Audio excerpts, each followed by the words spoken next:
Chapter 119. You'll find out soon enough whether I went overboard or not. Baitangshin looked at him mockingly. Bailey Han, you're the one who trusted this woman too much. There's so much evidence in front of you, yet you still refuse to admit it. One day you'll regret it. Bailey Han suddenly stood up, his anger skyrocketing. Su Yunshin quickly pulled him back and said softly, Han, don't be so agitated. Let's go back. After all, they were in someone else's territory. If they really fought, they wouldn't be able to get away with it. After sending off Bailey Han and Su Yunshin, Mika Keto contacted the best fighter, Lu Xing, and gave him a secret mission. That night, Lu Xing snuck into Su Xingqian's house and secretly recorded her conversation with the servant. He then stole her laptop while she was asleep. The nanny listened to Su Xingqian's recording and confirmed that Su Xingqian was the woman who threatened her to steal and film Xia Dong. Mika Keto found a hacker under her and cracked Su Xingqian's password. After entering her laptop, she found that this woman's innocent appearance hid such an ugly heart. There was a folder with a password that stored a lot of things related to Xia Dong. There were recordings, photos, and even videos from 5 years ago. Through the traces of her surfing the internet, she found that she paid special attention to Bailey Han and collected a lot of things related to him on her laptop. Looking at these things, Mika Keto couldn't help but suspect that Su Xingqian was the mastermind. Su Xingqian's obsession with Bailey Han had reached a morbid level, so she hated Xia Dong getting close to him. She hated Su Yunshin, who was about to marry him, so she planned this kidnapping to kill two birds with one stone. However, did Su Xingqian really have the ability to set up such a big trap? Mika Keto rubbed her brows. Jiang Dao suddenly came in and said, "Boss, Suzaku wants to see you." In the basement, Suzaku and White Tiger had already washed the bloodstains off their bodies. They finally revealed their true faces, and the wounds on their bodies were also treated. Suzaku's cold and elegant face was expressionless as she said, "Boss Beitang, I suddenly thought of something that might be of help to your investigation." Mika Keto looked at her coldly. "Tell me, Godfather has a goddaughter." She paused and said, "I overheard it by accident. That day I went to Godfather's place to pick up a mission. It was Miss Xia's mission. I arrived earlier than the agreed time. I overheard him talking to someone and heard him call his precious goddaughter. After that, my godfather told me that Su Yunshin had issued a mission." Mika Keto raised her eyebrows. Suzaku continued, "I didn't think too much about it, but now that I think about it, I feel a little strange. Why will my godfather tell me the employer's name? He knew it was against the rules." Mika Keto said indifferently, "Do you think it's because of the person he was talking to on the phone?" Suzaku shrugged. "I don't know. I'm just asking a question. I don't suspect anything." Mika Keto's gaze was sharp.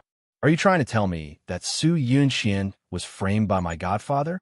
Suzaku curled her lips, and her cold and elegant face immediately became beautiful. "Boss Beidang, as a prisoner, I know my own situation very well. I won't play tricks to test your patience, and I won't risk my own life. I'm just telling you everything I know." Mika Keto's gaze was as sharp as a knife, coldly cutting her skin. She said word by word, "That had better be the case." Suzaku was not moved at all. She asked calmly, "White Tiger, and I've already told you everything according to the agreement. When will you follow the agreement and ensure the safety of our loved ones?" "I'll arrange for them to emigrate within this week." "Emigrate?" Suzaku's gaze turned cold. "Emigrate to Japan?" Mika Keto's eyes flashed with admiration. "Not bad. You're very smart." Suzaku sneered. "What a clever trick. You've tied up the people we care about and sent them to Japan. Aren't you afraid that we'll betray you?" Mika Keto placed her hands on the table and looked down with a domineering aura like a king. "I've never been worried that you'll betray me. Controlling your loved ones is just to make you more useful to me." Suzaku looked at the tall figure in front of her. Although she was angry, she was more impressed. This man was born with the wisdom and aura of a king. She said expressionlessly, "Deal. White Tiger and I agree to work for you, and you have to guarantee the safety of White Tiger's parents and Director Lin." Of course, Mika Keto was also expressionless. It was a long time later that Suzaku realized that after she and White Tiger hurt Xiaodong, they were able to escape unscathed and reach an agreement with Mikakito. They were simply lucky. Of course, it was also at that time that she realized that if it weren't for the fact that they were still useful, they would have been thrown into the Tibetan Mastiff Zoo and fed to the Mastiffs by Mikakito. Suzaku and White Tiger officially joined the Sanka group. Mikakito considered that the Godfather might take revenge on them and temporarily arrange for them to go to Japan to familiarize themselves with the gang's affairs. Of course, he also sent loyal subordinates to keep an eye on them to prevent them from playing any tricks. Now, it seemed that all the evidence pointed to Su Xingqian being the mastermind and Su Yunxian being innocent. Mikakito was waiting. He was waiting for the one-day deadline to see what evidence Su Yunxian would produce to prove her innocence. The next day, accompanied by Bailey Han, Su Yunxian appeared in Mikakito's office with a small box. She took out the contents of the box. There was a recording pen and a stack of photos. She bit her lip and seemed to be in a difficult position. Xingqian asked the servant to give me the recording pen. It contains what Miss Xia said in front of her mother's grave. As for the content, you will know once you listen to it. These photos were also sent to me by Xingqian. My assistant can testify. Mikakito played the recording pen. The contents of the recording made his expression turn ugly. Bailey Han's deep eyes also moved. It was Bailey Han's first time seeing these photos.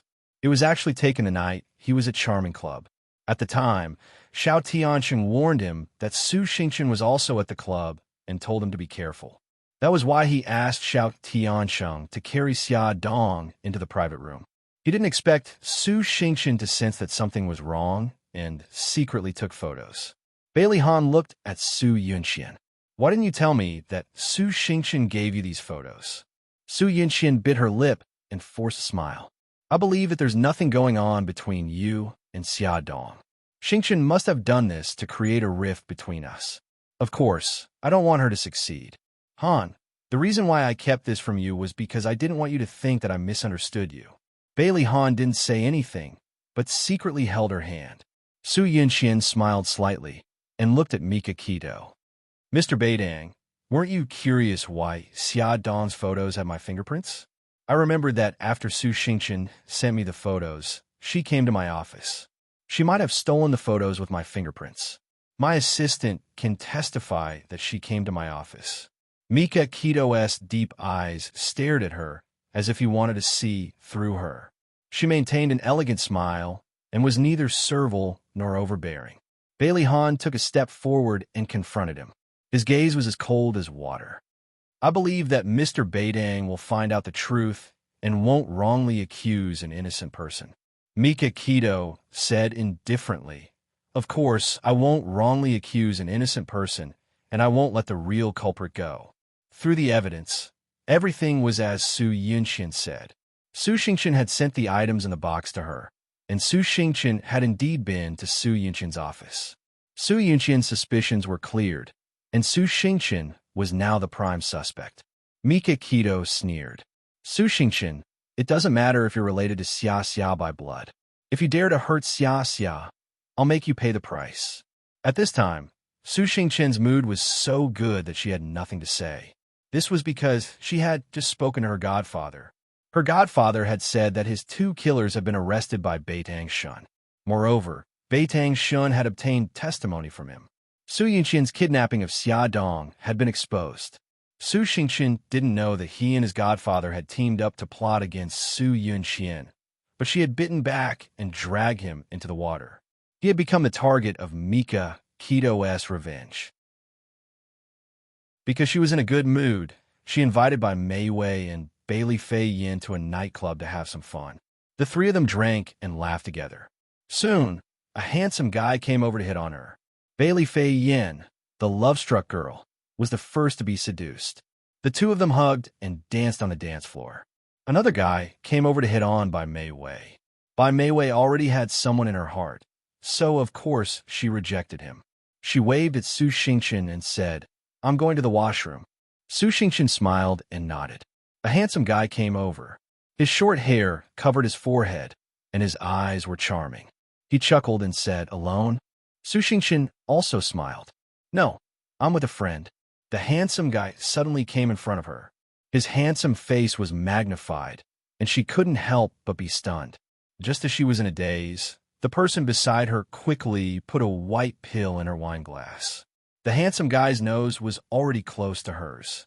She quickly pushed him away and blushed shyly. The handsome guy raised his wine glass and smiled ambiguously. "You look like my first love. How about we toast to this coincidence?" Su Xingqian blinked. "Do you always use such lame excuses to get close to girls?" Although she said that, she still picked up the wine glass on the bar and clinked it with his. The transparent liquid slowly flowed down her throat. The handsome guy's eyes were filled with complacency and ruthlessness. In less than a minute, Su Xingqian fainted. The handsome guy picked her up and quickly walked to the private room at the back. When Bai Mei Wei came back, Su Xingqian had already disappeared. She squeezed onto the dance floor. The music was deafening.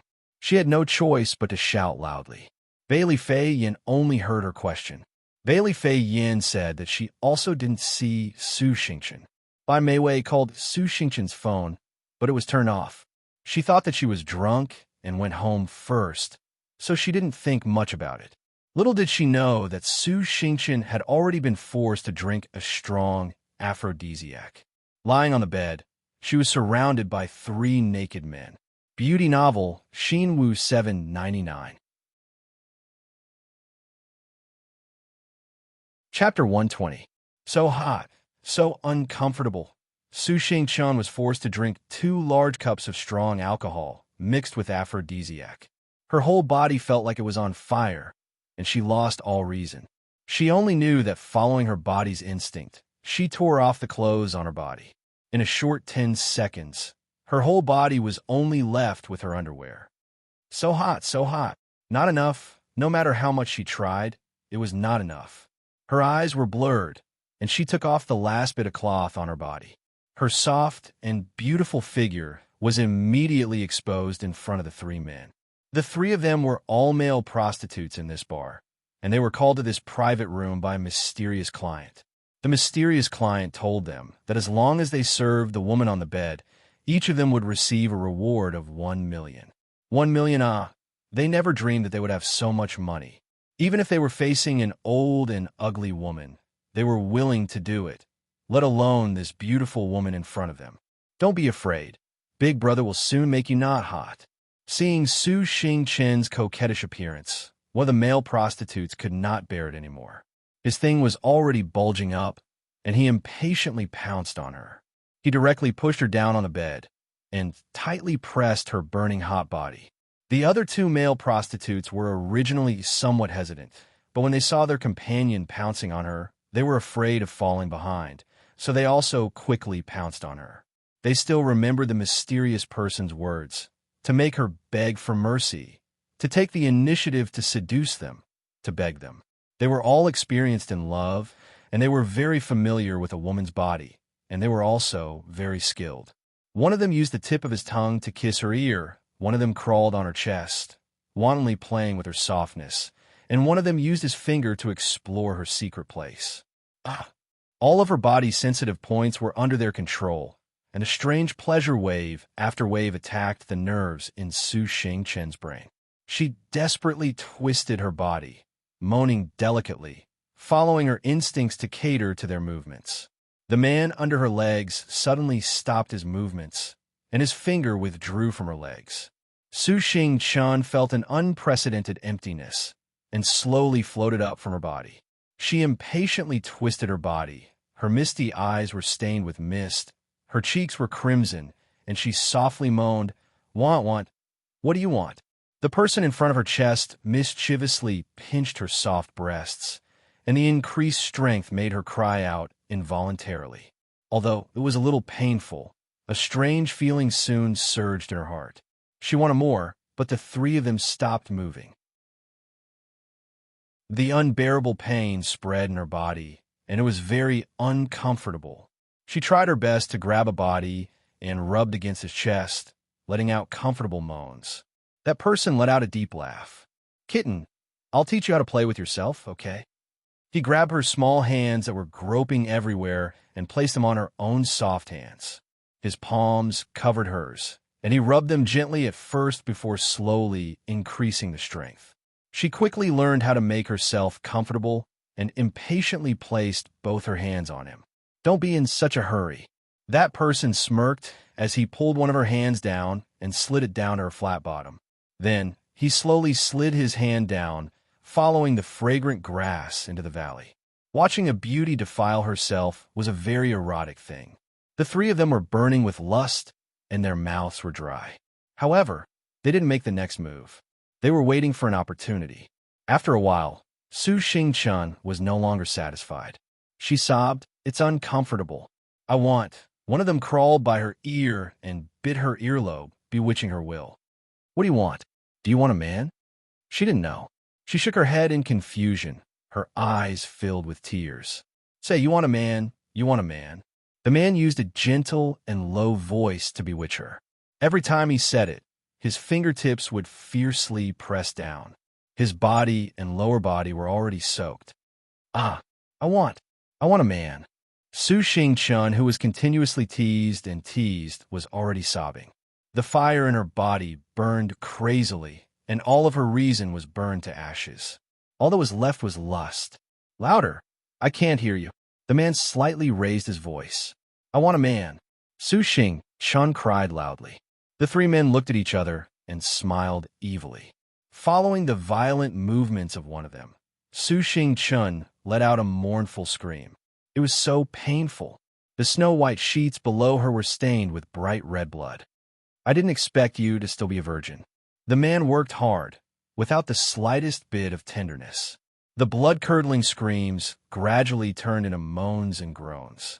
The good show had just begun. When Su Xing-chun woke up, it was already the afternoon of the second day. Her whole body was in so much pain that it was as if someone had taken her apart and reassembled her. She blankly opened her eyes. In an unfamiliar room, she looked down. She saw that the bed was in a mess, and her naked body was lying on the bed. Her body was covered with bruises and some kind of suspicious liquid. There was also a strange taste in her mouth. After being stunned for a few seconds, she suddenly crazily got up from the bed and staggered into the bathroom. Looking at her battered and exhausted self in the mirror, she wailed loudly. She didn't remember what happened last night, but she knew that her innocence was gone. While crying, she washed her body over and over again. When she came out of the bathroom, her skin was already red as if it was bleeding. There were no clothes in the room. She didn't dare to stay on the messy bed. She curled up into a ball and hid on the sofa, hugging her shoulders tightly with both hands. After about half an hour, she finally calmed down. Using the landline in the room, she called by Mei Wei. In terms of relationship, she was closer to Bailey Fei Yin, but Bailey Fei Yin was a brainless woman. It was very likely that she would unintentionally expose this matter, so she chose the mature and intelligent Bai Mei Wei. When Bai Mei Wei received her call, she quickly took a leave of absence and rushed over from the hospital. She didn't ask anything and handed the clothes to Su Xing-chun. After she changed and walked out of the bathroom, she held her hand and said softly, "Xing-chun, I'll take you home." Su Xing-chun sat beside Bai Mei Wei. Her eyes were lifeless as she looked at the scenery outside the window. She said softly, "Mei Wei, I was drunk last night and had a one-night stand with someone." Bai Mei Wei said softly, "Don't think so much. Go home and sleep. You'll be the lively and cheerful Su Xing-chun again." Su Xing-chun smiled bitterly. "But I'm no longer worthy of Big Brother Han." Bai Mei Wei didn't know how to comfort her, so she could only hold her hand. They didn't speak for the rest of the journey. Bai Mei Wei sent Su Xing-chun to the entrance of the villa. She wanted to accompany her in, but she refused. Bai Mei Wei could only let her be. When Su Xing-chun walked into the living room, she realized that the atmosphere wasn't right. Mommy, who was usually working at the company at this time, was actually sitting on the sofa with a gloomy expression. Daddy was sitting beside her with an ugly expression. Other than them, there weren't any servants in the living room. "Mommy, Daddy." Su Xing-chun revealed a sweet smile and endured the pain as she walked in front of them. Xia Jinxing sighed and turned his head away. not looking at her. Su Morong suddenly stood up and threw something at her feet. She angrily said, Su Xing-chun, look at what you've done. Mommy. Su Xing-chun was shocked by her sudden anger. She took a step back and bent down to pick up the thing on the ground. It was a CD. She tearfully said, Mommy, what is this? Su Morong angrily held her chest. What is this? You still have the face to ask me what this is? Let me ask you, where did you go last night? Why didn't you come back last night? Su Xing-chen's expression became even more pitiful, but her brain was spinning rapidly. Could it be that Daddy and Mommy already knew what happened last night? This CD, could it be? What about you? Let me ask you, what did you do last night? Su Morong was so angry that her whole body trembled. She pointed her finger at Su Xing-chen's nose, her eyes overflowing with anger. Wife, don't be so agitated. Be careful of your body. Xia Xingqing supported Su Morong. He looked at Su Xing-chun and sighed. Xing-chun, how could you do such a thing? You've really disappointed us. Daddy, Mommy, listen to me. I didn't do it on purpose. I was drunk last night. Su Xing-chun was already sure that the CD was about what happened last night. She quickly grabbed Su Morong's hand and explained, Get out of the way. I don't have such a shameful daughter like you. Su Morong angrily shook off Su Xing-chen's arm. Xia Xingqing quickly said, Wife, don't be agitated. I'll help you upstairs to rest for a while. When he helped her upstairs, Xia Xingqing turned around to look at Su Xing-chen. Seeing her sitting on the sofa dejectedly, silently crying, he couldn't help but sigh. After her parents had gone upstairs, Su Xing-chun sorted out her emotions and took the CD back to her room. She placed the CD into the CD player. The crazy and undignified scene caused her to sweep everything on the table to the floor in a fit of anger. Whatever bottles and cans, they were all smashed. After the anger, she tried to calm down. She knew that she was framed, and the other party sending the CD into her parents' hands was only the first step. She could almost imagine how she would face all kinds of eyes when this video was broadcasted on all the media and networks. Who was it that wanted to frame her? Her two biggest enemies, Su Yunxian and Xia Dong. Could it be one of them? Su Xing-chun sat on the sofa and carefully analyzed the situation. First, her laptop mysteriously disappeared. She thought that it was the work of an ordinary thief, so she didn't take it to heart. Now that she thought about it, maybe someone wanted to dig out something from her laptop, so they stole it. She nervously clenched her fingers. There were a lot of Xia Dong stuff on her laptop. Was she the one who did it? She thought for a while and called Su Yunxian. Sister Su Yunxian, are you okay? Su Yunxian chuckled. What can happen to me? Instead, you, Xing-chun, have to be careful. Be careful that Mikakito comes looking for you for revenge. Mikakito is a vengeful man. Su Xing-chen's body stiffened. Sister Yunxian, what do you mean? Su Yunxian kindly reminded her. You know what you've done, my dear cousin Xing-chun. She wanted to frame Su Xing-chun, but unfortunately, her skills weren't good enough, and she got herself into trouble. Attention, Xinwu 799. Chapter 121. Su Xingchen ended the call and bit her lip. She began to confirm that her plan with her godfather had failed. If Su Yunxian was really treated as a suspect by Mikakito, she wouldn't be so arrogant. With Su Yunxian's methods, she must have bitten her back. So, she was actually being taken revenge by Mikakito. Su Xingchen scratched the leather sofa with her nails. There was a knock on the door. She took a deep breath and said softly, Please come in. Xia Xingchen walked in. His expression was still very ugly. Seeing the shattered glass on the floor, he sighed and said, Xingchen, your mommy is still very angry. Wait a few days for her anger to subside a little. Then you can have a good talk with her and ask for her forgiveness. Su Xingchen blinked. Her eyes were quickly covered with a layer of mist. She looked at him pitifully. Daddy, I was at a bar with my friends last night, and someone drugged my drink. Xia Xingqing was very shocked. There's such a thing? Who set you up? She said with tears in her eyes, Mika Keto. You mean the CEO of Bo AO Corporation, Mikakito? Xia Jinxing couldn't believe it. Wasn't Mikakito Xia's fiancé? Why would he drug Xingqian? Yes, it's him. Why would he want to harm you? Su Xingqian lowered her head guiltily. Because I know that Xia Dong is my older sister and Brother Han treats her very specially. So, I once insulted her verbally. When Mikakito found out about it, he took revenge on me. Xia Jinxing's body stiffened. After a long time, he said, "You really only insulted her verbally? I've seen Mikakito before. He doesn't seem like such a ruthless person. If he had only spoken ill of Xia, Mikakito wouldn't have done something so overboard." Su Xingqian jerked his head up and looked at him in disbelief. "Daddy, Xia Dong is your daughter. I'm also your daughter. Why are you biased towards her? I really only said a few bad things about her, and Mikakito happened to hear it." Xia Jinxing pinched his eyebrows. "Someone sent a CD to our house this morning. I'm worried that Mikakito will do something else." "Daddy, you won't let me go." Su Xingqian grabbed his arm, his face full of anticipation. "Daddy, I beg you, go and plead with Sister Xia Dong. Ask Mikakito to return my things and let me go, okay?" Xia Jinxing looked troubled. "Xingqian, it's not that Daddy doesn't want to help you, but Xia hates me. She doesn't want to see me at all." Su Xingqian burst into tears. "Mikakito will definitely leak the CD. I don't have the face to live anymore." As she spoke, she suddenly stood up and ran to the window. She quickly opened the window and looked like she was going to jump out of the window. Xia Jinxing hurriedly ran up and grabbed her arm. "Xingqian, calm down. We'll think of a solution." Su Xingqian burst into tears. "What else can we do?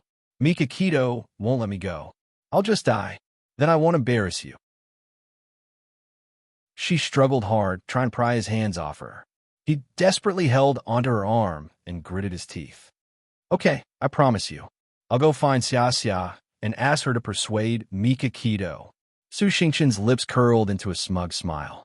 She turned around and hugged Xia Jinxing, crying her heart out. "Daddy, okay. Don't cry. Hurry up and get down." Xia Jinxing's heart was in his throat. He carefully helped her down from the railing. Xia Dong came out of the company building and was about to go to the parking lot to get her car when she was suddenly stopped. She looked coldly at Xia Jinxing, who was standing in front of her, and said coldly, "Xia Jinxing, didn't I make myself clear? I don't want to see you." Xia Jinxing looked embarrassed and pained. "I'm sorry. I didn't want to disturb you, but..." "Xingqian, something happened. I need your help." She looked at him coldly. "Help? How do you want me to help her?" She sounded very calm. Xia Jinxing thought that she would listen to him, so he quickly explained, "I heard from Xingqian that she once said some things that hurt you.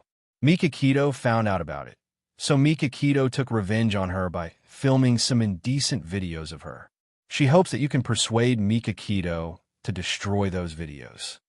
Xia Dong was almost in awe of herself. She could actually laugh after hearing what he said. She raised her eyebrows. "So, Su Xingqian told you that the way she hurt me was by saying some bad things about me?" Xia Jinxing nodded, not understanding what she meant. Xia Dong laughed out loud. "So you believe her?" Xia Jinxing hesitated for a moment, but still nodded. Xia Dong clapped her hands. "That's so touching. Thank you for letting me know what father-daughter love is." She suddenly stopped smiling and said coldly, "Xia Jinxing, it's obvious that you don't know what your good daughter has done. I don't want to waste time explaining it to you. I won't help you with anything because this is what Su Xingqian deserves." Xia Jinxing was stunned. Although he doubted Su Xingqian's words, he still believed that she was kind-hearted and wouldn't do anything evil. But now, he was shaken. Xia Dong didn't look at him anymore. She walked past him and headed to the car without looking back. Xia Jinxing stood there in a daze for a moment. He suddenly turned around and ran after her. He grabbed her arm and begged, Xia, no matter what Xingqian has done, she's still your sister. Take it as Dad begging you to destroy those videos. Otherwise, she'll be ruined." Xia Dong sneered. "She's not my sister. My mother only gave birth to one daughter, me." Xia. She pulled her arm away and was about to leave. Xia Jinxing panicked. He suddenly knelt down and said with red eyes, Xia, Dad is begging you. Don't ruin Xingqian. She's still young. If you have any resentment, take it out on Dad. Xiaodong was stunned and took 2 steps back. No matter how calm and emotionless she pretended to be, her heart still hurt when she saw her own father kneeling in front of her for another daughter. Her hands trembled as she tried to control herself from helping him up. Xia Xia. He looked like he had aged in an instant. She couldn't bear to see him crying. She wanted to run away, but her arm was tightly held by him. Many passers-by looked over and pointed at them. She bit her lip and turned her head away, not wanting to look at him. Her eyes were covered with a layer of mist. "Mr. Xia, please don't do this." A man's voice suddenly sounded in Xia Dong's ears. She turned around and saw Xia Jinxing being pulled up from the ground by a man in a suit and black-rimmed glasses. It was Lu Xing. Xia Dong quickly wiped the corners of her eyes and said to Lu Xing, "Lu Xing, if this man comes close to me in the future, treat him as a suspicious person." "Understood." Lu Xing felt guilty and nodded. Because Xia Jinxing was Miss Xia's father, he gave him special privileges and allowed him to get close to her. He didn't expect him to do such an irrational thing in public and make her the focus of attention. "Xia Xia, don't go, Xia Xia." Xia Jinxing chased after Xia Dong with his face covered in dirt, but he was stopped by Lu Xing. He said expressionlessly, "Mr. Xia, Miss Xia doesn't want to see you. What should I do? Xingchen's matter hasn't been settled yet. What if she takes things too hard and does something stupid again?" Xia Jinxing watched Xia Dong's car drive away, and his mind was filled with Su Xingchen's safety. "Daddy, how did it go? Is sister willing to help me?" Just as he was thinking, Su Xingchen called. Her voice was soft and sounded uneasy. Xia Jinxing sighed. "Xingchen." Xia Xia didn't agree. "I planned to go to her house to look for her, but I didn't know her address. I followed her car and lost her in less than 10 minutes. Xingchen, tell me honestly, have you done anything wrong to her?" Xingchen burst into tears. "I don't want to live anymore. I don't have the face to live anymore. Daddy, Mika Keto won't let me go. He will definitely let the whole world see that video." Xia Jinxing heard a loud bang from the other side of the phone.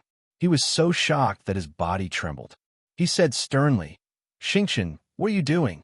Don't do anything stupid." At the same time, Su Murong's screams came from the other side of the phone. Xingchen put down the broken vase.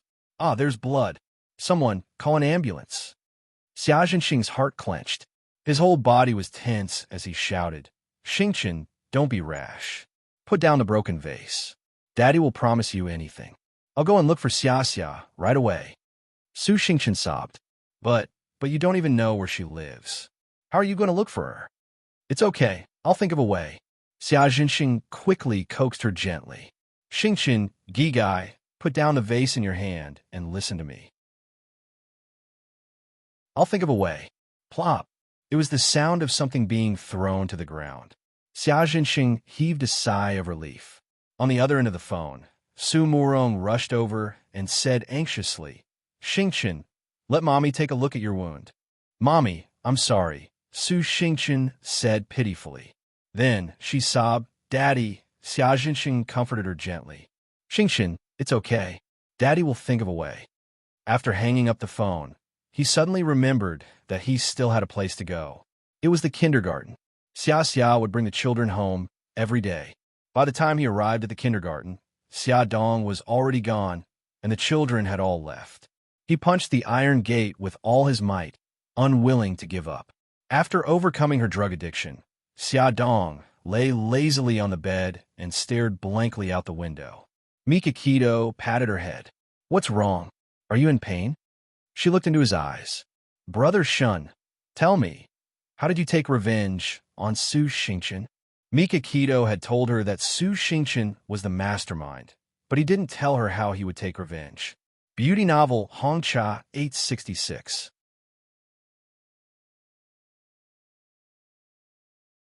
Chapter 122. Mika Keto pursed his lips. "Are you sure you want to know?" She nodded firmly. "Brother Shun, I know what you're capable of. My psychological endurance is already very strong. I'll take that as a compliment." The corners of his lips curled up, but his words were cold and heartless. "I'm just giving her a taste of her own medicine. Last night, I arranged for 3 male prostitutes to serve her and film the entire process. Also, I gave her an unexpected surprise. Of course, Xiaodong knew what it meant to serve her. She felt a little sorry for her, but when she thought about how Su Qingxun had hired a hooligan to molest her 5 years ago and even uploaded a video online, causing her to be unable to return home, her pity dissipated. An unexpected surprise? What's that? Beitang Shun's eyes flashed with a cold light. Drugs. I want her to experience the pain of being addicted to drugs. Xiaodong couldn't help but shiver when she thought of the pain. Mikakito sensed it and stared into her eyes. Do you think I'm scary? Everyone in the world could be afraid of him, but she couldn't. She was stunned. She hugged his arm and mumbled, Brother Shun, in my heart, you'll always be the gentle and considerate Brother Shun who dotes on me and cherishes me. The reason why you treated Su Qingxun like this is because she hurt me first. Mikakito hugged her tightly, but he was very careful to protect her abdomen. His meticulous care made her feel deeply touched. She lay in his arms and asked softly, Brother Shun, what do you plan to do about that video? He stroked her hair. I know that Xia Jinxing went to see you today. I want to know your thoughts. Xia Dong was silent for a long time before she said slowly, I never wanted to hurt anyone, but they always forced me. I'm a saint. I won't let Su Qingxun off so easily. She looked down and stroked her abdomen. How could you be so cruel?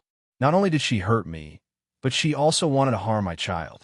She injected me with drugs and wanted my child to be abnormal from the moment he was born. Her voice was choked with sobs as she spoke. She closed her eyes as if she had made an important decision. Brother Shun, I want her to know that she has to pay the price for hurting my child. Mikakito rubbed his chin against her hair and said softly, I won't let her off. An hour ago, I had someone post the video online. Xiaodong looked up in shock. She saw tenderness in his eyes. She finally understood. She couldn't help but to cry. She's his S. He smiled. So, you don't have to feel guilty. I was the one who posted the video. Even if you have to face Xia Jinxing, you don't have to feel guilty. Xiaodong hugged him. She couldn't help but cry. The Su family. When Xia Jinxing returned home, he saw a furious Su Murong and a sobbing Su Qingxun. Su Qingxun's right wrist was still bandaged with blood. He sat on the sofa, helplessly. In the end, I still couldn't find Xia Dong's house. In front of Su Murong, he would never call his daughter by her nickname. There's no need for that anymore. Su Murong flipped the laptop over and pointed the screen at him. She said sternly, Look at what this is. Xia Jinxing only took one look, and his body froze. It was Su Qingxun's indecent video. It had already gone viral on the internet. Now, not only will Qingxun be humiliated, but our entire Su family corporation will also be in trouble. Su Murong could almost imagine the tragic sight of the stock prices falling. She held her forehead and was in pain. Su Qingxun cried sadly. Mommy, what should we do now? Su Murong tried hard to calm her anger. With a sullen face, she said, Hubby, help me get the phone. I want to talk to Xiao Qifeng. The Xiao family was a media tycoon and had a lot of influence in the industry. She wanted him to help block the related media and television reports. Just before Su Murong called Xiao Qifeng, he had already received news from the television station and ordered the news to be banned. Su Murong was naturally very grateful. Su Murong used the Su family's influence and connections to get through all the key points. All the newspapers and television reports were banned. However, the internet was not something she could stop alone. A portion of the video was deleted, but another batch appeared. Su Qingxun personally experienced how Xia Dong felt when she was forced into a desperate situation. However, this was just the beginning. Just as Su Murong was busy using her connections to get rid of the indecent video, her drug addiction kicked in. Qingxun, what's wrong? When Xia Jinxing realized that something was wrong with her, her whole body was already trembling with tears and snot flowing out. Soon, her hands and feet were convulsing and she was foaming at the mouth. Xia Jinxing was so scared that he quickly called the hospital's emergency number. The ambulance soon arrived and took Su Qingxun to the hospital. After the doctor checked, he said, Mrs. Xia, Mr. Xia, the patient's drug addiction kicked in. Drug addiction kicked in? Su Murong's vision turned black, and she almost fainted. Xia Jinxing quickly held her and asked anxiously, Doctor, my daughter has never been addicted to drugs. How could her drug addiction kick in? Are you sure you're not mistaken? The doctor shook his head helplessly. We've already checked very carefully. There are 2 needle holes on her arm. They should be left behind by injecting drugs. Xia Jinxing felt as if he had been struck by lightning. Su Murong slowly recovered and analyzed. Someone must have deliberately injected drugs into Xingchen. Could have happened last night. Maybe this was Xia Dong's doing. Xia Jinxing was helpless. Honey, don't think too much. Saving Xingchen is more important. Su Murong snorted coldly. Are you still thinking about your daughter? At the end of the day, you still can't bear to part with her and her mother.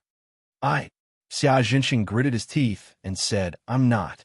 If it wasn't for Xingchen, I wouldn't have gone to look for Xia Dong. Honey, we've been married for so many years. Why don't you believe me? Su Murong stared at him for a while until he felt scared. She suddenly frowned and said, Forget it. Xingchen is more important now. The husband and wife returned to Su Xingchen's ward.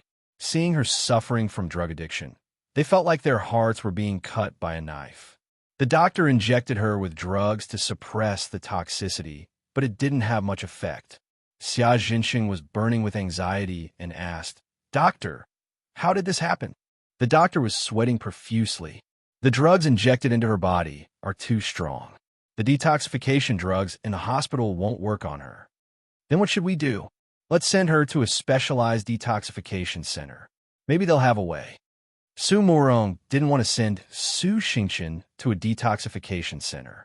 If news of her drug addiction spread, her reputation would be ruined and the entire Su family would be humiliated. However, when she saw her daughter suffering from drug addiction, she couldn't harden her heart. In the end, she had no choice but to send her to a detoxification center. Half an hour later, Su Xingchen pulled through and fell into a deep sleep. When she woke up and found out that her parents wanted to send her to a detoxification center, she crazily shook her head. No, I don't want to go. Mommy, Daddy, I beg you. Don't send me there. In her mind, a detoxification center was as scary as a prison. She didn't want to go there. Su Murong held her hand. Xingchen, Mommy doesn't want to send you there either. But the doctor said that the drug in your body is too strong. Their drugs won't be able to suppress it. If we send you to a detoxification center, there might be hope. No, I don't want to. Mommy, a detoxification center is too scary. There are drug addicts everywhere. Don't send me there. There must be a way. Su Xingchen's eyes were filled with tears as she pitifully begged. However, Su Murong had already made up her mind. No matter what, she couldn't persuade her. Su Xingchen could only pretend to agree. After her parents left her room, she immediately changed her SIM card and called her godfather. After the call connected, she burst into tears. Her godfather was extremely anxious. He thought that she was sad because of the video online, so he quickly comforted her. Baby, don't cry. Godfather is already thinking of a way to deal with those videos. Don't worry. Godfather will definitely help you vent your anger. Su Xingchen cried until she couldn't speak coherently. Godfather, I'm finished. I'm addicted to drugs. Her godfather was shocked. Addicted to drugs? What happened? Boo-hoo, I don't know. Maybe someone injected me with drugs last night. Godfather, what should I do? The doctor said that the drug is very strong. Even the drugs can't suppress it. Am I going to be like this for the rest of my life? Boo-hoo. Baby, don't worry. Godfather will think of a way. Her godfather was quick-witted. He knew that Mikakito had treated Xingchen as the mastermind behind the incident that hurt Xia Dong. That's why he wanted to give her a taste of her own medicine. The drug that he injected into Xingchen was most likely the same one that Su Yunxian injected into Xia Dong. The godfather thought that he wouldn't be able to get any benefits from Beidang Shun, so he might as well start with Su Yunxian. Since she had drugs, she might also have drugs for detoxification. Even if she didn't have drugs for detoxification, he could still get samples from her and quickly develop detoxification drugs. When Su Yunxian received her godfather's call, she was at the old Bailey mansion. Tonight, she followed Bailey Han back to the mansion to visit Old Madam and Old Master. She chatted with Old Madam for a while and was about to return to her room when she received a call from an unknown number. She sneered, "Godfather, how dare you call me?" She answered the call as she walked towards the secluded balcony. Her godfather's deep voice came from the other end. "Miss Su, good evening." Su Yunxian didn't say anything. She walked to the balcony. The balcony was spacious, and there were rattan chairs and potted plants. She glanced around and saw that there was no one around, so she sat down leisurely. Only then did she reply, "Godfather, I'm really honored that you still remember me." Add Songshu 566.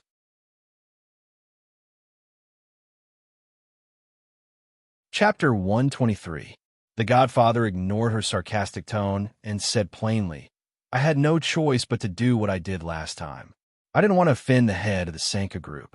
However, Miss Su, you're also very impressive. You offended Mika Keto, and yet you're still alive and well." He pretended not to know what she meant and pushed all the blame to Su Xingchen. There was a pot of tea on the small wooden table in front of the rattan chair. Su Yunxian leisurely poured herself a cup of tea and chuckled. "I don't think our relationship is good enough for a casual chat. Why are you looking for me?" The godfather smiled. "Then I'll get straight to the point. What's the name of the drug you asked Suzaku to inject into Xiaodong?" Su Yunxian raised her eyebrows. "I can't tell you." The godfather said plainly, "I want to know how to detoxify it." Su Yunxian chuckled. "I can't tell you." The godfather's voice turned cold. "Aren't you afraid that I'll record our conversation and send it to Bailey Han? I know that what you're most afraid of is not being exposed by Mika Keto, but Bailey Han finding out your true colors." Su Yunxian's expression changed but quickly returned to normal. She smiled and said, "I really can't tell you because it's not on the market yet, and it doesn't have an official name. As for the detoxification method, I have no way of knowing." The godfather paused and said, "I need a sample. Someone will pick it up from the bench under the biggest tree in the amusement park at 3 o'clock tomorrow afternoon." Su Yunxian curled her lips coldly. "Godfather, did I say that I would give it to you?" The godfather sneered. "You can choose not to give it to me, but Bailey Han will receive our conversation tonight and all the conversations we had when you made the deal with me. What do you think?" Su Yunxian's eyes flashed with a sinister light. "Very well, you threaten me. However, I have to remind you that if you dare to leak the drug, I, Su Yunxian, guarantee that you will die without a complete corpse." Under the moonlight, her smile was so eerie that it made people shudder. Her red lips parted slightly as she said word by word, "Including the person you care about. If I'm not wrong, it's because that person is addicted to drugs. That's why you need to detoxify drugs, right?" The godfather's voice was low. "Godfather, and I won't leak the drug. Tomorrow at 3 o'clock. She smiled. "No problem." "Recording? That damned old fox. He actually dared to play dirty." She sneered. Beitang Shun was truly ruthless and vicious. He actually took his revenge on her godfather. This was the perfect opportunity to extinguish the fire in her heart. "Who is it?" She quickly turned her head and looked sharply at the potted plant. There was no movement. She hesitated for a while and approached the potted plant carefully. When she was in front of the potted plant, she quickly turned around. There was no one behind the potted plant. Knock, knock, knock. At this moment, she heard hurried footsteps behind her. When she turned around, she only saw a shadow flashing behind the wall. Damn it! While she was inspecting this potted plant, he went around to the back of the other potted plant and then quickly slipped away. She didn't even see who it was. Su Yunxian grabbed the potted plant's yezi angrily and pulled hard. She threw the yezi in her hand away and dusted her hands. She wanted to go back to her room to find the person who was eavesdropping on them. But when she was 2 steps away from the potted plant, she noticed something on the ground. She bent down to pick it up. It was a small button.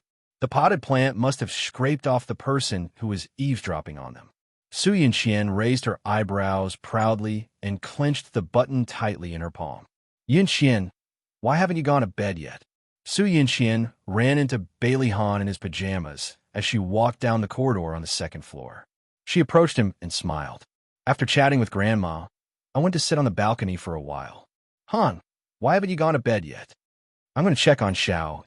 Bailey Han didn't know when it started, but he had developed a habit of going to his son's room to check on him every night before he went to bed. I'll go with you.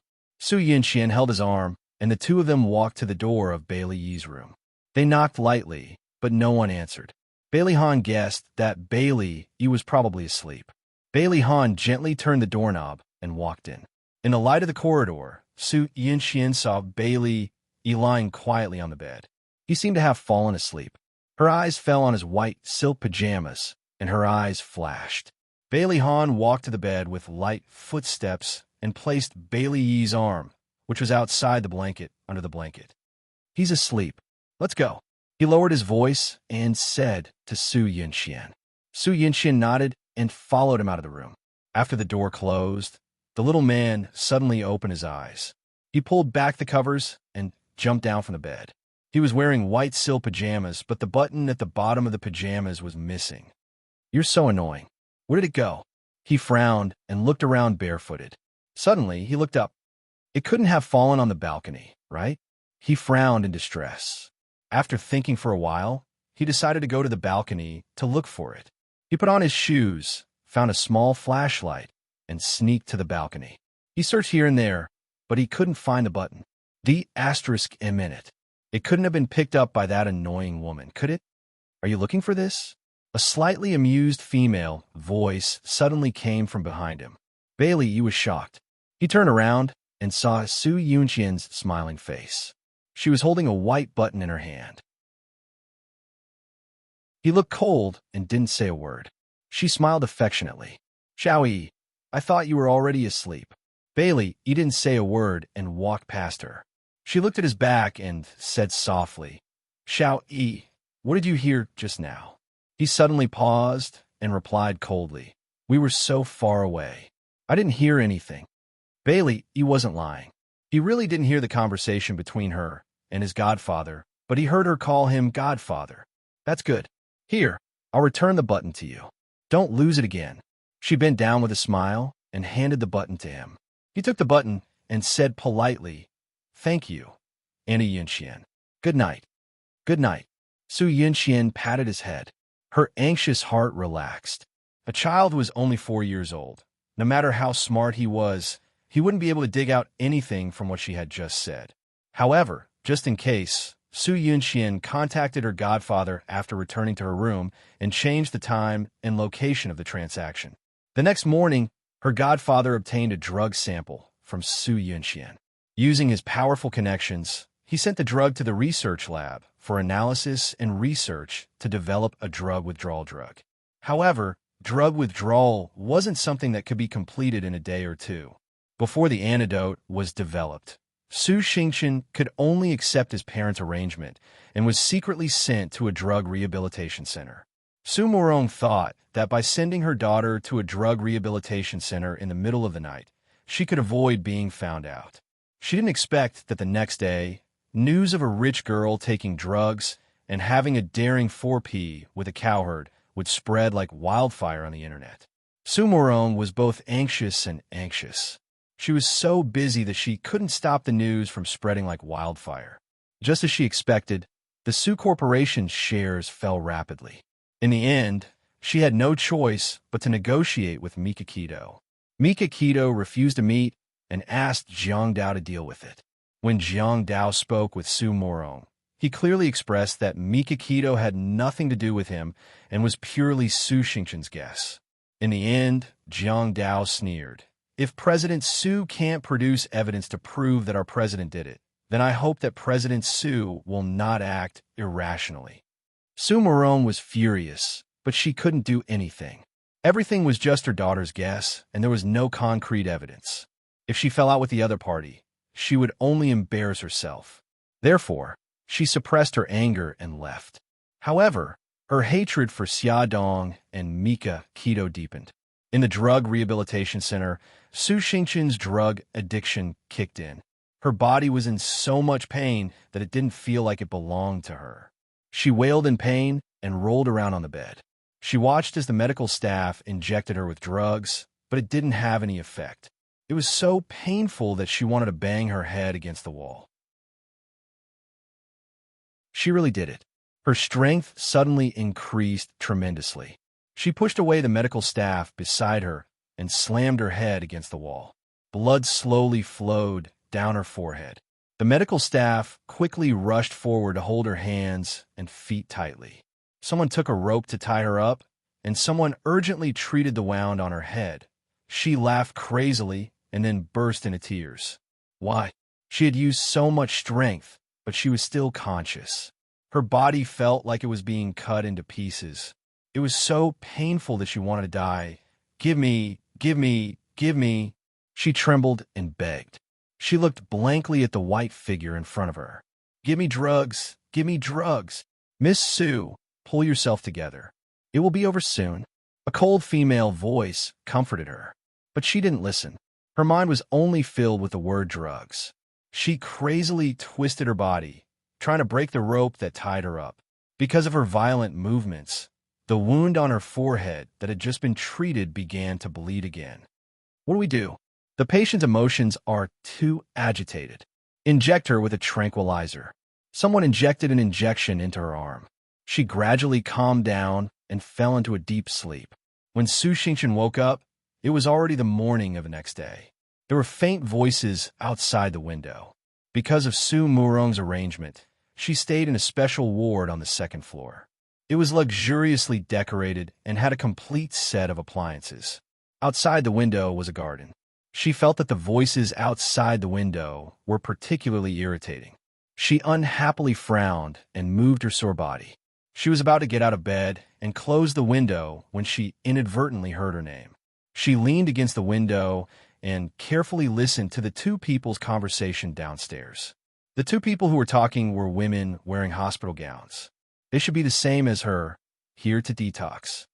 Su Xingchen, you mean that rich girl who had a 4P with a male prostitute? Is she really in our detox center? Welfare Songshu 566.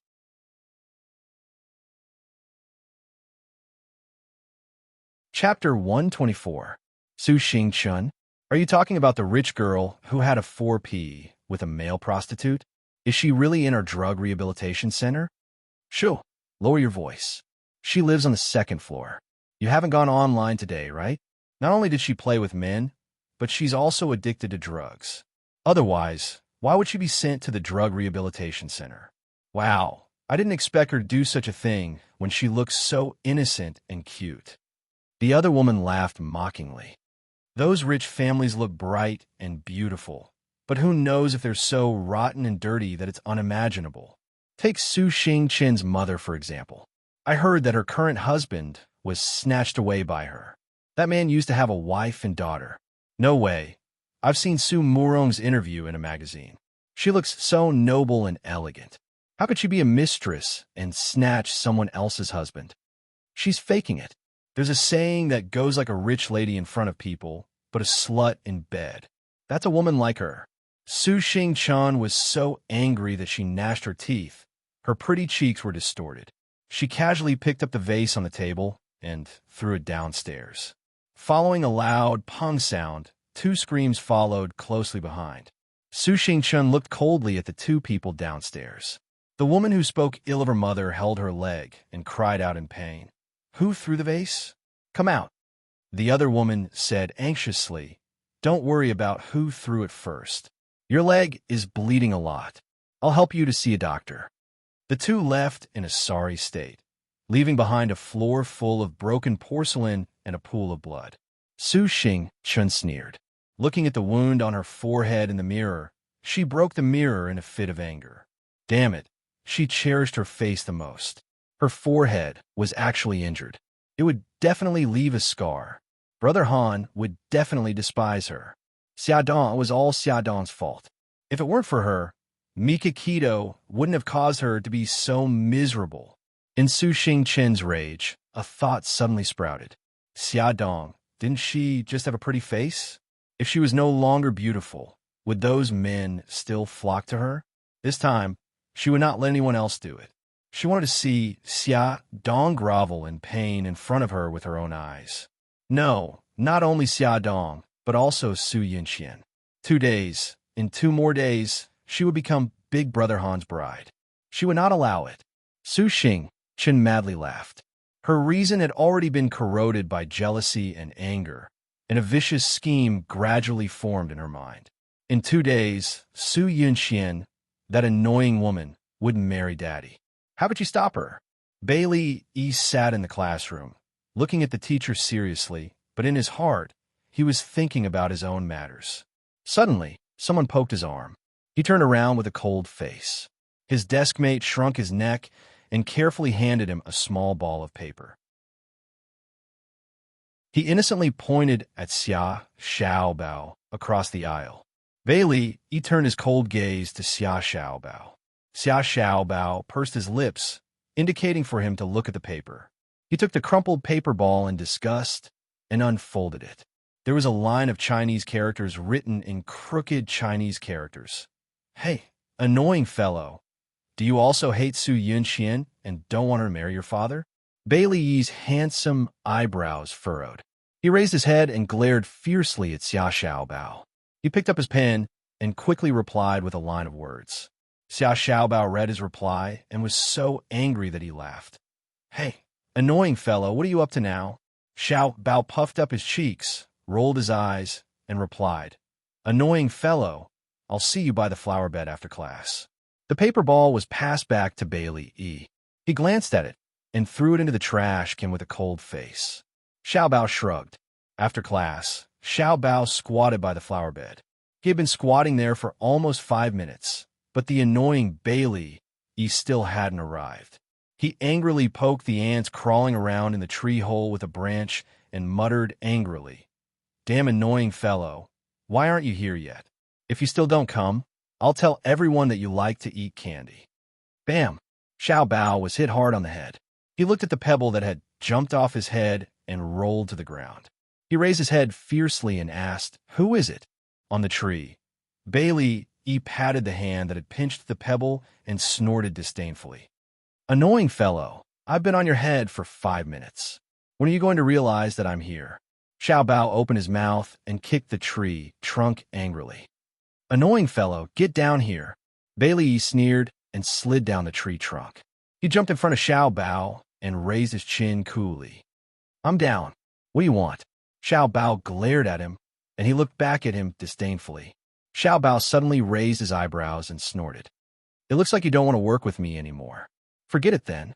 Just take it that I've suddenly lost my mind. I'm leaving now. After he finished speaking, he didn't wait for Bailey Yi's reaction. He turned around and walked calmly to the school building with his arms behind his back.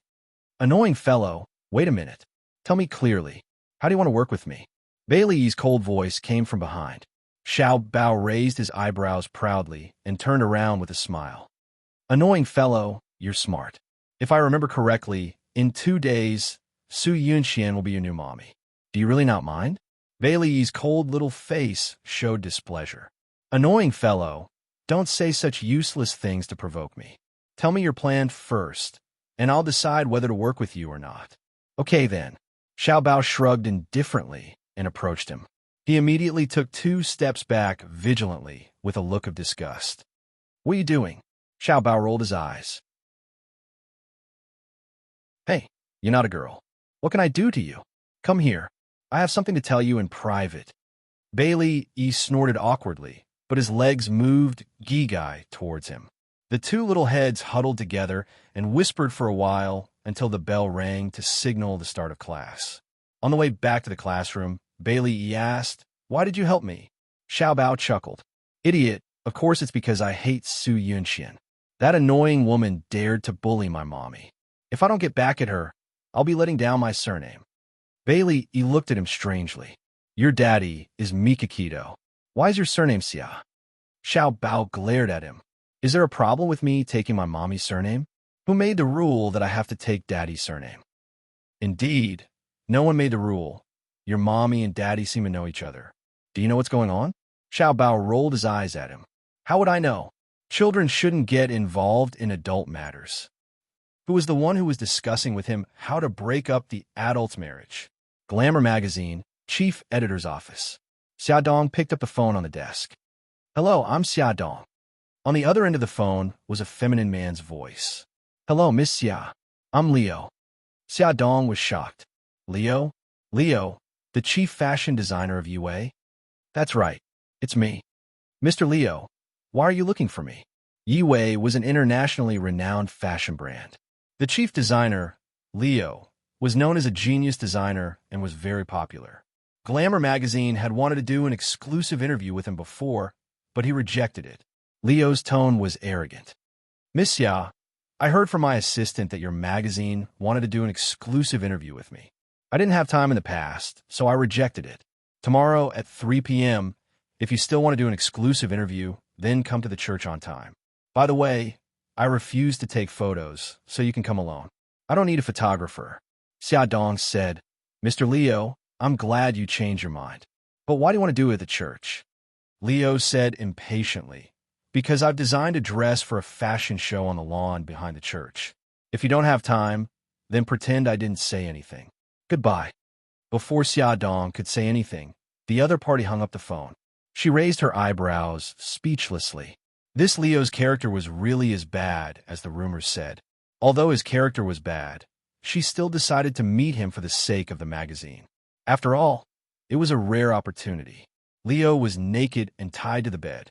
The landline in his hand was snatched away by someone. His handsome face was extremely dark as he stared at the woman standing by the bed. The woman was wearing a tight black suit, big black sunglasses on her face, gloves on her hands, and a gun. The muzzle of the gun was aimed at the handsome foreign man standing at the bathroom door.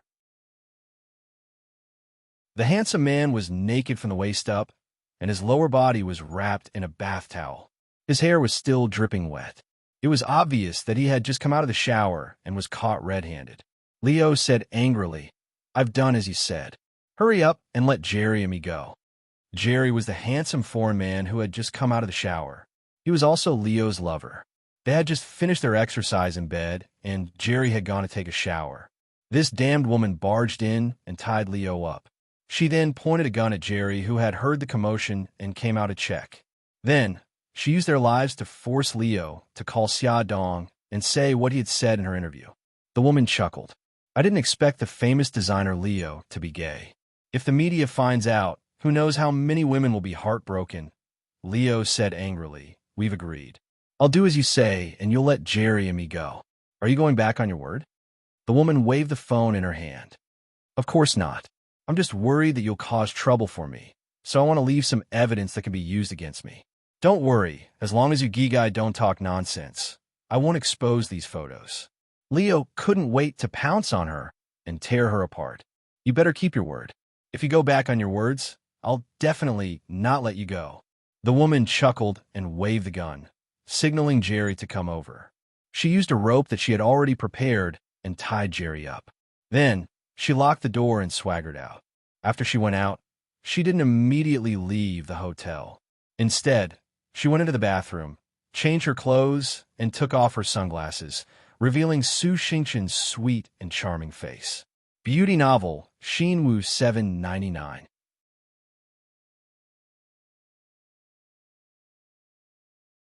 Chapter 125.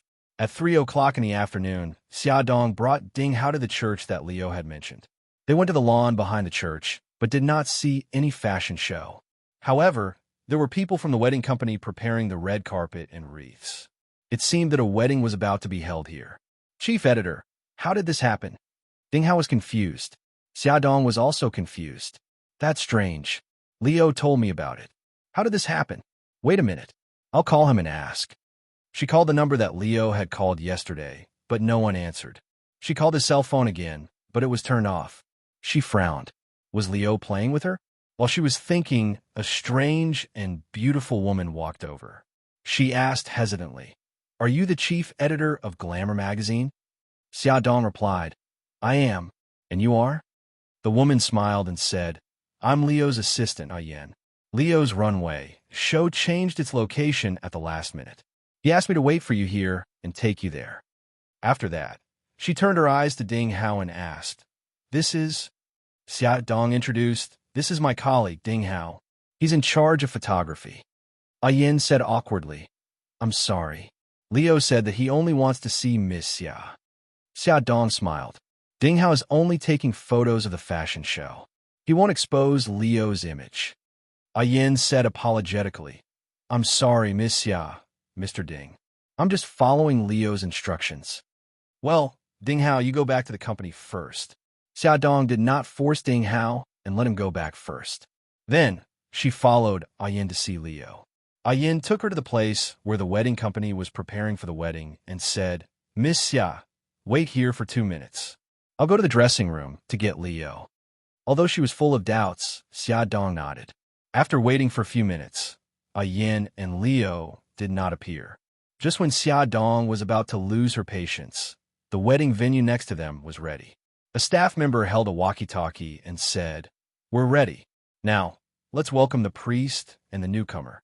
Since she had nothing else to do, she might as well just observe the ceremony. She found a good spot and turned her gaze to the entrance. The priest smiled as he walked onto the stage. Immediately after, a pair of well-dressed newlyweds walked in hand. Xia Dong suddenly opened her eyes wide. It was actually Bailey Han and Su Yunxian. The two of them also saw her. Bailey Han's deep eyes narrowed, and Su Yunxian's smiling face stiffened for a moment. Xia Dong smiled awkwardly and nodded at them. Her mind raced.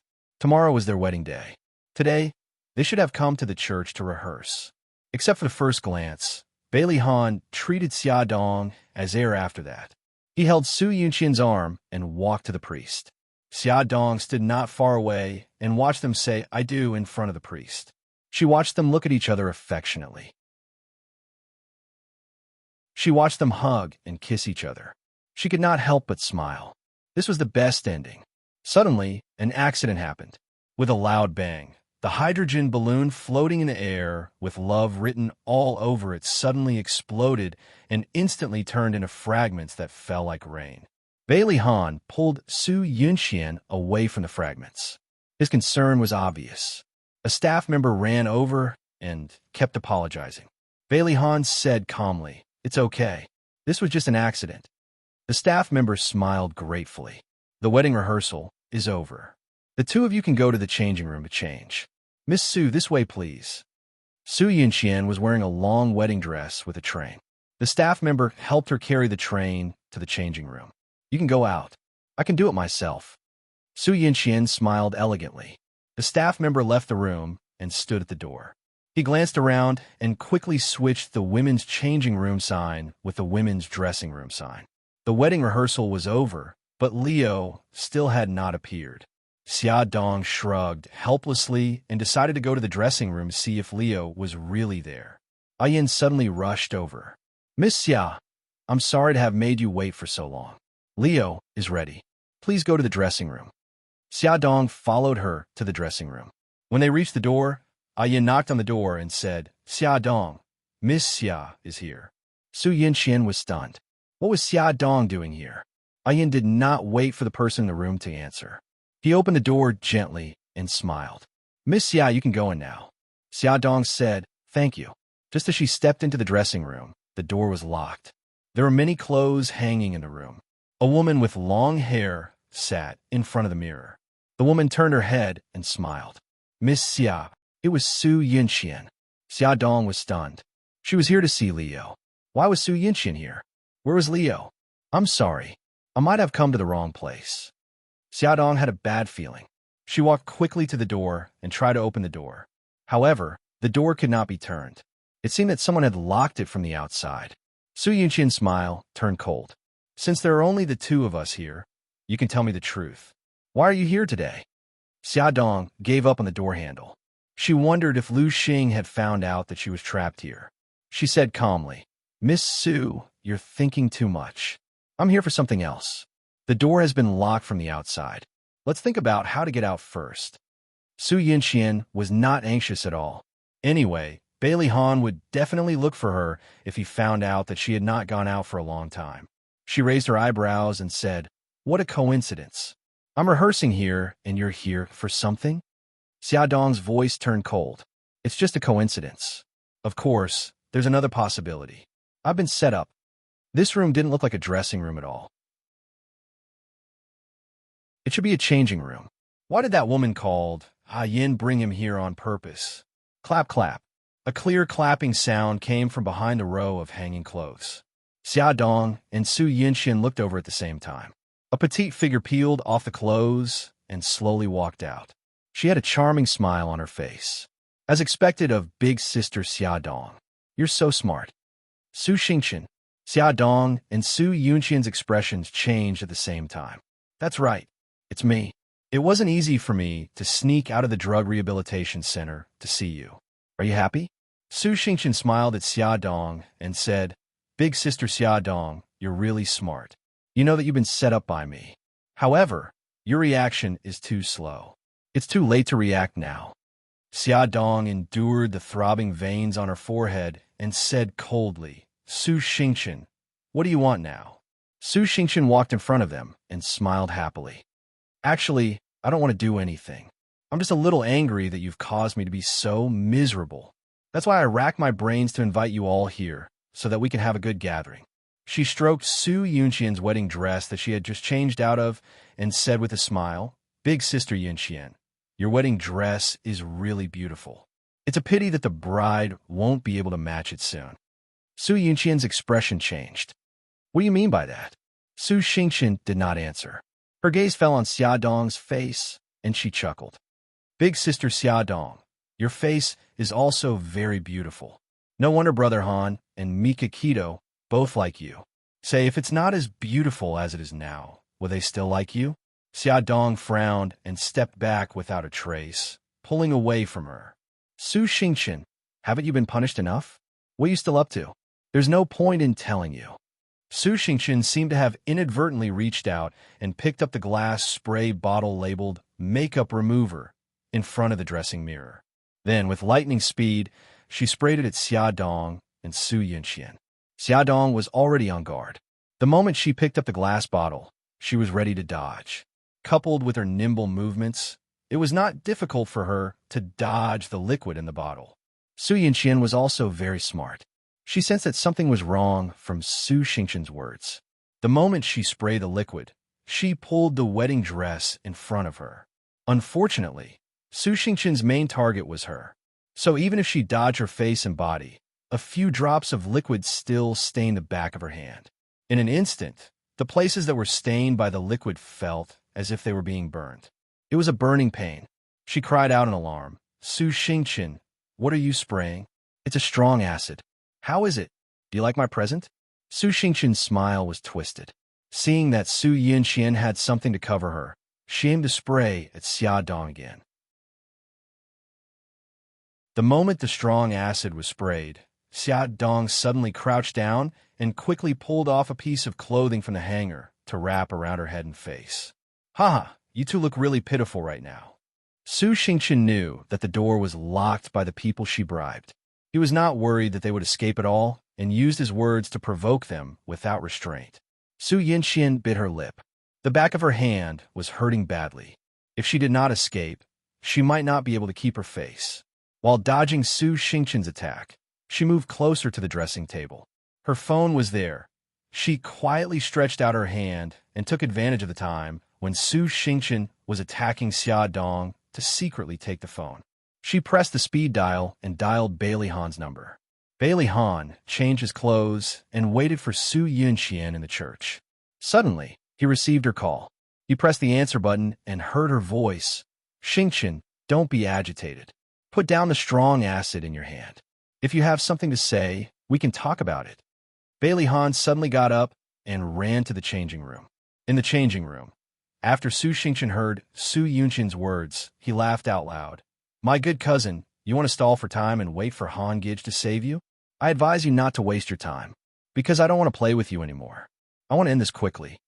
After speaking, Su Xingqian pulled out a gun from his waist and pointed the muzzle at Xiaodong's head. He sneered and said, Xiaodong, send my regards to your bitch mother who passed away. Attention, Xinwu 799.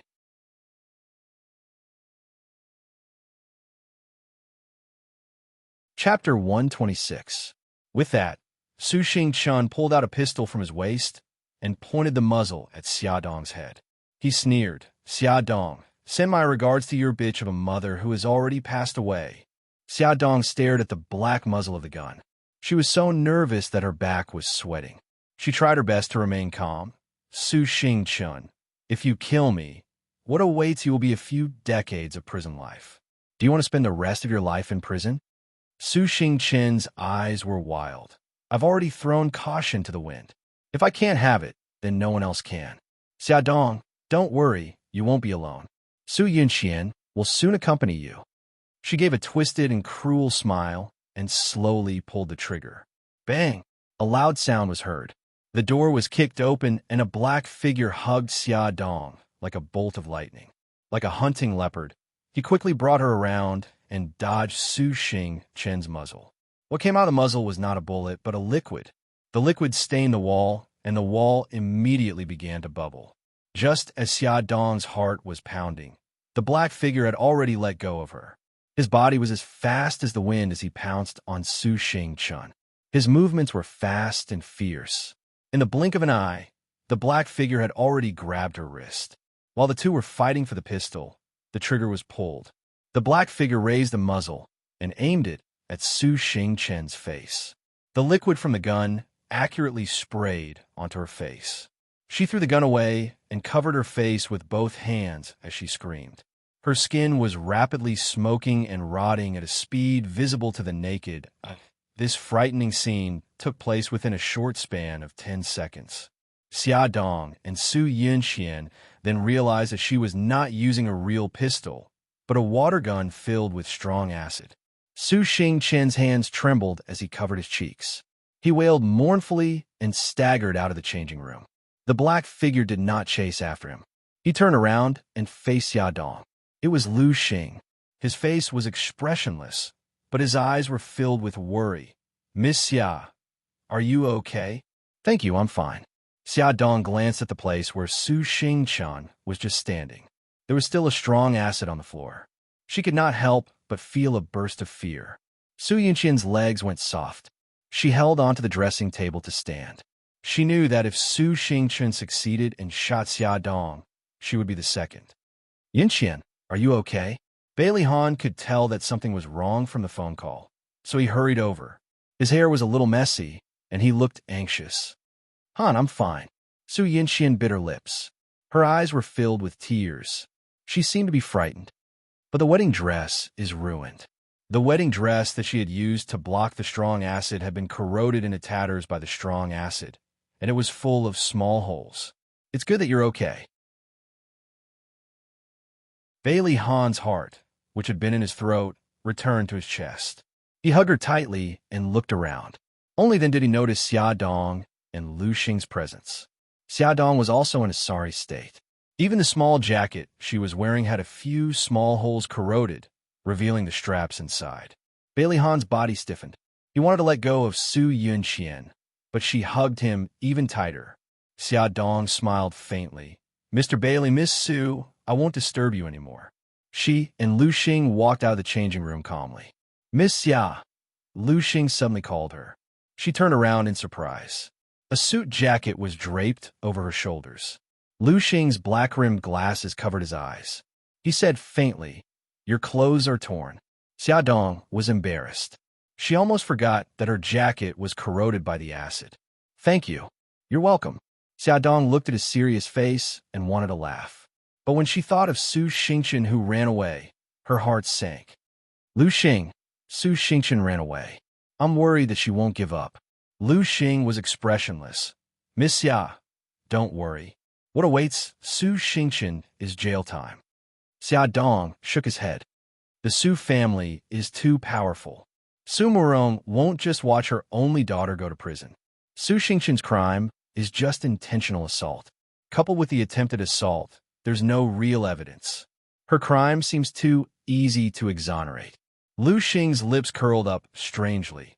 "Miss Xia, you don't have to worry about this. I believe that boss will have a way." Just as Xia Dong and Lu Xing left, Bailey Han also walked out of the changing room with Su Yunxian in his arms. Su Yinxian leaned against his arm. The burned skin on the back of her hand had already been treated. Bailey Han sent her to the hospital. Although the burn area was not big, it would definitely leave a scar, and it would take more than a week for the wound to heal. After leaving the hospital, Bailey Han drove Su Yinxian home. She bit her lip and said awkwardly, "Han, we're going to have our wedding tomorrow. But the wedding dress is ruined and my hand is injured. What should we do?" Bailey Han thought for a moment and said, "The wedding dress is easy to solve. I'll ask Anson for help. As for the wound on your hand," he glanced at the back of her hand. "After wearing white gloves, you can barely see the gauze on the back of your hand. We'll simplify the wedding and you won't have to work too hard." Su Yunxian tilted her head and looked into his eyes. She said firmly, "The wedding will be held as usual." "I'm fine, Han. I don't want our wedding to have any regrets."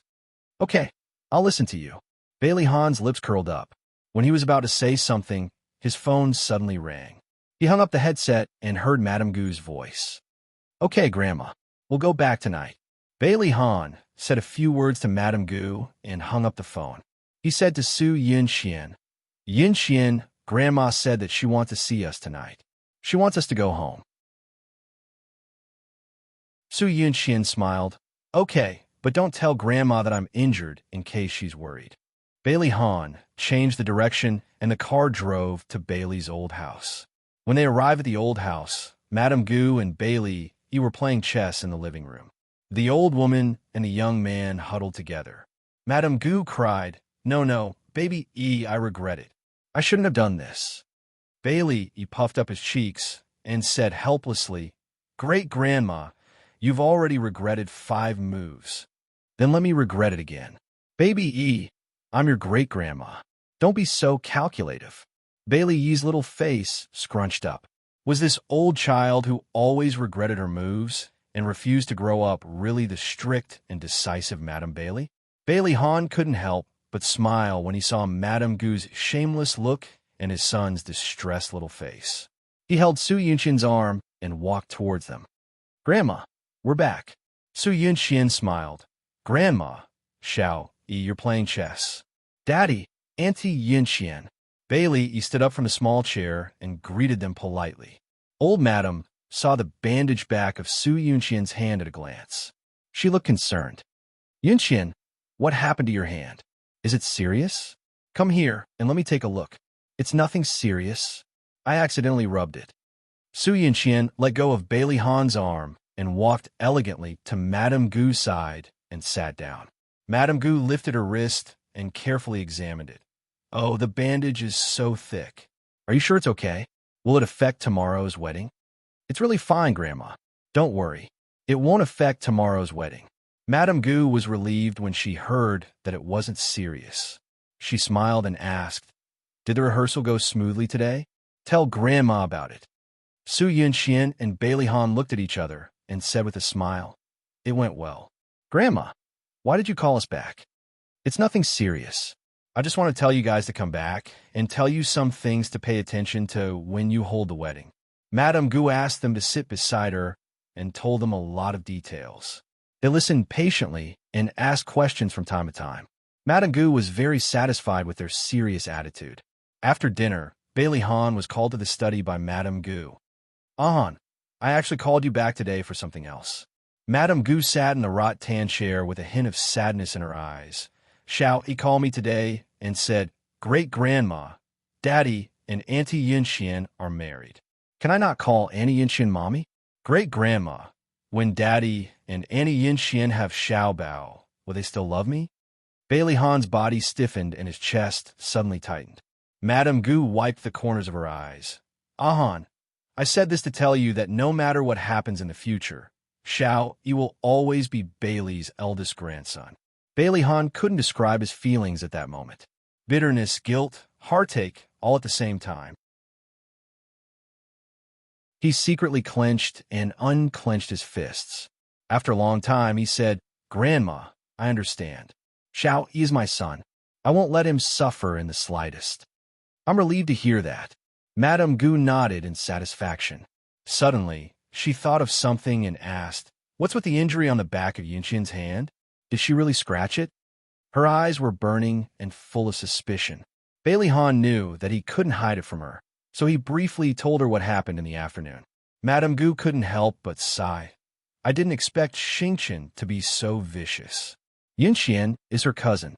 She deliberately avoided Xia Dong. Bailey Han pursed his lips and didn't say a word.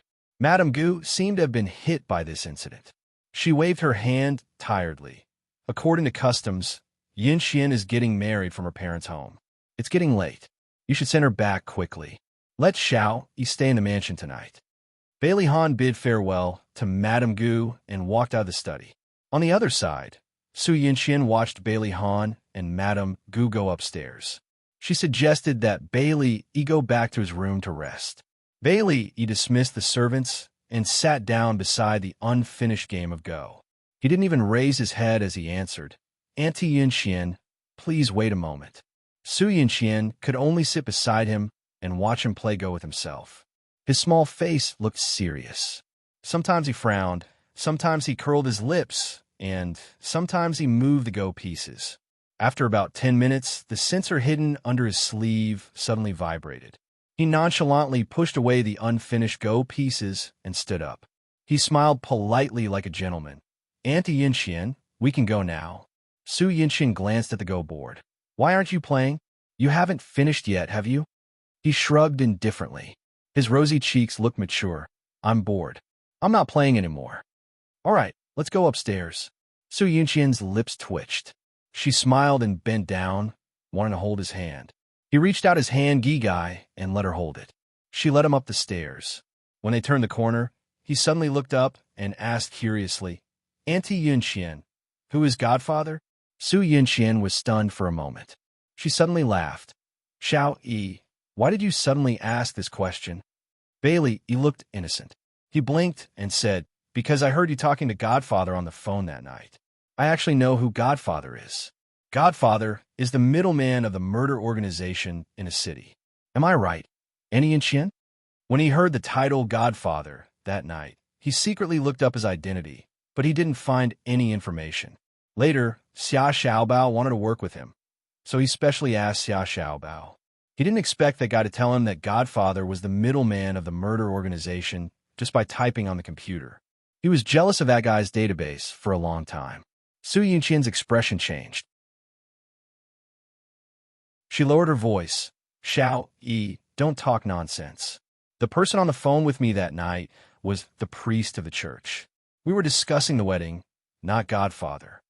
But I heard it very clearly. You called him Godfather. Bailey Yi raised his voice. His pink cheeks had an innocent look of doubt. Auntie Yinxian, why did you contact Godfather? Are you going to ask him to help you kill people? His voice was very loud, and it sounded very clear in the empty stairwell. Su Yinxian panicked and subconsciously covered his mouth. Xiao Yi, why would I do that kind of thing? Don't talk nonsense. Bailey Yi struggled. He used both his hands to pry her hands away and kicked her calves. His bright eyes stared at her, making her feel like she was being seen through. She reflexively covered his mouth even harder. His mouth and nose were covered, and he felt very uncomfortable. His white cheeks turned red, and his black eyes were filled with tears. He looked extremely pitiful. Su Yinxian didn't feel any pity for him. She was panicking, afraid that he would tell others about this. Coincidentally, there was no one around, so no one would know what she was doing. Bailey, he suddenly bit her palm. His sharp teeth made her palm hurt, and she subconsciously pushed him away. Bailey Han came down from the study on the 3rd floor and slowly walked down. When he reached the stairs on the 2nd floor, he suddenly heard Bailey Yi say loudly, Auntie Yinxian, why did you contact Godfather? Are you going to ask him to help you kill people? He suddenly stopped in his tracks. There was suddenly no sound downstairs. His heart tightened, and he quickened his pace to run downstairs. Then he saw a shocking scene. His son rolled down the stairs, and Su Yinxian stood on the stairs like a statue. She seemed to be scared out of her wits. Come and see. Songshu 566.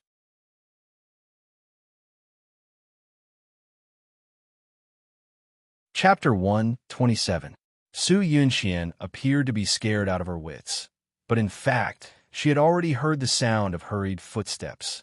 She rushed downstairs before Bailey Han could, shouting in a panic, "Xiao, Xiao!" A black shadow suddenly flashed past. She was fast, but Bailey Han was faster than her. He sprinted madly, trying to catch the little ball that was rolling faster and faster, but he couldn't catch him no matter how hard he tried. Bailey Han simply threw himself forward and rolled down with all his might. The moment the little ball landed on the ground, he stomped his feet and crawled on the ground, using his own body to cushion his son's body. The moment Bailey hit his back, he quickly put his hands behind his back to protect him, then carried him to his front. Shout, shout, Bailey Han's low voice was filled with anxiety. He suddenly looked up at Su Yunxian, who was stunned. "What are you doing? Call an ambulance." This was the first time Su Yunxian had seen him so angry. She pinched her palm with her fingernails and quickly ran to the landline. His son's eyes were tightly shut. His little face was pale and bloodless, and his forehead was bleeding. Bailey Han's heart ached. He picked him up from the ground and placed him steadily on the sofa. With such a big commotion in the living room, old Madam and the others were finally alarmed. They all came downstairs and saw Bailey lying there unconscious. They were so shocked that they almost fainted. With Bai Jinxio's help, old Madam trembled as she approached. What's going on? How is Xiao? Xiao, he was unconscious, and Bailey Han's face was pale. He said in a low voice, "Xiao, he rolled down the stairs and injured his forehead. We can only know if it's serious after the examination." Old Madam's body trembled, and Bai Jinxio quickly held her and comforted her. "Mom, don't worry. Xiao, he will be fine." The ambulance rushed over quickly, and Bailey Han followed them into the ambulance. The driver drove old Madam, Bai Jinxio, and Su Yunxian to the hospital. As soon as the doctor came out of the emergency room, Bailey's family members anxiously surrounded him. Old Madam asked anxiously, "Doctor, how is Xiao?" "Old Madam, little young master's injury is not serious. It's just a slight concussion. He will wake up soon." "Thank God, thank God." Old Madam clasped her hands together and murmured. Bailey Han's face relaxed. "Doctor, it's been hard on you." "Young master, this is what I should do." After the doctor left, Bailey Yi's family members, of course, Bailey Han, of course. Seeing his son lying quietly on the bed with a pale face and a slight frown on his handsome face, Bailey Han's heart tightened. Old Madam burst into tears and held his little hand. No matter how her family members persuaded her, she insisted on staying by Xiao Yi's side and waiting for him to wake up. Su Yunxian stood by Bailey Yi's bed and comforted him softly at the right time. Bai Jinxio said warmly, "Ahan, you and Yunxian should go back and rest first. You will have to work hard tomorrow. Old Madam and I will stay in the hospital tonight." Bailey Han looked at his son and said calmly, "Cancel the wedding first." "What?" Bai Jinxio's eyes widened in shock. "Ahan, do you know what you're talking about?" Su Yunxian couldn't believe her ears. She widened her beautiful eyes and looked at Bailey Han, waiting for his explanation. Bailey Han's gaze swept across everyone present calmly, and he said indifferently, "Mom, you didn't hear wrong. I want to cancel the wedding. Yunxian, I'll take you home first." With that, he turned to leave. Su Yunxian grabbed his arm and said in a trembling voice, "Han, why? Why do you want to cancel the wedding? Is it because Xiao Yi is injured?" Bailey Han suddenly turned around and stared at her with his deep and sharp eyes. His thin lips were tightly pursed, as if he was restraining himself. After a long while, he said in a cold voice, "Yes, Xiao Yi is injured. As his father, I can't abandon him at this time." Su Yunxian's grip on his arm gradually tightened. Her beautiful eyes were covered with a layer of mist. She bit her lip and said pitifully, "Han, let's postpone the wedding. Don't cancel it, okay? When Xiao Yi recovers, we'll hold the wedding, okay?" She was so compromising that even Bai Jinxio couldn't stand it anymore. "Ahan, Yunxian is right. If we suddenly cancel the wedding, what will everyone think of the Bailey family? Why don't we postpone it?" Old Madam Bai also spoke. "Ahan, why do you want to cancel the wedding?" Bailey Han's face was gloomy and his eyes were filled with complicated emotions. He didn't say the reason, but pushed Su Yunqian's hand away and said coldly, "It's getting late. I'll take you home." Without saying another word, he turned around and left. Su Yunqian forced a smile and said goodbye to old Madame Bai and Bai Jinxiu. When she walked out of the hospital, Bailey Han was already sitting in the car waiting for her. He didn't open the car door for her, as usual. She opened the door herself and got in. With a cold face, he didn't say a word and started the car. Outside the car window, the night scene was gorgeous. She looked at his perfect side profile. "Han, why did you cancel the wedding? I want to know the reason." Screech. With the sharp sound of the brakes, Bailey Han suddenly stopped the car by the side of the road. His thin lips were tightly pursed, indicating that he had tolerated it to the extreme. He stared at her with his cold eyes. Xiao Yi rolled down the stairs. It wasn't an accident, was it? Her heart tightened, but her face revealed a startled expression. "Han, W, what do you mean by this?" Little Wingsy accidentally rolled down the stairs. His eyes were filled with pain. "You're still lying to me. I heard your conversation with Xiao." "Is it because Xiao Yi knows that you're in contact with Godfather that you're so cruel to him?" "Han, how can you say that about me? Am I that kind of cruel and merciless person? I like Xiao Yi, and I want to be his mommy. How can I treat him like that?" Su Yunqian complained with tears in her eyes. "Han, so you've never believed me. You must think that Mika Keto is right and that I'm the mastermind behind the murder of Xiaodong, right?" She looked like she was about to cry, and his heart softened for a moment. However, when he thought of what his son said and the dangerous moment when he rolled down the stairs, he couldn't help but doubt it. "Yunqian, cancel the wedding first. I need to calm down and think carefully." He looked at her and said word by word, "Xiao Yi is very important to me. I hope that the woman who marries me is sincere to him." Su Yunqian smiled miserably. "I understand. In your heart, your son will always be the most important, right? No matter what I do, you won't believe me. 6 years of feelings in your heart, what is it worth?" Bailey Han gripped the steering wheel tightly and said slowly, "I love you, and I love Xiao Yi." Whether or not Yunqian pushed him down the stairs on purpose, everything would be revealed when Xiao Yi woke up. The moment his son rolled down the stairs, his heart almost stopped. His son was a part of his life. As a father, he was no longer a good father. He couldn't be selfish anymore. He wanted his son to grow up healthily and happily. He knew that his son didn't like Yunqian, but he deliberately ignored it. As a result, today's incident happened. It was time for him to think clearly. Bailey Han, the CEO of Shanghao Corporation, canceled the wedding and became explosive news. However, it was quickly overshadowed by another piece of news.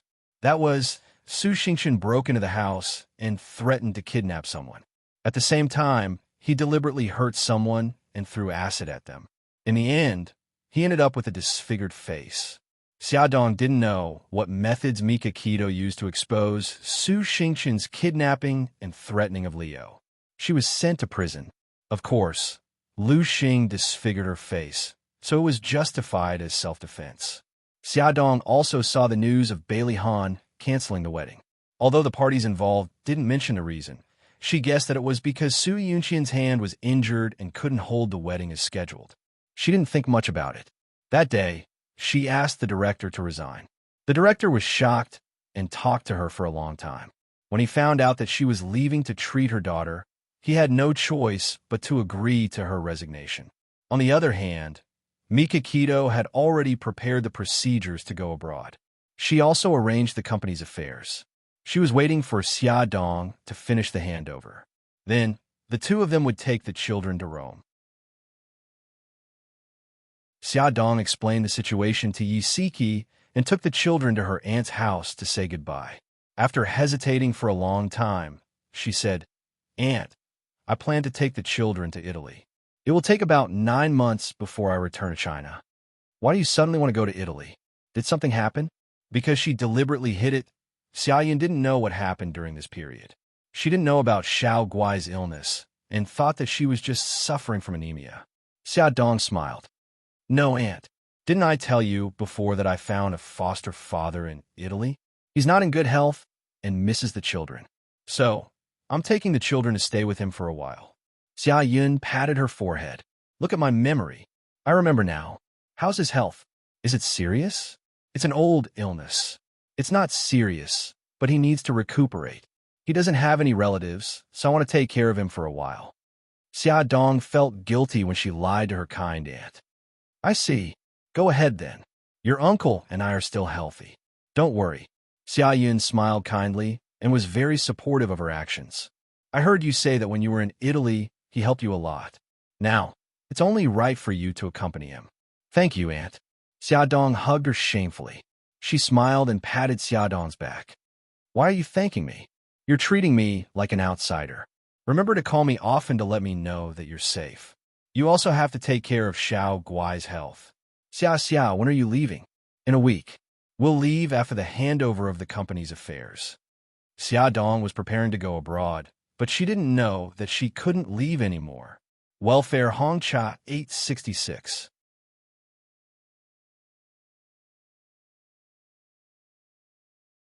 Chapter 128. Shenghao Group.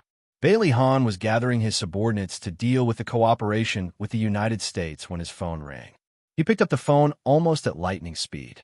His voice was low and a little hoarse. Grandma, how is Xiao Yi? Old Madam Han sighed. Xiao Yi is awake, but you should come to the hospital. Bailey Han had been worried about his son when he was working.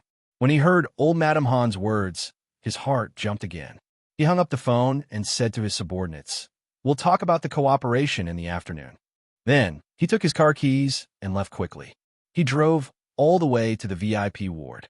Old Madam Han was sitting by Xiao Yi's bed with red eyes. Xiao Yi had already woken up. He was lying on the bed expressionlessly with his small lips slightly pursed. Grandma. Bailey Han greeted old Madam Han and bent down to touch his son's head. Xiao Yi tilted his head and dodged. Bailey Han sat down and softened his voice. Xiao Yi, do you feel any discomfort? Xiao Yi did not speak. His dark eyes stared quietly at the ceiling as if he did not hear his question. Xiao Yi. Bailey Han frowned. Was his son throwing a tantrum? Don't shout. He can't hear you.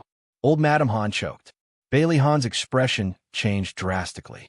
He reached out his hand, ignoring little Wingzy's attempts to dodge, and touched his head. Little Wingzy immediately shrieked like a frightened little beast, his hands and feet kicking around wildly. Ah! He screamed in horror. His eyes were full of fear, but he did not say anything. Bailey Han's heart sank.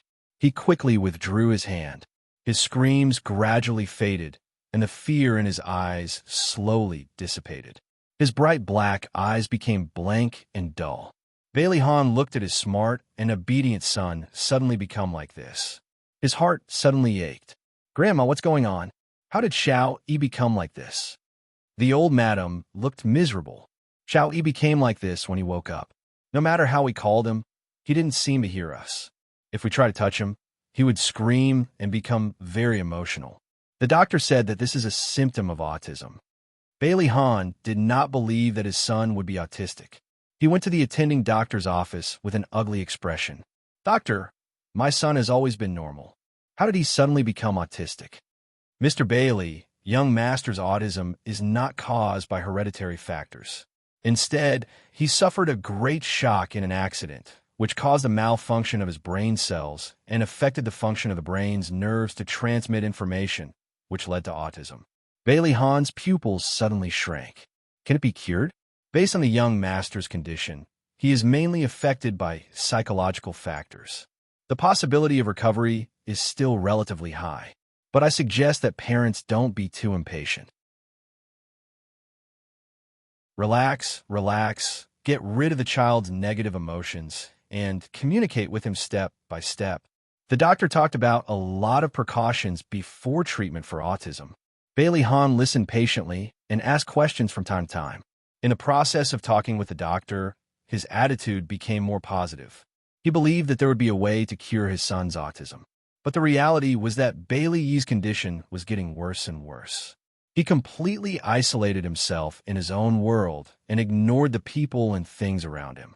He silently did his own things. Sometimes he would draw, sometimes he would play chess with himself, Sometimes he would sit in front of the window and stare blankly. Sometimes he would sit there for the whole day. As long as someone wanted to touch him, he would scream like a frightened little beast, baring his fangs and brandishing his claws. With his current condition, there was no way he could go back to school. He didn't even take the final exams. Asterisk, although Bailey Han canceled the wedding, which had a certain impact on the Bailey family and the Su family. The Bailey family was busy trying to find a way to cure Xiao Yi's illness. They didn't have the time to pay attention to the outside world. The Su family was different. First, there was the scandal of Su Xingchun. Then, the proud daughter of heaven, Su Yunxian and Bailey Han canceled the wedding. Although it wasn't as sad as being abandoned, the inside story was enough for the media to speculate for a long time. The Su family's reputation fell to the bottom. Facing the swarm of media, Su Yunxian was indifferent and elegant. Her goddess-like temperament was vividly displayed. Although everyone was still speculating, their attitude towards her was a lot friendlier. She avoided the media and stepped into the hospital. This was the hospital where Su Xingchun was staying. Because Su Xingchun was splashed with strong acid, 20% of his face was severely burned. It was a third-degree burn. After being detained, he applied for medical parole through his connections. Now, he was still staying in the hospital. When Su Yunxian went to visit him, Xia Jinxing was by his bedside. He looked a lot older, and the hair on his temples was white.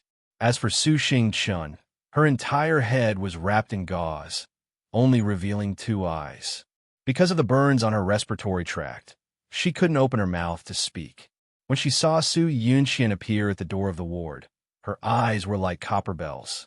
Her gaze was like a sharp blade, fiercely glaring at Su Yunxian.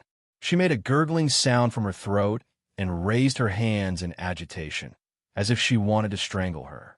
Xia Jinxing quickly grabbed her arm. Xingchun, don't be agitated. Be careful of your wound. Su Yunxian's eyes flashed with a trace of ridicule. She had a gentle smile on her face. Uncle, I'm here to see Xingchun. How is she now? Xia Jinxing sighed.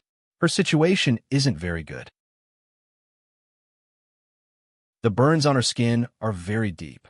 I heard from the doctor that we can only use conservative treatment now. Only when her wound scabs over can we perform skin grafting surgery. Su Yunxian turned her gaze back to Su Xingchun and said gently, Xingchun, you have to listen to the doctor's words and take care of yourself. You'll get better. Xia Jinxing said guiltily. Yunxian, Xingchun treated you so badly, but you still came see her. I apologize on behalf of Xingchun. Su Yunxian smiled. Uncle, you're treating me like an outsider. We're family. No matter what Xingchun did, she's still my cousin. Su Xingchen's eyes widened. She wanted to dig a few holes in her body with her gaze. The gurgling sound from her throat also became louder. Su Yunxian held her hand that was grasping in the air and said gently, Xingchun, I know what you want to say. Don't worry, I've already forgiven you. Don't let your thoughts run wild. Take care of yourself and get better soon. Su Xingchun couldn't care less about the piercing pain on her face. She shook her bandaged head. Xingchun, don't be so agitated. I'll visit you again in the future. Su Yunxian thoughtfully patted the back of her hand. She stood up and said to Xia Jinxing, Uncle, I'll leave first. I won't disturb Xingchen's rest. Yunxian, thank you for visiting Xingchun. Be careful on your way back. Xia Jinxing walked her to the door. Okay, uncle. You should go back and take care of Xingchun. Walking out of the hospital, Su Yunxian smiled. Han was suspicious of her. He didn't care about her reputation and canceled the wedding. Now, he didn't even take the initiative to contact her. She was extremely depressed. Now that she had visited Su Xingchun, she felt much better. Su Yunxian didn't go back to the company. Now that Han was ignoring her, it was better to start with the old madam. She drove to the old mansion and chatted with the old madam for a while. After confirming that Han didn't tell the old madam what Xiao Yi said, she felt much more at ease. Next, she wanted to check on Xiao Yi. She wanted to see how sick he was and whether he would tell anyone about her.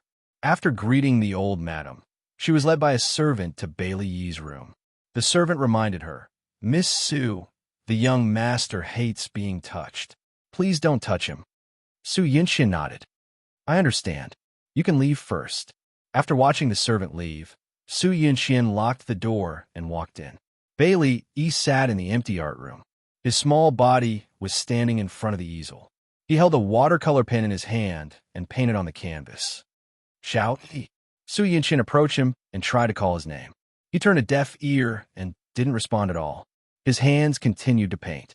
His bright black eyes quietly stared at the canvas. He was completely immersed in his own world. Su Yinxian walked to his side. When she saw what he had painted, she couldn't help but be shocked. On the large canvas, there were only two colors, black and red.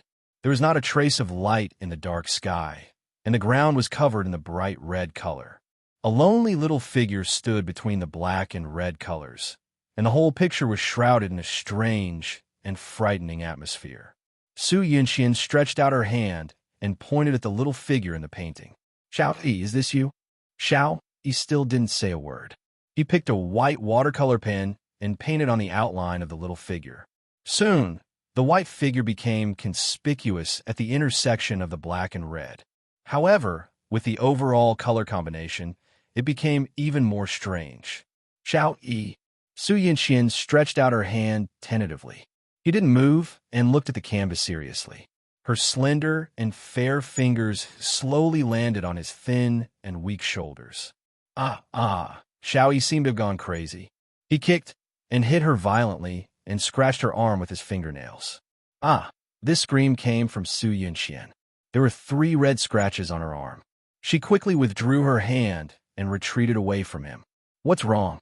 What's wrong? Miss Su, hurry and open the door. Hearing the scream, everyone in the villa was alarmed. The servants who rushed over first kept knocking on the door. It's nothing. Wait a moment. I'll open the door right away. Su Yinxian glanced at Bailey Yi, who was still screaming. She tidied her hair and quickly walked forward to open the door. Little young master. The servant wanted to go forward, but he was afraid of disturbing Bailey Yi. He didn't know what to do. At this moment, the old madam rushed over with her walking stick. Trembling, she walked to Xiao Yi's side. She didn't dare to reach out to hug him. She only comforted him gently. Darling, don't be afraid. Great-grandma is here at Hongcha 866.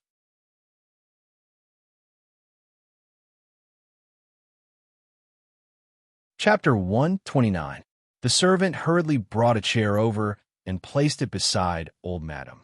Old Madam sat down and looked at Bailey, who was holding his head and screaming. She coaxed him gently over and over again. After an unknown amount of time, little Wingsy finally calmed down. He picked up the paintbrush again and painted on the canvas as if nothing had happened. Old Madam endured the intense heartache and praised him with a smile. Baby is so amazing. The painting is so beautiful. Xiao Yi's small body stood upright like a statue without any reaction. Let's go. Let's not disturb Baby. Old Madam sighed in her heart and stood up with the help of the servant. After walking out of Xiao Yi's room, Su Yinxian followed Old Madam to the living room. Old Madam asked someone to do a simple treatment for her wound. Su Yinxian looked apologetic. Grandma, it's all my fault. If I hadn't caught Xiao Yi that night, he wouldn't have fallen down the stairs, and this wouldn't have happened. Old Madam sighed. It's not your fault. Yinxian, why did Xiao Yi suddenly fall ill? Su Yinxian felt even more apologetic. I wanted to communicate with Xiao Yi and see if I could get his attention. I didn't expect him to suddenly scream when I pointed at the painting and praised him. Old Madam said doubtfully, Xiao Yi only gets emotional when others touch him. Are you sure you didn't touch him? I really didn't. I only touched his painting. I didn't expect it to turn out like this. Grandma, I'm sorry. Old Madam frowned. Could it be that Xiao Yi's condition has worsened? What should we do? Su Yinxian said, Grandma, I've asked some doctor friends. They said that it's best to send Xiao Yi to a rehabilitation center. They have professional rehabilitation training that will help Xiao Yi. The old madam also understood that this was a good idea, but Xiao Yi's identity was special. She was worried that it would cause unnecessary trouble. After thinking for a while, she said, why don't we hire a psychotherapist to treat Xiao Yi at home? In the evening, when Bailey Han came back from the company, the old lady told him about her idea. Of course, Bailey Han did not object, but he refused the psychotherapist introduced by Su Yinxian. Before the truth was made clear, he was already on guard against her. After pondering for a moment, he said, "Grandma, don't let Yinxian get close to Xiao Yi in the future." "Why do you say that?" Old Madam's eyes flashed sharply. She was suspicious. He said faintly, "Xiao Yi was too emotional when she saw her. I'm just thinking for Xiao Yi's sake. I don't mean anything else." When he heard Xiao Yi's words on the stairs, he did not tell anyone because he did not want to wrongly accuse a good person. Deep in his heart, he hoped that Xiao Yi's words were false. He also hoped that Su Yinxian had nothing to do with Xiao Yi's accident. In fact, Bailey Han had also consulted many experts and contacted a top psychotherapist. The psychotherapist was called Lin Yi. He was around 30 years old. He was polite and gentle. Every day, he would go to Bailey's old house and treat Bailey Yi for an hour. Lin Yi advised the parents to maintain a fixed time every day to communicate with the child alone. Even if the child did not respond, they should insist on talking to him or doing something to cultivate his understanding of the outside world. Lin Yi said, "The lack of social skills is the biggest obstacle for an autistic child. Parents should create opportunities for the child to interact with people around him. Young Master has many friends in kindergarten. You can invite them to the house as guests. You can also raise some small animals at home so that young Master can reduce his fear of social interactions and improve his social skills in the process of raising animals." Looking at his son sitting alone in the corner, Bailey Han's heart ached. He suddenly realized that his son was very lonely. He lacked maternal love since he was young and did not have any playmates of the same age. Although he was young, he had already developed a restrained and calm personality. He would not even show his emotions on his face. After thinking for a long time, Bailey Han called Xia Dong.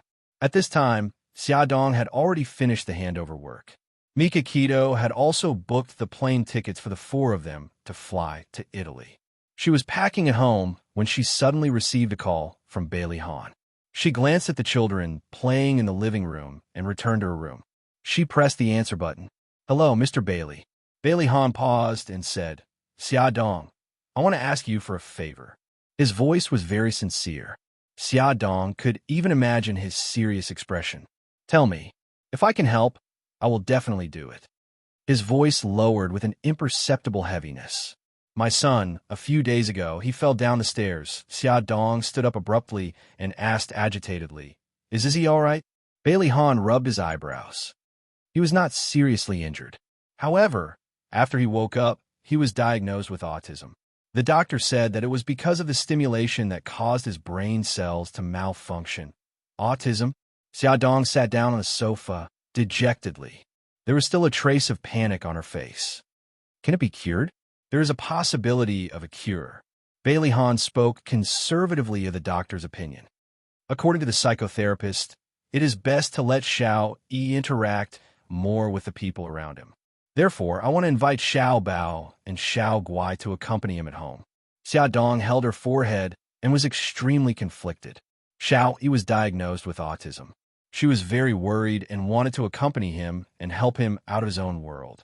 However, she had always protected Xiao Bao and Xiao Guai from the Bailey family. If she really brought them to the Bailey family, would it arouse suspicion? Moreover, with Xiao Guai's current situation, he could be in danger at any time. She did not dare to send her daughter to the Bailey family. Both the palm and the back of the hand were flesh and blood. How should he choose? She did not know what to do. After hesitating for a long time, she asked in a hoarse voice, "Can I find other children?" There was no emotion in his voice. "Xiao, he doesn't have any friends. If you don't want to, I won't force you." The phone call ended. Xia Dong held the phone, and her heart ached. The words "doesn't have any friends" kept echoing in her mind. She could almost imagine how lonely Xiao Yi must be.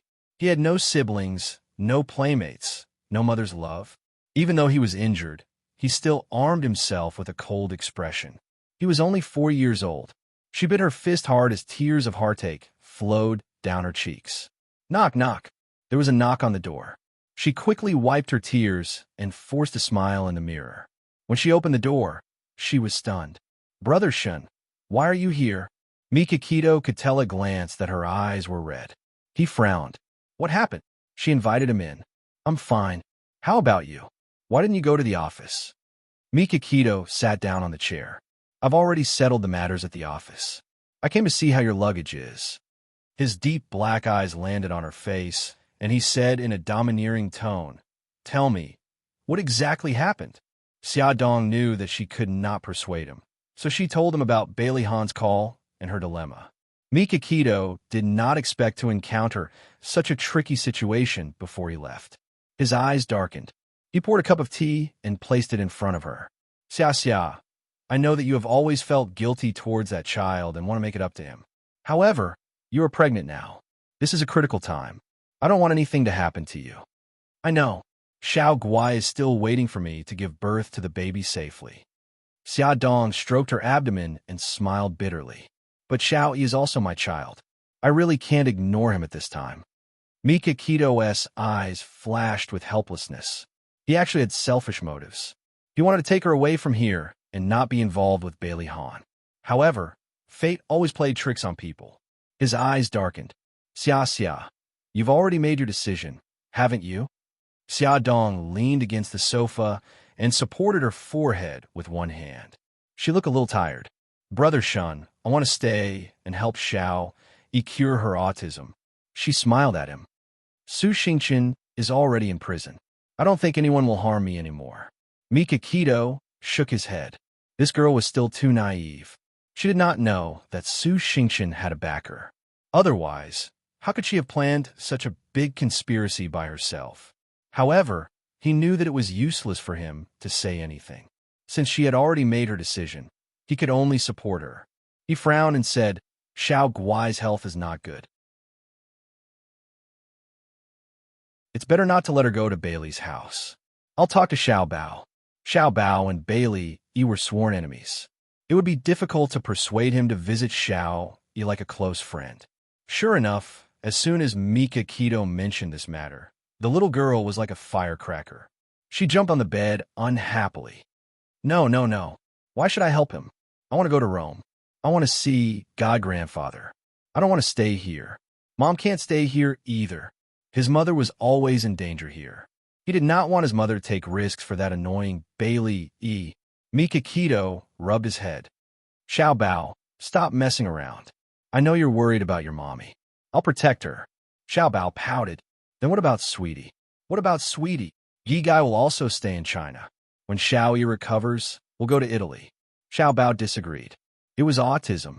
How could it be cured in 2 or 3 days? It seemed that they would not be able to leave in a short period of time. However, how did Bailey Yi, that annoying fellow, contract this disease? Autistic? More like arrogant. Xiao Bao, Yi Gai, be good. Don't make things difficult for your mommy. All right then. I want to make it clear that I'm not staying for that annoying guy. I'm staying for mommy. I know. You love your mommy the most. Mikakito rubbed his hair in amusement. In the living room, Xia Dong called Bailey Han back. She tried to speak in a calm voice. Mr. Bailey, when do you think it's convenient? I'll send Xiao Bao to Bailey's house. Welfare Hongcha 866.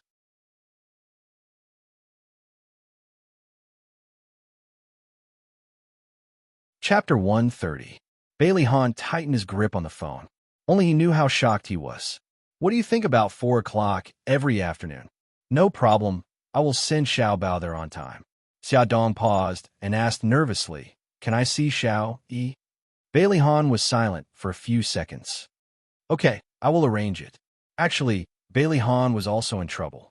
He had just mentioned his idea to the old madam, but the old madam had vetoed it. No matter what, she would not allow Xia Dong's son to accompany Xiao Yi. Is it Xia Dong calling? Tell her that we don't need her fake kindness, and we definitely won't allow Xia Xiaobao to walk through the Bailey family's door. When Bailey Han picked up the phone, the old madam was in the living room, shouting angrily. Bailey Han was helpless. Grandma, I'm doing this for Xiao Yi's sake. The old madam raised her voice. Xiao Yi has so many classmates. Why did she choose Xia Xiaobao? I hate Xia Dong. I will not allow anyone with the surname Qi to come close to our house. The old madam's stubborn temper was acting up again. Bailey Han was speechless. Grandma, although Xiao Yi has many classmates, she has never dated them. Xiao Bao and Xiao Yi have similar personalities. Who knows, she might be able to stimulate him. I don't understand. Why do you hate Xia Dong so much? The old madam choked and said angrily, there is no reason. I just hate her. Grandma, can you not be so unreasonable? Because of his son, he was already in a terrible fix. It was really hard for him to coax the old madam. He rubbed his eyebrows and said, I have already talked to Xia Dong. She will bring Xiao Bao over at 4 o'clock tomorrow afternoon. I will try my best to rush back tomorrow. Why are you coming back? Are you worried that I will give her a hard time? Bailey Han's mouth twitched as he hit the nail on the head. Old madam exclaimed, No, I haven't agreed to let her come over. Grandma. He was at his wit's end with this stubborn old child, so he brought up his precious son. Grandma, do you want to see Xiao Yi continue to be like this? Trust me, doing this will be good for Xiao Yi's condition. The old madam turned her gaze and saw her precious great-grandson standing by the window in a daze. The resentment and anger in her heart gradually dissipated. She had heard of Xia Xiaobao and knew that he was very smart. Every time her little great-grandson mentioned him, he would gnash his teeth in anger. She wasn't that old and senile. She could tell that although they were rivals, there was a faint sense of empathy between them. Perhaps Xiao Bao could really stimulate Xiao Yi and improve his condition. She pondered and struggled for a long time, unable to make up her mind. Suddenly, Xiao Yi, who was standing by the window with her back facing them, turned around and silently sat by the chessboard to play chess with herself. Bailey Han said indifferently, Grandma, do you want to keep watching Xiao Yi play chess with yourself? Which child of the same age didn't play in groups? Only Xiao Yi was always alone and didn't have any friends. The old madam closed her eyes and sighed. Forget it, forget it. Let them come. However, I have a condition. You can't let Xia Dong see Xiao Yi. If the mother and son met, what if Xia Dong had any ideas? Bailey Han frowned. I've already promised her.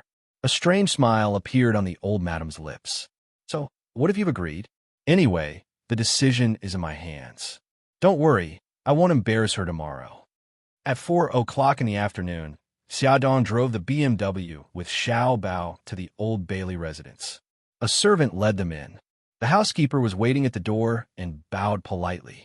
Miss Xia, please rest in the living room. Young Master Xia, please follow me upstairs. Xia Dong's eyes moved. Housekeeper, I want to go upstairs to see young master. The housekeeper looked troubled. Miss Xia, I'm very sorry. Without the old madam's permission, no one can see young master. Bailey Han had already promised her, but now the old madam jumped out to block her way. Xia Dong wanted to flip out, but she thought that there was still a long way to go, so she controlled herself. She bent over and reminded Xiao Bao. Bao Bao, remember Mommy's words. You have to be friendly to Xiao Yi. Don't worry, Mom. I know what to do. Xiao Bao pouted disapprovingly. He waved his hand and swayed his little, but as he followed the housekeeper upstairs. Xia Dong watched their figures disappear at the top of the stairs before she sat down on the sofa.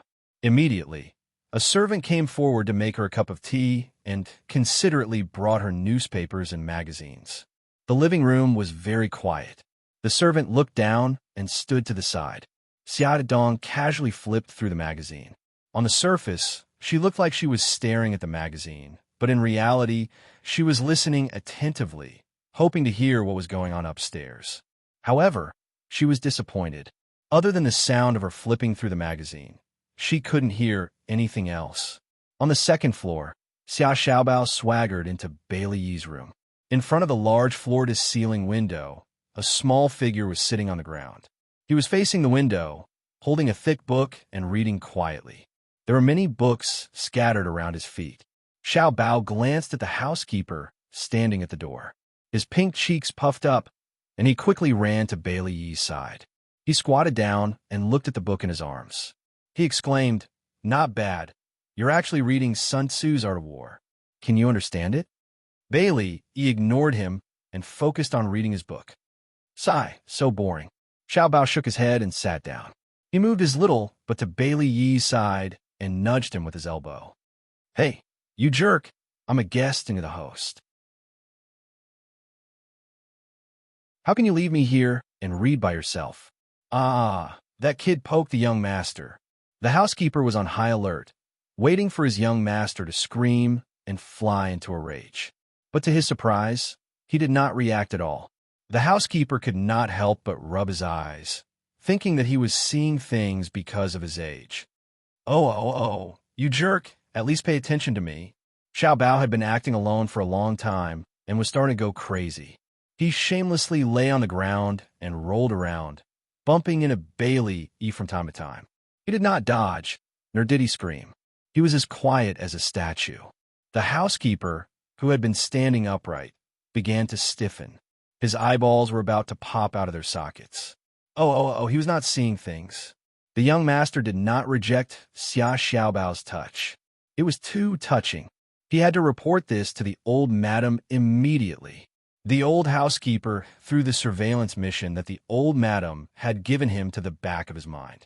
He ran out of Bailey Yi's room with tears streaming down his face and rushed up to the study on the 3rd floor. His footsteps were so vigorous that it was impossible to tell that he was in his 60s. Xia Xiaobao glanced at the empty doorway and quickly rolled to Bailey Yi's side. He kicked his little butt. Hey, Bailey Yi, there's no one here now. You don't have to pretend anymore. Bailey Yi did not move or speak. Xia Xiaobao climbed up and moved closer to him. He blinked his big eyes and looked at him. Bailey Yi, I asked you to pretend that you were hurt by an annoying woman. Your father, who dotes on you, will definitely hate that woman. I didn't expect you to be such a genius and come up with something like autism. I can't even go to Italy because of you. You're so annoying. Bailey, he still didn't speak. He quietly flipped through the pages of the book. F***CK. Are you addicted to pretending? Xia Xiaobao was angry. No one had ever dared to ignore him to such an extent. He snatched the book from Bailey Yi's hand and threw it to the door. A pair of feet and a crutch appeared at the door. The old madam lowered her head and glanced at the book Sun Tzu's Art of War, lying at her feet. Then, she calmly looked at Xia Xiaobao. This was the first time she had looked at Xia Xiaobao carefully. The short man was wearing a white t-shirt and denim shorts. His facial features were extremely delicate, and he was not inferior to her precious great-grandson. He blinked his bright eyes innocently and had an innocent smile on his pink cheeks. His handsome and cute appearance made people want to take pity on him. The old madam smiled kindly. You're Xia Xiaobao. Yes. Xiao Bao wasn't afraid at all. He straightened his little body and raised his little chin to introduce himself seriously.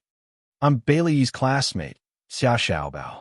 The old madam walked over with her crutch and said with a smile, Xiao Bao, thank you for coming to visit our Xiao. You're welcome. He had an arrogant look on his face. Although I don't really like Bailey, my mommy told me to be friendly to my classmates. So, I will reluctantly visit him every day. The old housekeeper behind the old madam stumbled and almost fell. He wiped the cold sweat off his forehead. The old madam didn't mind his rude words. In fact, she liked his straightforward personality. She nodded approvingly. Xiao Bao, you and our Xiao Yi have similar personalities. I think you two will become good friends. Unfortunately, Xiao Bao was Xia Dong's son. She really didn't want to have anything to do with that woman. The old madam's smile gradually faded when she thought of this. She said indifferently, What game were you playing just now? Why did you throw the book at the door? Xiao Bao keenly sensed the change in her attitude. He snorted softly and walked over to Bailey. We were competing to see who could throw the book further. Bailey, don't you think so? He patted Bailey Yi's shoulder with his small hand. The old madam and the old housekeeper widened their eyes. What a miracle! Xiao Yi really didn't scream or flip out. Although he didn't answer, he didn't reject other people's touch. This was a huge improvement. The old madam couldn't help but reach out her trembling hand and slowly place it on Bailey Yi's shoulder. He didn't scream. He was very quiet, quietly looking at the scenery outside the window The old madam's eyes couldn't help but redden. She was so emotional that she covered her mouth and held back her tears. Attention, Songshu 566.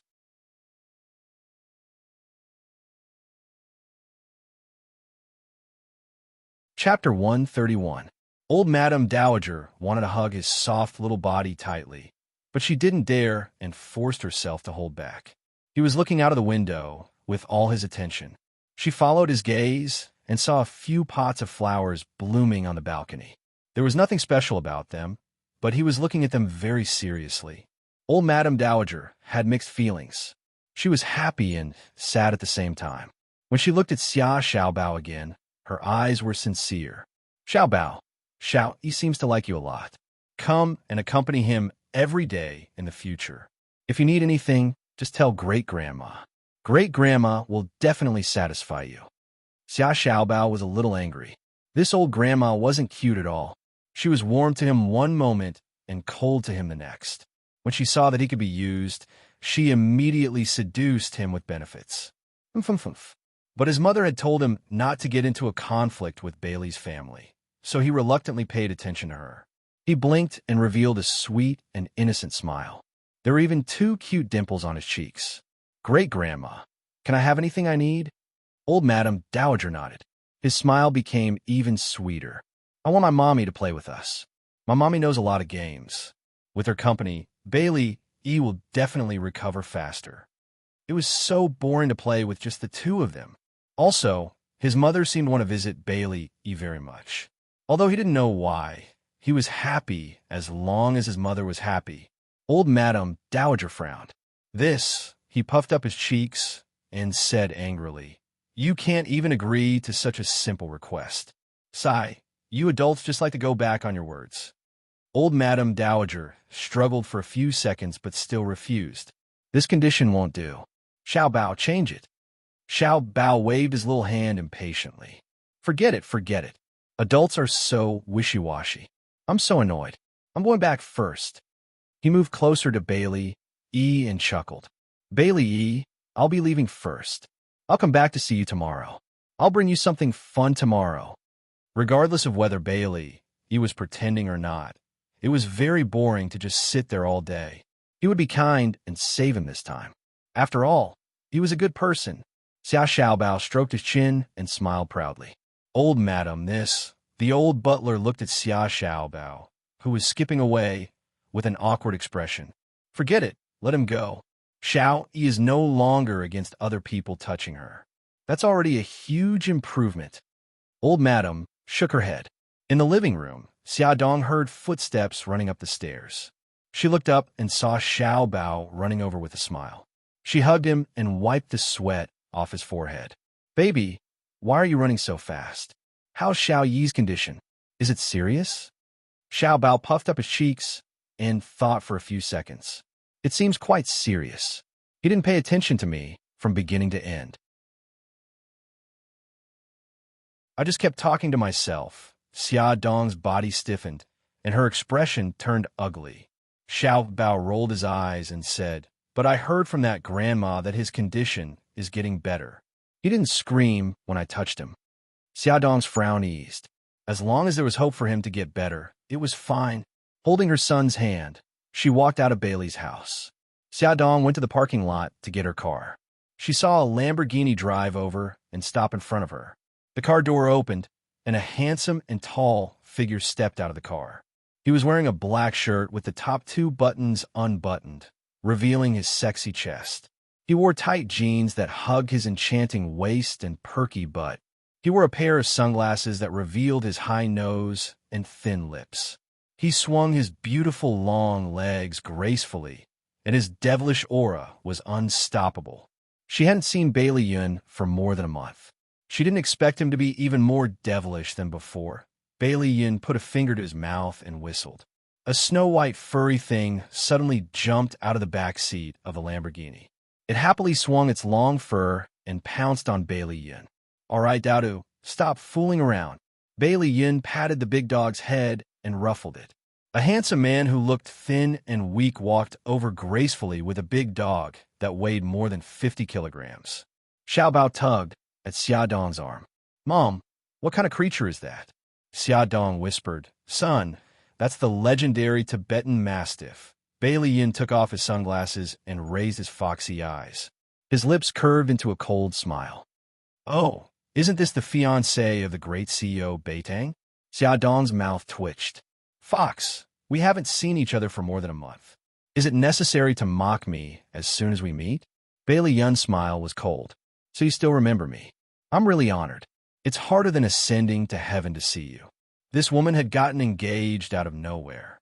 He wanted to ask her about it, but he was always stopped by strange people. Later, he heard that she was sick. When he went to her house, the nanny said that she wasn't around. In short, it was harder than ascending to heaven for him to see her. Fox, is there a misunderstanding here? Xia Dong had never seen him looking for her. She was also entangled with trivial matters and had never contacted him. Bailey took a deep breath. His beautiful, foxy eyes narrowed as he said indifferently, Forget it. I'll be angered to death by you sooner or later if I bicker with a heartless woman like you. Hey, you're not allowed to reject my calls anymore. I didn't. Xia Dong immediately retorted. I didn't receive any calls from you at all. Bailey Yin frowned. His eyes suddenly turned cold, and he stretched out his hand. Give me your phone. Xia Dong was puzzled. She took out her phone and handed it to him. He took the phone and fiddled with it for a while. Suddenly, he sneered. You've blacklisted my name. No wonder you can't answer my calls. I've never done that before. Xia Dong hurriedly explained. You don't have to explain. I think I know who did it. Bailey Yun's lips curled into a sloppy smile. It seems that your fiancé is very strict with you. This Mika Keto is really going all out to get rid of her love rival. Xia Dong instinctively retorted, No, Brother Shin isn't that kind of person. Bailey Yun's heart suddenly ached, but he still had a frivolous smile on his face. He pinched a strand of her hair with his fingers and leaned over to smell it. How intimate. No wonder you two even have a child. He glanced at Xiao Bao, who was standing beside Xia Dong's feet. Fox, Xiao Bao isn't, Xia Dong wanted to explain, but she swallowed her words. Forget it. You can think whatever you want. Xiao Bao, let's go. She opened the car door and carried her son into the car. She sat in the driver's seat expressionlessly. Damn it. Why didn't she explain? Was she really going to run away with another man? Bailey Yin gritted his teeth as he watched Xia Dong drive away. He was so angry that he stomped his feet. Lil P jumped over and rubbed her furry face against Bailey Yun's arm. Bailey Yun smiled bitterly. Lil P, it seems that you're the only one who knows me best in this world. Lil P rubbed against him affectionately. He chuckled and led Lil P to the old mansion. What are you doing here? Old Madam Dowager got angry when she saw Bailey Yun's sloppy attitude. Of course, she did not treat him well. Bailey Yun lowered his eyes to hide the coldness that flashed across his eyes. He stroked Lil P's furry head and said, Didn't the psychotherapist say that raising animals is good for treating autism? That's why I brought Lil P over to accompany Xiao. Lil P stuck out her long tongue and stared at old Madam Dowager eagerly. She wagged her furry tail in a fawning manner. Unfortunately, she was too small to be cute even if she tried to act cute. Old Madam Dowager frowned in disdain and pointed at the huge creature in the living room. Are you sure this fellow won't scare Xiao Yi? Bailey Yun's mouth twitched. Xiao Yi is like Lil P since she was young. Lil P also likes her very much. Grandma, do you remember when Xiao Yi shaved all of Lil P's fur when she was 3 years old? Lil P did not even make sound. If it were anyone else, Lil P would have bitten off an arm before they could even pluck a single hair from Lil P's body. Old Madam Dowager thought about it. There was indeed such a thing. At that time, the big guy had a bald butt and was depressed for a long time. She hid at home and avoided people. Butler cleaned Lil P and sent her to young master's room. Bailey Yin was speechless. He had just cleaned Lil P up before leaving the house. She smelled good all over, okay? Lil P. Woo-woo tea to the power of tea. She despised him. Lil P also had dignity. When a servant was bathing her, she fiercely splashed the servant with water. Bailey Yin took Lil P upstairs. Xiao Yi was still sitting by the window, quietly reading a book. Bailey Yin called his name, but he did not respond. Lil P barked at him twice, but he ignored her. Bailey Yun felt sad. When he first found out that Xiao Yi was autistic, he thought it was a prank by Xiao Yi. However, a week had passed, and she still did not get better. Bailey Yun started to worry. He especially brought his beloved dog over to accompany Xiao Yi. Compared to the silent Xiao Yi now, he missed the little devilish Xiao Yi very much. Bailey Yun bent down and wanted to rub Lil P's head. However, he was worried that it would agitate Lil P, so he could only give up and sit beside him. He stretched out his long arm and hugged Lil P's furry head. He chuckled softly and said, "Xiao Yi, look who I brought over for you." There was no response. Lil P was disliked before, and now he was being ignored again. She was unhappy. She rubbed her head against Xiao Yi's head and licked his face with her long tongue, leaving saliva all over his face. Her furry paws were not idle either. From time to time, she would bend her legs and jump around like a frog to attract his attention. Xiao Yi still did not respond. Lil P was so tired that she was panting. She lay on the ground and looked at Bailey Yun with tears in her eyes. Bailey Yun smiled and stroked her head. "Lil P, you're not working hard enough. Look, Xiao Yi is still ignoring you. Woo-woo, don't hurt a dog like this." Ad. Hongcha 866.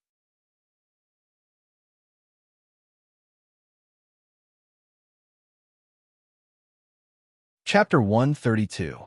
Lil P rolled around on the floor with tears streaming down his face. Although his body was huge, he was extremely nimble. He was very careful not to bump into Xiao Yi. Otherwise, with his size, it was very likely that Xiao Yi would have been sent flying. Bang! He knocked over a chair and knocked over a pile of books. Lil P rolled around agitatedly among the books all over the floor, his fur flying everywhere. In the past, Xiao Yi loved to make him roll around on the floor. Bailey Yun carefully observed Xiao Yi's reaction. His eyes seemed to move a little. Bailey Yun hurriedly gestured to Lil P. Lil P rolled in front of Xiao Yi and rubbed his face with tears brimming in his eyes, trying to please him. Xiao Yi's eyes moved again. He slowly reached out his small hand and gently stroked Lil P's furry face. "Ow, ow!" Lil P howled excitedly. He sang loudly and happily rubbed against the back of his hand. Bailey Yun was as excited as Lil P. He hugged Lil P's head and kissed him fiercely. His eyes were shining with joy. "Lil P, good job. We'll leave Xiao Yi to you. You have to be responsible for curing him." The butler, who was guarding the door, ran away in tears. "Old madam, young master's condition has improved again." Asterisk on the way home, Xia Dong had already made a big decision. She was going to attend an autistic rehabilitation therapy class to learn related knowledge and help Xiao Yi recover as soon as possible. Now that she had resigned, she had a lot of time to do what she wanted to do. When Mika Keto got home, she told him her thoughts. He was silent for a while and expressed his support for her decision. After coaxing the children to sleep, Mika Keto still hadn't left. Xia Dong hesitated for a moment and said, "Brother Shun, I met Bailey Yun today. He said that he had looked for me before and even called me, but I didn't know even once." She didn't say anything else, but her eyes were full of questions. Mika Keto's expression was calm. "I was the one who got someone to stop him. I was also the one who blacklisted his number on your phone." "Why?" Xia Dong did not understand. Bailey Yun was not a bad person. There was no need to guard against him. "Because I'm worried that he'll kidnap you. He's a famous playboy." He didn't look like he was joking. Xia Dong's face darkened. "Brother Shun, I'm already an adult. I have the ability to distinguish and reason. What you're worried about will never happen." She began to wonder if the sudden disappearance of her admirers back in Japan was also because of him. He stroked her head and smiled. "Silly girl, you can also think of it as me being jealous." "Brother Shun," Xia Dong felt helpless. "Don't do such childish things anymore, okay?" He laughed. "Okay, but you have to promise me that you won't go out alone with Bailey Yun." She was speechless. "Bailey Yun is a good person. He won't do anything to me." The smile on his face widened. "You can still think of it as me being jealous." Xia Dong wanted to scratch the wall. When did Brother Shun become so unreasonable? Without thinking, she blurted out, Then why aren't you guarding against Bailey Han? Mika Kito's eyes narrowed. Bailey Han, and she even had a child. How could he not know that Bailey Han was the most threatening one? However, when she was kidnapped, he needed Bailey Han's help. There was no way he could exclude Bailey Han from the two of them. As for the others, they weren't so lucky. He was even considering if he should blacklist Xiao Tiansheng as well. What a terrifying possessiveness. He smiled faintly and said insincerely, because I know that you don't want to have anything to do with Bailey Han, so he's not worth being afraid of. All right, he hit the nail on the head. Xia Dong and Gigai shut their mouths. After sending Mika Kito off, it was already past 10 o'clock. Xia Dong went to the children's room to take a look. The two little guys were sleeping soundly. She smiled and gently closed the door. When she returned to her room, she dialed Bailey Yun's number. "Fox, it's me, Xia Dong." Bailey Yun was drinking at the bar when a beauty came over to chat him up. He pushed her away and picked up the phone. Hearing her hesitant voice, he could imagine her hesitant look at the moment. He narrowed his eyes slightly. "Do you want to ask about Xiao Yi's condition?" Xia Dong grunted and kicked the ground with the tip of her foot. "You brought the dog over today to keep Xiao Yi company, right? How is his condition now?" His heart was filled with resentment. If it wasn't for Xiao Yi, she wouldn't have taken the initiative to contact him. Although he was unhappy, he still told her about Xiao Yi's condition in detail, including how he began to sense the outside world and took the initiative to touch Lil P. Xia Dong was overjoyed. She said nervously, "Fox, I want to see Xiao Yi. Do you have any way to help me?" Bailey Yun's tone softened a little. "You know that my grandma treats Xiao Yi like a treasure and protects him tightly. It's impossible for you to get close to him." She smiled awkwardly. "I know. Just pretend that I didn't ask." Bailey Yun's lips moved. He wanted to say something, but didn't. Xia Dong said softly, "Fox, I didn't contact you for a long time because something happened to me. I didn't mean to ignore you. Don't be angry, okay?" "Idiot." Bailey Yun scolded softly. He wasn't angry because of this. He was angry because he didn't hear from her and had worried him for so long. They finally met, but she was still holding her and Mika Kito's son. She tried to please him in a small voice. "Go ahead and scold me. Remember to forgive me after you're done." Bailey Yun was angry and amused at the same time. When he imagined her carefully trying to please him, his heart softened. He coughed and pretended to be fierce as he shouted at her, "What's going on with you and Mika Kito? Didn't you say that you didn't want to get married? Why do you want to marry him? Or do you just not want to marry me?" He shouted a lot. Xia Dong rubbed her ears in distress. "Okay, I'll be honest. Actually, this is a misunderstanding. Brother Shin's proposal was just an act. So you're not engaged?" Bailey Yun was ecstatic. He stood up quickly, scaring the beauty who was about to approach him. "Yes, I'm only telling you. Don't tell anyone else." Xia Dong dug her ears. "Why?" Bailey Yun was very dissatisfied. Did she want to make the act with Mika Kito real? Xia Dong wanted to poke his head with her finger. "Are you stupid? If your family finds out that I don't have a fiancé, they'll definitely think that I'm trying to seduce your brother. My engagement status is my protection." Bailey narrowed his eyes and impatiently pushed away the beauty who was trying to strike up a conversation with him. "All right, this reason is still reasonable. But I'm warning you, you're not allowed to turn the act into reality with Beitang Shun. Even if they were to turn the act into reality, it would be with him." "Okay." She wouldn't make the act real with anyone. Hearing his exasperated voice, she felt very warm. Finally, she didn't lose him as a friend. He was silent for a moment before he finally asked, "Xia Xia, Xiao Bao, and Xiao Guai, are they really Mika Kito's children, as the newspaper said?" She gripped the phone. "Fox, is it important who the father of the children is?" "It's very important. I really want to know." He had been absent from her life for 5 years. He already felt that he couldn't catch up with her, let alone 2 children suddenly. She said softly, "I'm sorry, I can't tell you." He was silent for a long time, so long that Xia Dong mistakenly thought that he had hung up the phone. He suddenly said, "It's fine if you don't want to tell me. One last question. Do you love the father of the children?" She thought about it seriously and said no. Bailey Han was very good. She only felt sorry for him, not love. Bailey Yun heaved a sigh of relief. As long as she didn't love him, at least he still had a chance. The next day, Xiaodong sent Xiao Bao to the old Bailey mansion on time. She was blocked downstairs by the butler again. She sat in the living room, waiting for her son. She was holding a magazine in her hand, but she couldn't read a single word. In front of the old Bailey mansion was a wide lawn and garden. Through the window, she saw servants weeding and catching insects in the garden. There was also a servant under the great trellis, bathing the Tibetan Mastiff named Daodu with a shower head. Awoo! The Tibetan Mastiff's huge body suddenly jumped up. Its long fur fluttered, and the poor little maid was drenched in water. Xiaodong was speechless. She saw clearly that the little maid was bathing Daodu as if she was bathing her enemy. She was scrubbing its fur fiercely. It would be strange if it wasn't angry. It seemed that she had no experience in taking care of pets. Anyway, she had nothing to do, so she might as well help her. Xiaodong looked at the maid who was standing in the living room with her head lowered. She greeted her and walked out of the living room.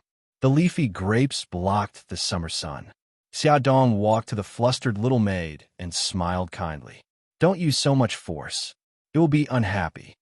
The little maid was about 17 or 18 years old. Her whole body was wet from the water droplets that Daodu threw out. She touched her hair embarrassedly. The old lady asked me to wash it clean, so if you don't mind, I'll help it wash. Xiaodong rubbed Daodu's wet head. It didn't show a fierce expression like other Tibetan Mastiffs. Instead, it naturally enjoyed her touch. Ow, how can I do that? You are a guest. Miss Xia, you'd better go back to the living room. It's okay. I have nothing to do anyway. By the way, what's your name? Xiaodong took the comb on the ground and gently combed Daodu's tangled hair. The little maid smiled shyly. My name is Yi Lu. Miss Xia, you can call me Xiao Lu. Xiaodong said as she combed Daodu's hair. Xiao Lu, before bathing the pet, you can use the comb to comb its hair. You can remove the fur balls and hair knots. You can also pick up the dirt on its body. After combing its hair, Xiaodong asked her to take a cotton swab and put it in Daodu's ears to prevent water from flowing into its ears and causing otitis media. You can also apply eye ointment to the eyes to prevent water and infection. Xiaodong used her fingers to gently apply the eye ointment. With every step, she explained the purpose of her actions once more. Yi Lu kept nodding, her face full of admiration. Miss Xia, you know so much. Have you had a pet before? Xiaodong poured a special pet bath gel onto her palm, rubbed it into foam, and then applied it on Lil P's body. She smiled and said, I used to have a schnauzer when I was in Japan, but after I came back to China, I stopped having one. In fact, not only had she bathed dogs, she had also bathed horses. Wow, that's amazing.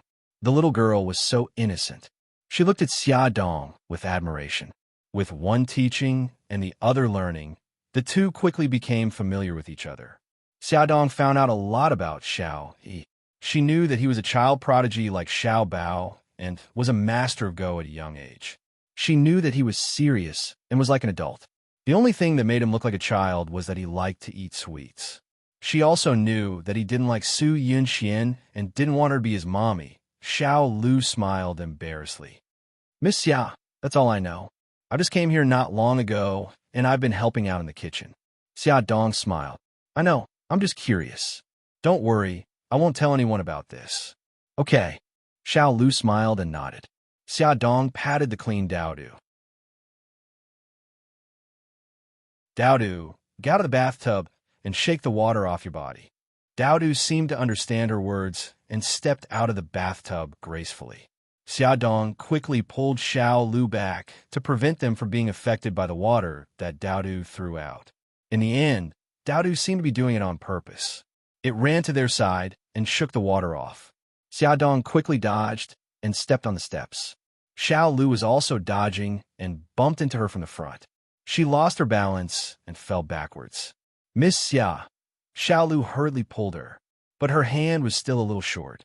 Seeing that she was about to fall, Xiaodong was already prepared to use her hands to support her abdomen.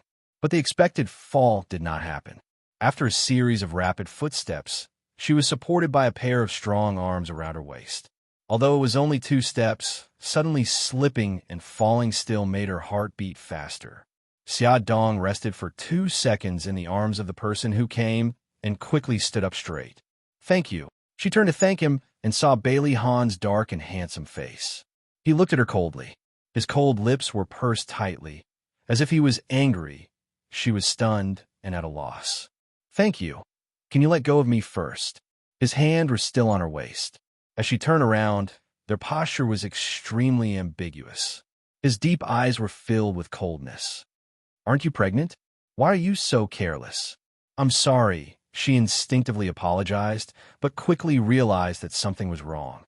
He had saved her in a critical moment. It was normal for her to thank him. Why did she have to apologize to him? "Young master, it's all my fault. I accidentally bumped into Miss Xia. Please don't blame Miss Xia." Xiao Lu apologized in a panic. Bailey Han did not even look at her. He stared at Xia Dong without blinking. "Have you always made Mikakito worry like this?" Ad. Shinwu 799.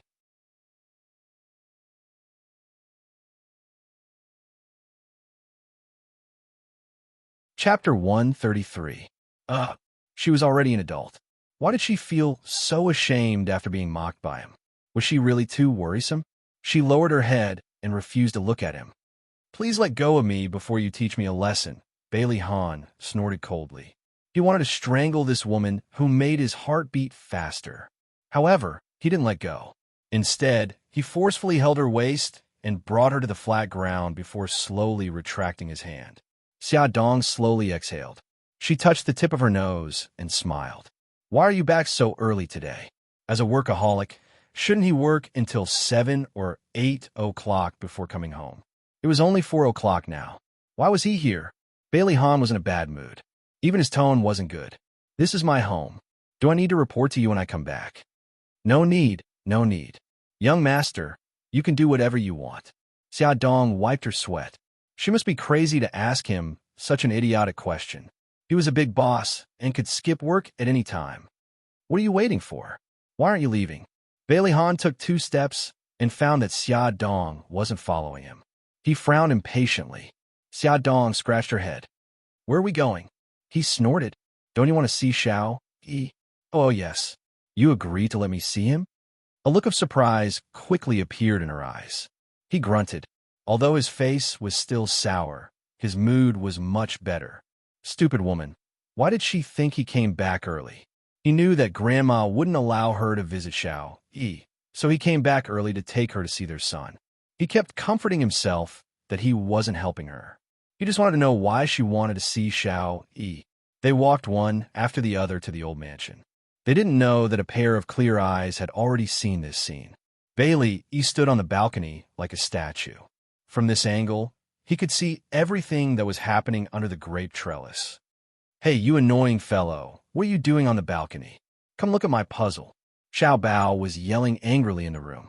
He was kind enough to bring the jigsaw puzzle along to play with him, but this annoying fellow ignored him. Bailey's small fingers gripped the iron railing tightly. If someone was by his side, they would definitely see the anger in his eyes.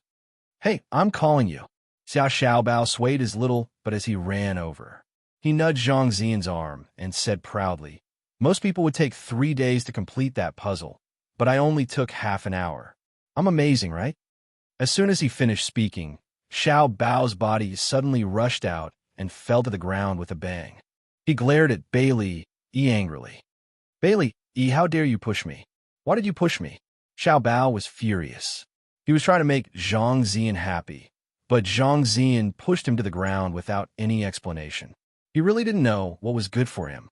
Xiao Bao got up from the ground angrily. He rolled up his sleeves and rushed up to Bailey with puffed up cheeks. He pushed Bailey's small chest and shouted angrily, "Tell me, why did you push me?" Bailey looked at him expressionlessly. His gaze was so cold that it didn't seem like a child's. Xiao Bao was stunned for a moment, but he quickly reacted.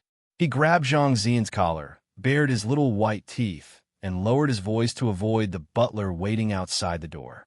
"Bailey, I'm telling you, I don't care if you're pretending or not. Don't throw a tantrum with me. If it wasn't for my mommy, I wouldn't have bothered with you." Xiao Bao knew that his eyes weren't playing tricks on him. When Zhang Zian mentioned his mommy, he clearly saw Bailey Yi's gaze change. It became sharp and angry. The next second, Bailey Yi's hand also grabbed Xiao Bao's collar. The two brats wrestled with each other. Just as they were fighting fiercely, an angry voice came from the door. "What are you doing? Stop it right now." It was Bailey Han's voice. Bailey instinctively let go of his hand, but Xiao Bao was still holding onto his clothes. Xia Dong scolded, "Xiao Bao, let go of him." Xiao Bao then let go of Gi Gai. The two children's clothes were messy, and they stood in the middle of the room with their faces covered in dirt. The two adults looked at them sternly. Bailey Han stared at his expressionless son. He was angry and helpless. Xia Dong glared at Xiao Bao, exasperated. "Xiao Bao, what's going on? I asked you to play with Xiao Yi, but you started fighting with him." Xiao Bao puffed up his cheeks angrily and glared fiercely at Xiao Yi. "Who told him to push me first? I was just defending myself." Xia Dong choked at his words and said angrily, "Defending yourself? That was revenge. Xiao Yi pushed you, so you had to push him back? Xiao Bao, have you forgotten what Mommy told you?" He raised his chin indignantly. "I didn't forget. Mom, who's your son? Why are you siding with someone else's child?" Xia Dong's body froze, and the blood drained from her face. Her face turned pale, and she clenched her fists involuntarily. Bailey Han didn't know why Xiao Bao's words made Xia Dong react so strongly. A complicated look flashed across his eyes, and he said in a low voice, "Xiao Bao, don't be so rude to your mommy. Uncle, how I talk to my mommy is our family matter. Don't be a hypocrite and poke your nose into other people's business." Xiao Bao saw his mother's pale face and immediately regretted it. However, he was too prideful to admit his mistake in front of outsiders, so he turned his anger to Bailey Han. "Xiao Bao," Xia Dong called her son's name sternly. "Don't be rude to Uncle Bailey. Apologize now." "No, I didn't do anything wrong." There was no way he would apologize to his irresponsible father who abandoned him.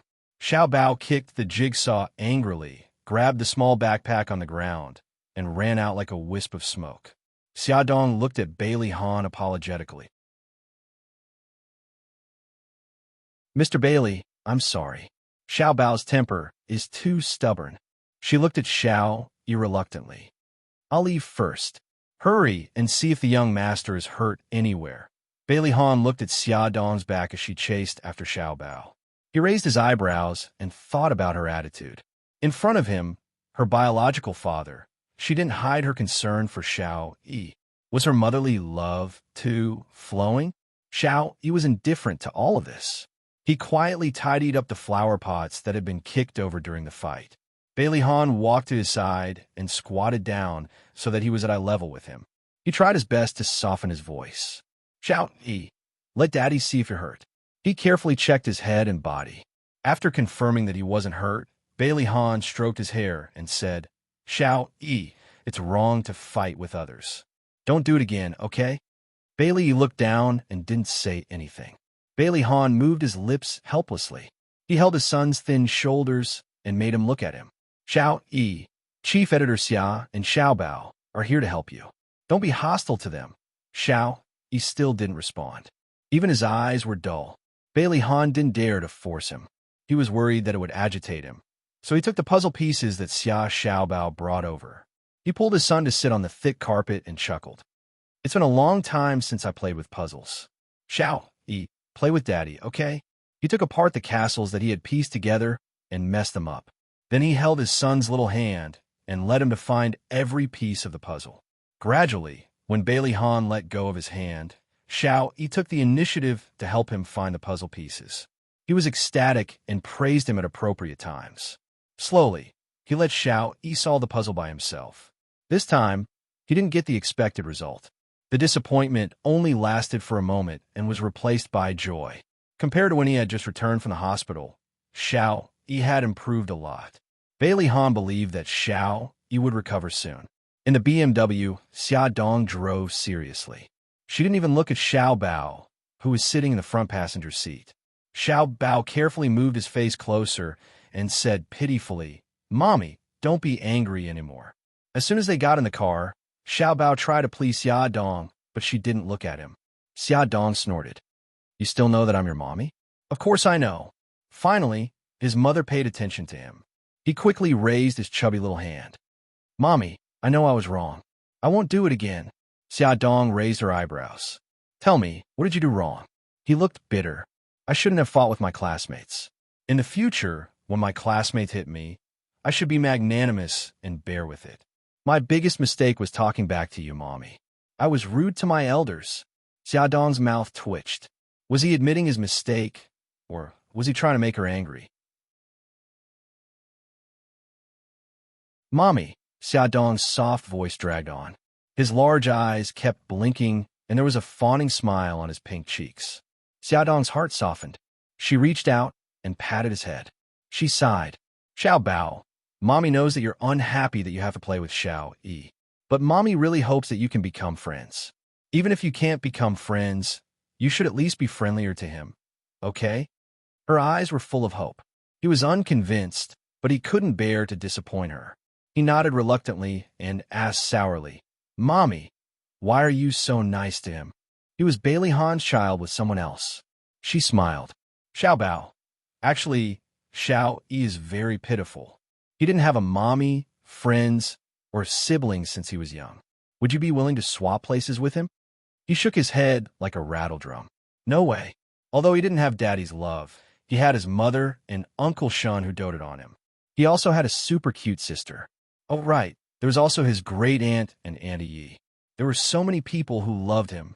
He didn't want to become Bailey Yi. So, are you willing to treat him better?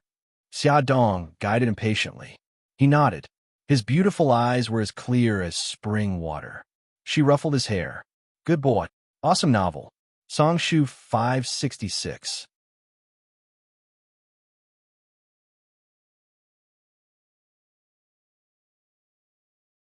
Chapter 134. The director of Glamour magazine found out from someone that Xia Dong did not go abroad, so he called her and asked her to return to her position as the chief editor. Xia Dong politely declined. She had to take care of Xiao Guai and attend the autistic therapist training. She did not have the energy to devote to her work. She walked the streets and searched for many delicacies, especially desserts. She specially bought different types of desserts for Xiao Bao to bring and share with Xiao Yi. As usual, the housekeeper led Xiao Bao upstairs while Xia Dong sat in the living room. The housekeeper helped Xiao Bao carry an exquisite food container and a bag of toys upstairs. After sending him to his room, the housekeeper closed the door and waited outside. When Xiao Bao entered, Xiao Yi was playing a jigsaw puzzle alone. Xiao Bao chuckled and ran to his side. I'm not playing jigsaw puzzles today. I brought something new for you. He did not care if Xiao Yi ignored him and dragged the bag of toys over. In the Mickey Mouse pattern pocket, there was a small hemp dartboard. He took the dartboard out of the pocket and said, Let me tell you, I'm a dartboard expert. Looking at you, you must have never played before. But don't worry, I'll teach you. Xiao Bao patted his chest proudly and ran around the room like a gust of wind. He quickly found a place to set the dartboard and stood on a stool. After setting the dartboard, he casually took out a dart and glanced at Xiao Yi, who was focused on the jigsaw puzzle. Hey, watch carefully. I'm going to shoot the dartboard. After shouting for a long time, Xiao Yi still ignored him. Wah, this annoying guy is not cooperating at all. Xiao Bao glared at him angrily and vented his anger on the dartboard. He mustered all his strength and threw the dart in his hand. Swoosh! It hit the bullseye. Xiao Yi looked up at lightning speed and then quickly looked down. Xiao Bao clapped happily.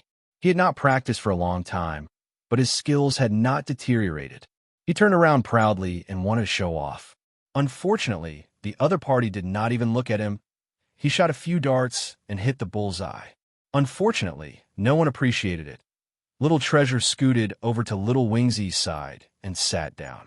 He supported his forehead with one hand and sighed sadly. Why did he have to accompany this taciturn person during the summer vacation? He used his elbow to poke Xiao Yi, who was working hard. Bailey Yi, I'm curious. Are you pretending? If he was pretending, how could he endure it for so long? If he was in Xiao Bao's shoes, he would not be able to endure it. Bailey, Little Treasure changed his position and lay on the ground looking at him. He propped up his chin with both hands and said with a gossipy expression, "Tell me quickly, is it an act? By the way, your daddy canceled the wedding. Is that annoying woman very sad and angry?" Unfortunately, I did not get to see her reaction.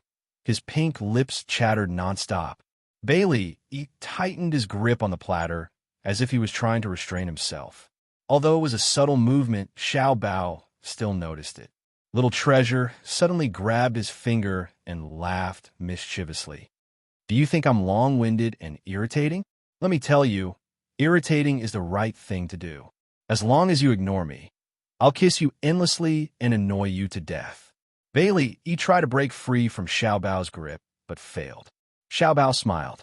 He grabbed a dart with his other hand and stuffed it into Xiao Bao's hand.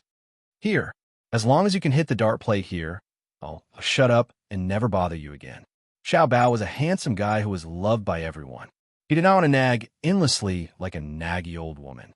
He had put in so much effort to implement his mother's treatment plan. Bailey Yi's eyes moved as if he was hesitating. Xiao Bao waited quietly. He was not in a hurry. After nearly a minute, Bailey reached out and took the dart. He stood up from the ground and stood up straight. He raised his right arm and threw the dart. Swoosh! The dart deviated from its original trajectory and shot out of the dart plate. "Ha!" Xiao Bao hugged his stomach and rolled around on the ground happily. So there were things that this annoying guy was not good at. Bailey Yi's face darkened. He pursed his lips and clenched his small fists. He looked like he wanted to pounce on the guy who laughed at him and beat him up. Xiao Bao rubbed his stomach that was hurting from laughing too much, then rubbed his cheeks that were stiff from laughing too much. "All right, don't look so glum. I'll teach you. Watch carefully, this is how it should be." He casually picked up a dart and did a standard demonstration. Bailey turned his head away awkwardly and ignored him. "Don't be so stingy. It's not like you'll lose anything if you get laughed at." Xiao Bao sighed and frowned. "Kids are so troublesome." Bailey Yi's cheek twitched uncontrollably as the side of his face was facing him. In the end, Xiao Bao still could not coax Bailey to learn darts with him. Xiao Bao scratched his head in frustration. He suddenly remembered something and his eyes lit up. He quickly ran to the table and took the food box from it. As soon as he opened the lid of the food box, the aroma of food wafted out. Layer by layer, like peeling bamboo shoots, Xiao Bao took out the small boxes one by one and placed them on the floor. The fragrant pastries immediately attracted Bailey Yi's attention. Xiao Bao quickly handed him a pair of sanitary chopsticks. "Don't be shy. Hurry up and eat." Bailey Yi did not take the chopsticks. Instead, he averted his gaze. Xiao Bao's bright black eyes rolled around. Two little dimples appeared on his rosy cheeks. He picked up a pastry and took a bite happily. "Wow, it's so delicious. It's fragrant and crispy. It's sweet and not greasy. It's so delicious." Bailey swallowed his saliva quietly. Suddenly, his vision blurred. Xiao Bao was already in front of him. He picked up a pastry with his chopsticks and fed it to him. "Hurry up and eat. It won't taste good when it's cold. Let me tell you, other than Xiao Guai, no one else has ever received such high treatment before. If you were my friend, I wouldn't have fed it to you." "Friend?" Bailey was stunned. His mouth opened involuntarily. The pastry melted in his mouth. It had the fragrance of roses. It was sweet and soft. It was really delicious. He couldn't help but chew. Xiao Bao smiled brightly and handed him another piece of red date cake. "Try this. It's delicious too." Bailey did not refuse and reached out to take it.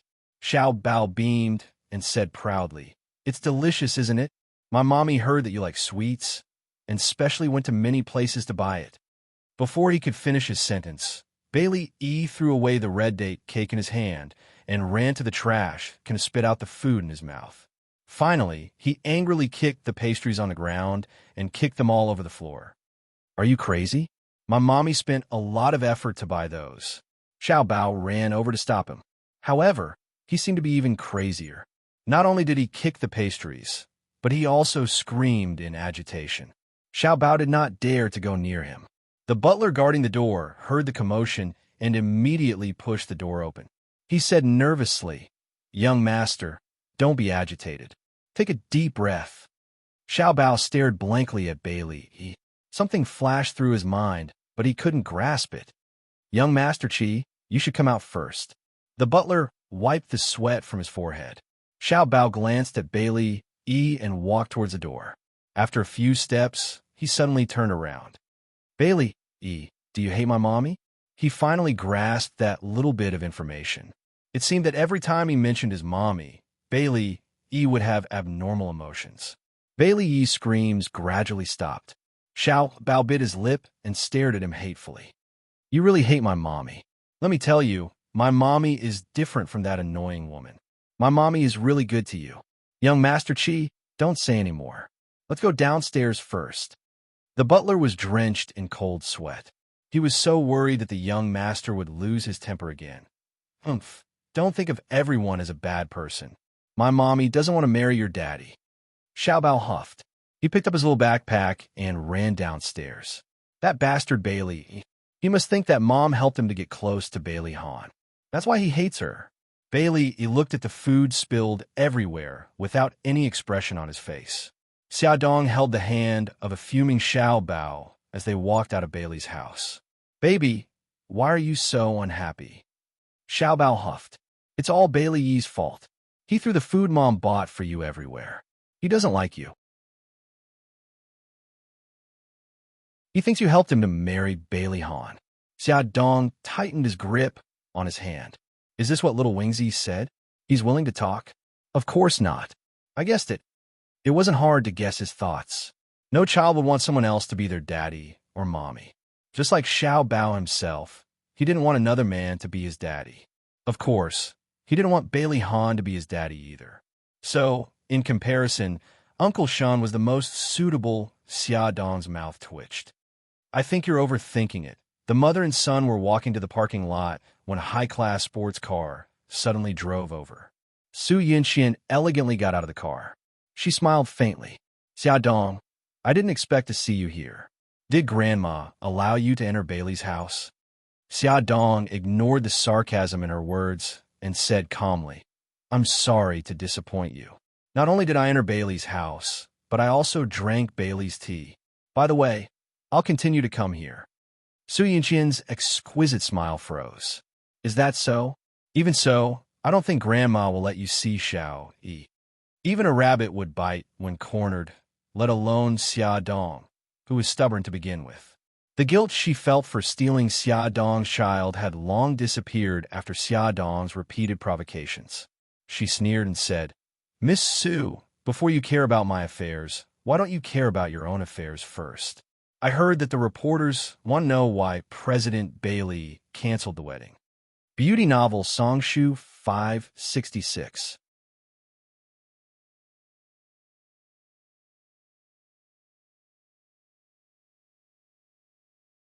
Chapter 135. Xiaodong's counterattack had undoubtedly poked at Su Yunqian's sore spot. Her beautiful eyes stared fixedly at Xiaodong, filled with hatred. If it weren't for Xiaodong's existence, she would have long become the mistress of the Bailey family. Damn it, it's all that B*TCH's fault. She gritted her teeth and squeezed out a smile. "Even if Han and I call off the wedding, don't even think about marrying him. Based on what you did back then, you have no right to stand by his side." Xiaodong smiled faintly. "Miss Su, I suggest you see a psychiatrist. Your paranoia is really getting worse." Su Yinqian's expression turned ugly. She took a step forward and seemed to want to say something. Xiao Bao shrank his neck in horror and hid behind Xiaodong. "Mommy, paranoia is really scary. Let's stay away from this Annie." Xiaodong stroked her son's hair seriously. "That's right. Paranoia is really scary. Baby, remember to stay 10 meters away from this Annie when you see her in the future. No, you should stay as far away from her as possible." Yes. Mommy, I'll remember." The mother and son got into the car, as if there was no one else around. Su Yinxian was left alone on the spot, gritting her teeth in hatred. Xiaodong was about to start the car when she saw her son take something out of his small bag. He rolled down the car window and aimed at Su Yunqian's car tires and shot it. as his actions were extremely fast and there was no sound during the shooting process. Su Yunxian, who had already turned and walked towards the Old Bailey mansion, naturally didn't see it. However, Xia Dong saw it clearly. She raised her eyebrows. "Baby, what are you doing?" Xiao Bao waved the thing in her right hand and smiled like a little fox. "My secret weapon, pear flower storm needles. Once I see blood, I'll destroy that damn Annie's tires." The corner of Xia Dong's mouth twitched. Brother Shin must have given him another inexplicable hidden weapon. She rubbed his head and said, "Well done, worthy of praise. However, this thing is very dangerous. You have to be careful when using it." Worried that he wouldn't know what to do, she thought for a moment and said, "When you use it, you have to be clear about the situation. For example, if you have a conflict with a child, you can't use it against them. If you're facing a kidnapper or a bad guy, you have to use this weapon without hesitation. Do you understand?" "I know. Don't confuse me with a 3-year-old child." Xiao Bao rolled his eyes impatiently. He already said that he was a genius. How could a genius not understand these things? Hey, little old man, you're only 4 years old." Xia Dong flicked his forehead in annoyance. "All right, buckle up. Mommy is going to drive." Su Yinqian was very annoyed by Xia Dong and her son, but when she saw the housekeeper, she still smiled appropriately. "Housekeeper, I'm here to see Grandma and Xiao Yi. Is Grandma in?" The housekeeper said politely, "Miss Su, old madam heard that you're coming and is waiting for you in the study." "Okay, thank you." Su Yunxian went straight to the study on the 3rd floor. When she walked into the study, old madam was chatting with old master. The two elders were sitting on a rattan chair and chatting happily. The atmosphere was harmonious. "Grandma, Grandpa," Su Yunxian greeted them politely. "Yunxian, you're here. Come and sit here." Old madam pointed to the seat beside her and pressed the bell. Soon, a servant came in and served them tea. After chatting for a while, old madam suddenly said, "Yunxian, did something happen between you and Ahan? I think he's been a little strange recently." Old madam's words were too tactful. Bailey Han was not only strange, but he completely ignored Su Yunxian as if she was a stranger. Su Yunxian forced a smile, and her eyes revealed a touch of sadness. "I think Han is too tired, and something like this happened to Xiao Sai. Ahan's temper has been like this since he was young. He likes to hide everything in his heart." Old madam took her hand and patted it gently. "Yunxian, you have to understand him. Don't worry. When Xiao Yi recovers, I'll immediately hold your wedding. It'll definitely be a grand affair." Su Yunxian's eyes reddened with gratitude. "Grandma, thank you," old madam rebuked. "Let's not be so formal. Tell your parents what I said just now so that they can feel at ease." "I know, Grandma. Before I came, my mommy told me to visit you more often. If you need anything, just let me know. Don't be shy." Old madam was very emotional. "Your parents are reasonable. Help me thank them." The two chatted for a while. Su Yinxian proposed to visit Xiao Yi. Old madam was very comforted. She went downstairs with her and walked into Bailey Yi's room. The room had been cleaned and tidied up. Bailey Yi leaned against the cushion, holding a small laptop and surfing the internet. Baby, look.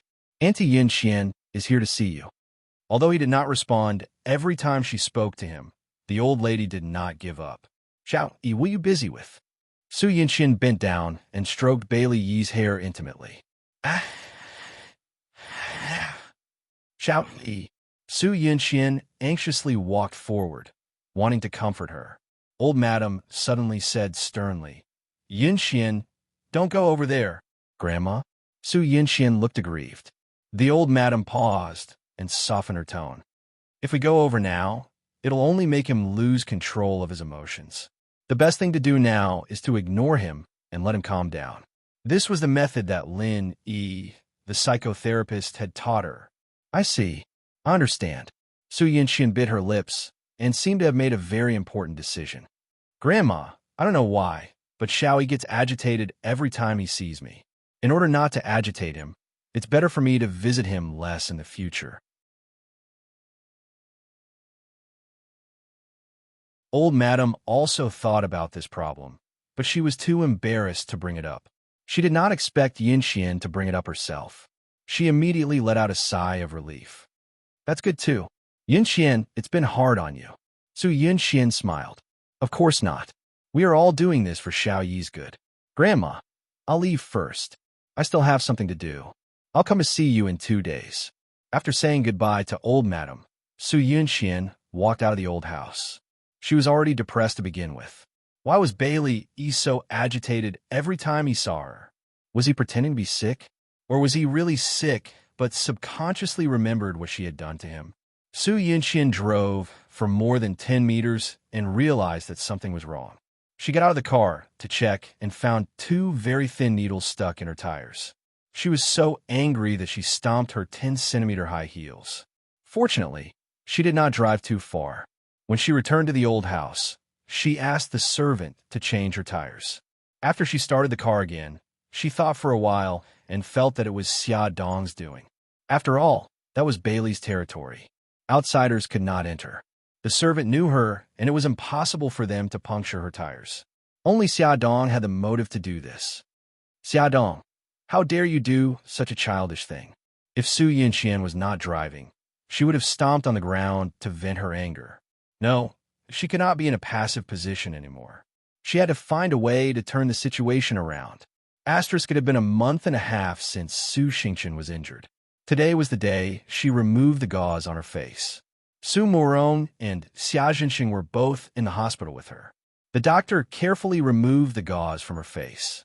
Su Murong saw her daughter's face clearly, and her face turned pale. She almost fainted. Xia Zhenxing was not any better. He trembled as he held his wife's arm. After removing the gauze, Su Xingqian could not wait to see her injury. Give me a mirror. Quickly give me a mirror.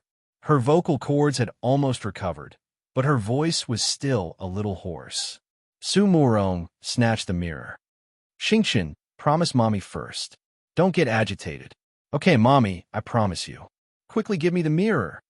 After Su Xingqian took the mirror, she became timid. She had already guessed the result from her parents' worried and heartbroken eyes.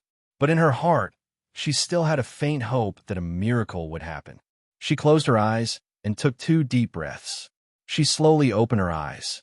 With just one look, she screamed in horror and threw away the mirror in her hand. She shrank into the corner of the bed in fear. That's not me, that's not me. Mommy, Daddy, quickly tell me that the scary person in the mirror is not me. It's not me. Su Xingqian hugged her head and cried in the wind. No, the face she saw was not hers. It definitely was not her. Her skin was clearly smooth and delicate, but the face in the mirror was dry like a withered tree bark. That face was bald without eyebrows. It was covered with red and swollen scars and ravines. It was like a malicious spirit that crawled out from hell. That was not her, not her. Xingqian, don't get agitated. Listen to me. The doctor said that your face can be fixed by plastic surgery. It can be cured. Su Murong endured the sadness in her heart and hugged her wailing daughter. She kept comforting her. Xingqian, be good. Don't cry. Your tears will stain the wounds. Be careful of infection. You're lying to me. You're lying to me. It can't be cured at all. Su Xingqian struggled crazily and cried. My eyebrows, my nose, and my cheeks, it can't be cured. Some of the wounds on her face were so deep that the bones could be seen. How could it be cured? Even plastic surgery could not restore her original appearance. It will be cured. It will be cured. Believe in Mommy. Mommy will invite the world's best plastic surgeon. They will definitely restore you to your original appearance. Su Murong could barely suppress Su Xingqian. Xia Zhenxing quickly went forward to help her hold Su Xingqian's arm. Xingqian, listen to Mommy. Don't get agitated. Be careful of the wounds. Powerful novel Hongcha 866.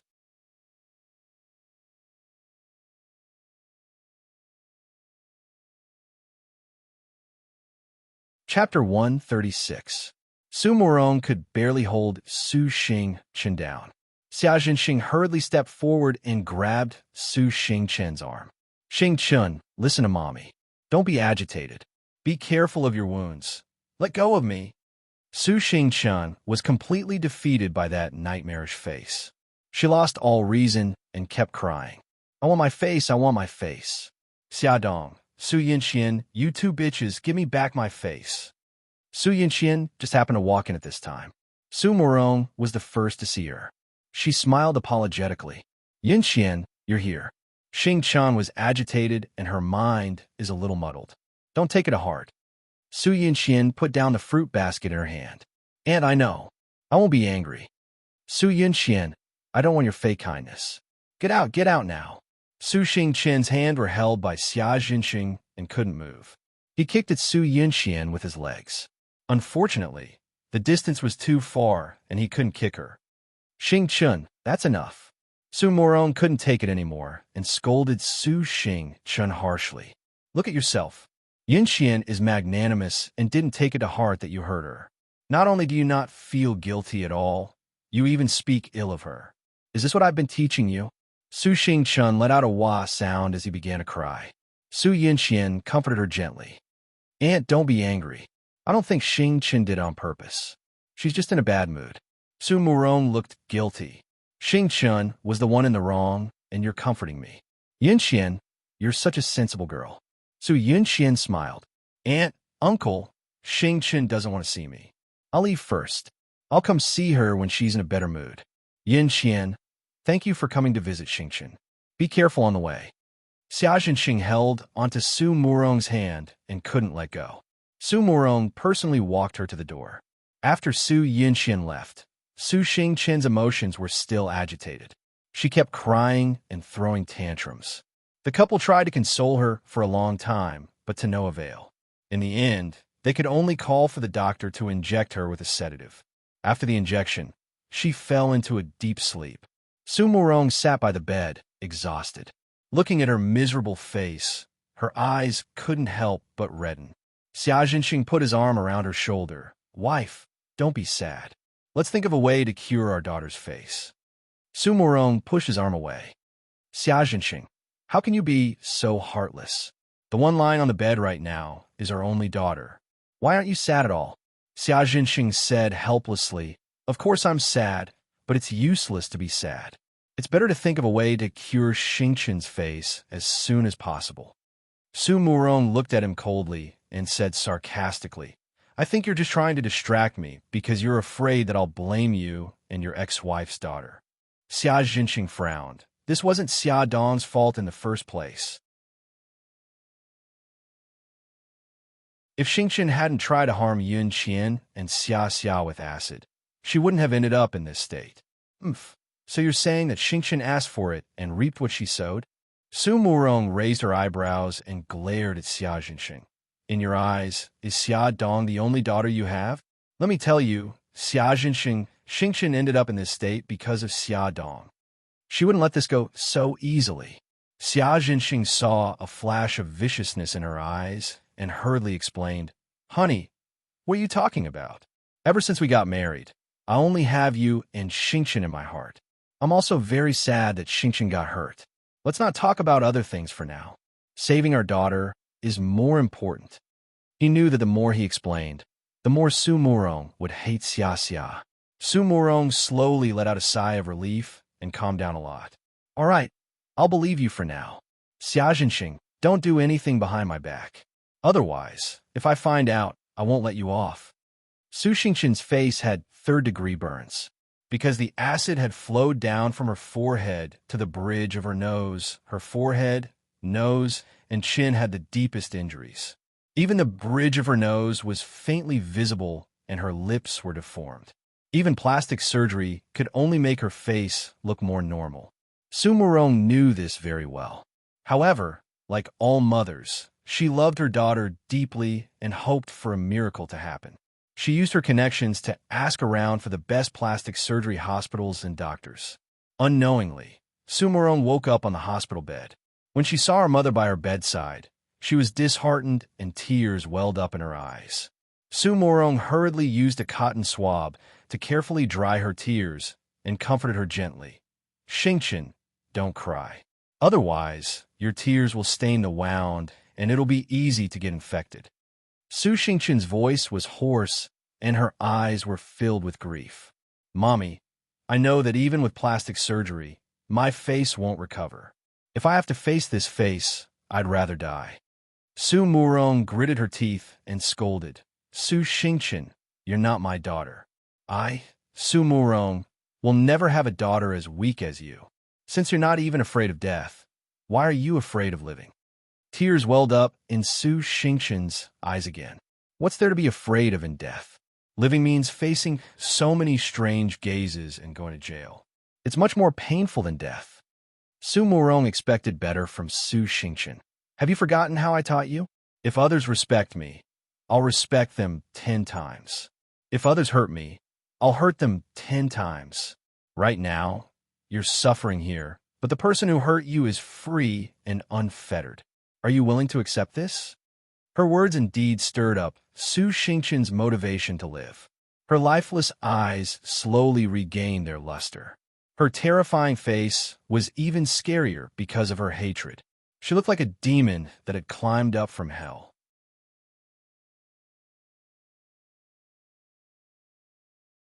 With a low and hoarse voice, she said, "No, I'm not willing." Su Murong stroked her hair, and her voice was terrifyingly calm. "Since you're not willing, then live well.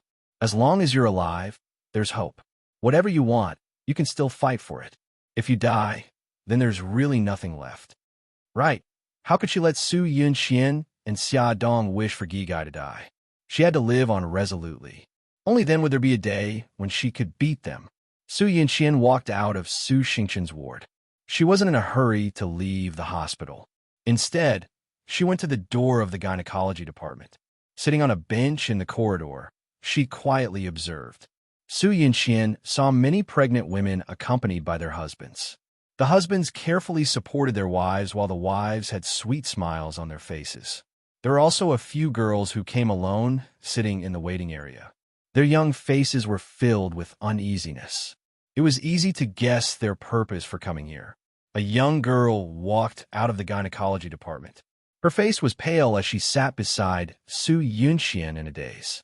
She was still holding a checkup report in her hand. Su Yunxian looked up slightly. When she saw the words 7 weeks pregnant written on the report, the corner of her lips curled up imperceptibly. She said softly, "Little girl, let's make a deal." The girl looked up in astonishment. Her clear eyes were filled with confusion. "What deal?" Su Yunxian smiled. "You don't want the child in your stomach, right? I'll help you get rid of it. I promise that no one will know. The price you'll pay is just the checkup report in your hand." The girl was stunned for a while before she reacted. She muttered, "What do you want the checkup report for?" Su Yunxian said lightly, "That's my problem. You just have to tell me, are you willing or not?" The girl bit her lip. "Are you sure you won't let anyone know?" "I'm sure. I don't have money. I'll pay for the surgery. I'll also give you 10,000 yuan for nutrition. I only have one condition." Su Yunxian stared into her eyes. "You have to swear on your life that you won't reveal this matter." "I promise I won't tell anyone." The girl raised her palm and swore seriously. In her eyes, it was this beautiful woman who had saved her. She had already regarded her as her benefactor. Su Yunxian smiled. "Very good. Give me your phone number. I'll arrange the surgery for you as soon as possible. If you don't believe me, you can give me the checkup report after the surgery." "Thank you." The girl told her her phone number and thanked her solemnly. Sheng Hao Group. The president had been in a bad mood recently. It was a well-known fact among the employees of Sheng Hao Group. Even when they passed by the door of the president's office, they would deliberately walk lightly, afraid that they would accidentally disturb the black-faced god inside. After the meeting, Bailey Han strode back to his office. He looked at the clock. It was 4 o'clock in the afternoon. It was time for Xia Dong to take Xiao Bao to visit Xiao Yi again. He leaned back in his chair. He couldn't help but think of the day when he came back early and saw her bathing Daodu under the grape trellis. She gently rubbed Daodu's hair and chatted with the maid with a smile. Her eyes were burning with a long-lost passion. He couldn't help but stop and stand in the distance, watching her laugh. Suddenly, a melodious ringing of the phone interrupted his reverie. He saw the caller ID and felt a little complicated. He hesitated for a few seconds and pressed the answer button. On. Su Yunqian's gentle voice came from the phone. We haven't had dinner together in a long time. Let's have dinner together tonight, okay? Bailey Han paused and said, I have to work overtime today. Her voice was still gentle. Then I'll cook something delicious and send it to you. No, I'll order takeout. Han. Her voice sounded very aggrieved. I just want to have dinner with you. Is it making things difficult for you? He rubbed his eyebrows. Yunqian, before Xiao Yi recovers, I hope we can maintain the status quo. In the end, you still suspect me. You think I'm the one who hurt Xiao Yi. She sobbed softly. He frowned even more. I just want both of us to calm down.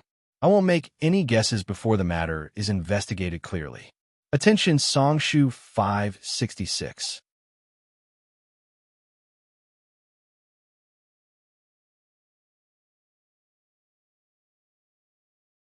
Chapter 137. His frown deepened. I just want both of us to calm down. I won't make any guesses before I get to the bottom of the matter. She saw through his lies. You've already sentenced me, yet you refuse to see me. You don't take the initiative to contact me. You don't care about me. This is all because you've already determined that I'm the one who harmed little Wingzy. Han, don't you think this is too unfair to me? You've only heard one sentence from Xiao Yi, yet you've already determined that I'm guilty. Have you ever thought that there might be a misunderstanding? Bailey Han rationally felt that Su Yunqian was suspicious, but emotionally, he hoped that she was innocent. He was conflicted, so he chose to distance himself from her to deal with this matter calmly. No matter what she said, he coldly rejected her request. After ending the call, Su Yunqian angrily threw her coffee cup on the floor. After her anger subsided, she began to plan her next move. No matter what, she had to see Bailey Han. Asterisk ever since she decided to go to Italy, Xia Dong fired the nanny. Now, she was idle at home and did not hire a nanny. She cleaned the house herself and took care of the children. After breakfast in the morning, she cleaned the house and dragged the two lazy bums to the garden for a walk. After resting for a while, she taught Xiao Guai how to read and write. Then, she brought the two of them to her aunt's house and asked her to take care of them. She went out shopping for food and prepared afternoon tea and snacks for Xiao Bao and Xiao Yi's daily meeting at 4 o'clock. After returning from Bailey's house and having dinner, she rushed to the autism rehabilitation class. Her schedule was very tight every day. In order to take care of the children, she almost gave up all entertainment and social activities. Even if Mikakito wanted to see her, she could only see her after 9 o'clock in the evening. Mikakito felt that she was working too hard and wanted to hire a nanny for her, but she refused. Her reason was that she did not have a job and would feel uncomfortable if she was idle. Today, Xia Dong had to go shopping again. Xiao Bao volunteered to go with her. Xiao Guai was naturally unwilling to be left behind. Mommy, I want to go too. I can help you pick out desserts for Brother Yi. Xia Dong pinched her delicate nose in amusement. What do you know how to pick? There are a lot of people on the streets, and it's very hot. It's not fun at all. Xiao Guai, don't go, okay? No, her daughter shook her arm and looked at her pitifully with watery eyes. Mommy, I haven't played outside in a long time. Let me go, but the weather is very hot now. Mommy is afraid that you'll get sunburned. The sun in late July was very scorching. Mommy, wait for me. She ran into her room like a wisp of smoke. After fiddling around for a while, she ran out with a pink hat and said with a grin, Mommy, look. It's not hot anymore after I put on the hat. Gigai, be good. There are a lot of people on the streets, so it's better if you don't go. Come to Grandaunt's house to play, okay? Xiao Guai blinked her big, watery eyes. Mommy, if you don't want to go out to play, then take me to Brother Yi's house, okay? Xia Dong was in a difficult position. Xiao Bao puffed out her small chest. Mom, let Gigai come with me to Bailey's house. I will take good care of her. I will definitely not let Bailey E bully her. Also, didn't you want us to be friends with Bailey E? With Xiao Guai, Bailey E will have another friend. The little guy was calculating in his heart. It was very boring to be alone with Bailey. With Xiao Guai, it would definitely be more interesting. Xiao Guai threw herself onto Xia Dong's leg and rubbed against it. That's right, Mommy. I also want to be friends with Brother E. Xiaodong looked at the two little guys' expectant eyes and nodded in agreement. The housekeeper's mental fortitude was quite good. She was not surprised by the sudden appearance of another little bun. She calmly led them upstairs. After more than 10 days of interaction, Xiaodong was already able to chat with the servant who made her tea. She was no longer restrained in the living room. Instead, she walked around the garden and helped Xiao Lu bathe Lil P. She especially loved the stone bench under the grape trellis, because from there, she could see Bailey Yi's room on the second floor. If she was lucky, she could even see him standing on the balcony. Even if she couldn't get close to him, she was satisfied to see him from afar. She sat under the grape trellis again.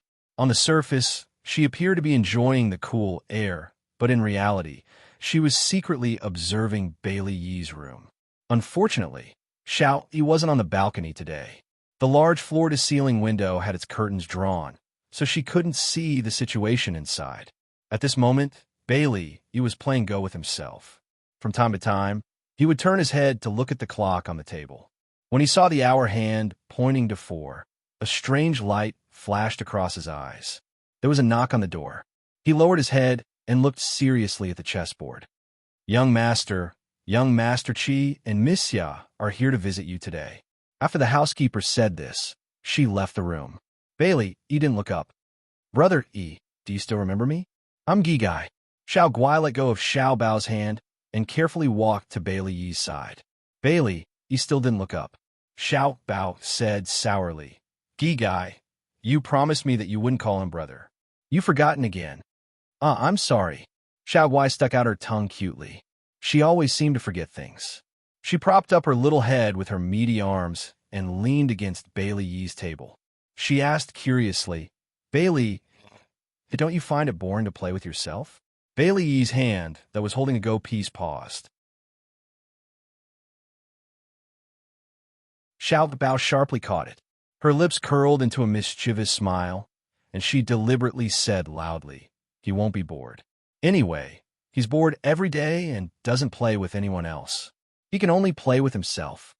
"But that's so pitiful." Xiao Guai reached out her little hand and gently stroked Bailey Yi's hair, as if she was petting her own pet. "Bailey Yi, from today onwards, brother and I are your friends. Don't play by yourself. Play with us." Bailey Yi acted as if he didn't hear her. He lowered his eyes and continued with his actions, placing a Go piece on a certain spot. "All right, Bailey Yi, are you hungry? My mommy bought a lot of delicious pastries for you." Xiao Guai grabbed his hand and dragged him to the coffee table. "Come with me. I'll get them for you. They're delicious." Bailey Yi was like a puppet, allowing her to drag him to the sofa beside the coffee table. Xiao Bao helped Xiao Guai open the lunchbox and took out small boxes of exquisite and delicious pastries. "This is vanilla, this is purple potato, and this is red bean paste. Brother likes red bean paste. Here you go. Bailey Yi, which flavor do you like? I'll get it for you." Xiao Guai happily helped everyone distribute the pastries. Bailey Yi reached out his finger and slowly pointed at the little rabbit-shaped pastry in front of Xiao Guai. Xiao Guai's cute little face fell. You like this rabbit? But I like it too. Forget it. I'll let you have it." It was rare for Brother Yi to take the initiative to express his opinion, so she might as well let him have it. So Bailey Yi calmly put the little rabbit into his mouth. Xiao Bao wasn't sure if he was imagining it, but he felt that Bailey Yi's attitude towards his mother had changed. He no longer rejected the food she brought, and even ate with a clear conscience. Like now, for example, he purposely stole Gi Gai's favorite rabbit. Xiao Bao, who had a huge sister complex, was very unhappy. He glared at him, and used his eyes to condemn him. Bailey Yi ignored his anger and calmly picked a puppy-shaped pastry and put it on Xiao Guai's plate. "Is this for me? It's so cute." Xiao Guai beamed. Brother Yi wasn't as autistic as her brother said. He even took the initiative to give it to her. Xiao Bao was even more unhappy. He had been with him for more than 10 days. He didn't even look at him, let alone take the initiative to give him something. What a perverted guy, Xiao Bao cursed in his heart. Suddenly, a hand appeared in front of him. A black guy that looked like a panda landed on his plate. At least you have some conscience." Xiao Bao didn't hold back. He picked up the panda pastry and took a bite. The next second, he spat it into the trash can. Damn it, of all things, you chose the peanut butter one. He hated peanut butter the most, you bastard. A smile quickly flashed across Bailey Yee's eyes. After spitting it out, Xiao Bao still felt a strange taste in his mouth, so he ran to the bathroom to rinse his mouth. The bathroom was next to the door, and the door wasn't locked. It was just ajar, so when Xiao Bao came out of the bathroom, he happened to hear someone talking to the housekeeper outside the door. "Housekeeper, Mrs. Su called just now. She said that Miss Su is sick and wants the eldest young master to visit her." The housekeeper lowered his voice. "Then go and report this to the old madam." Xiao Bao swayed his little butt and sat back in his seat. He poked Bailey Yi with his elbow. "Let me tell you, I just heard from the servant that Su Yunxian is sick and wants her daddy to visit her." He snorted and continued. "I'm guessing that your daddy definitely doesn't want to visit her. That's why she called here and used your great-grandmother to force your daddy." After saying that, he stared at Bai Li with a serious expression. "If you're faking it, then this move of yours is quite successful. However, that hateful woman won't let you off so easily. She'll definitely have something else up her sleeve. You have to be careful." Bailey Yi's lips curled up, but he quickly returned to his expressionless face. It was so fast that Xiao Bao thought that he was seeing things. Xiao Bao's guess was right. The Su family called Bailey Han and said that Su Yunxian was sick and wanted him to visit her. However, Bailey Han politely refused. Mrs. Su then called the Su mansion, and the old madam immediately ordered Bailey Han to visit Su Yunxian at the Su mansion. Bailey Han was forced by the old madam to the point that he had no choice but to visit her after work. She was lying on the bed with a pale face. She seemed to be very sick. Beauty novel Songshu 566.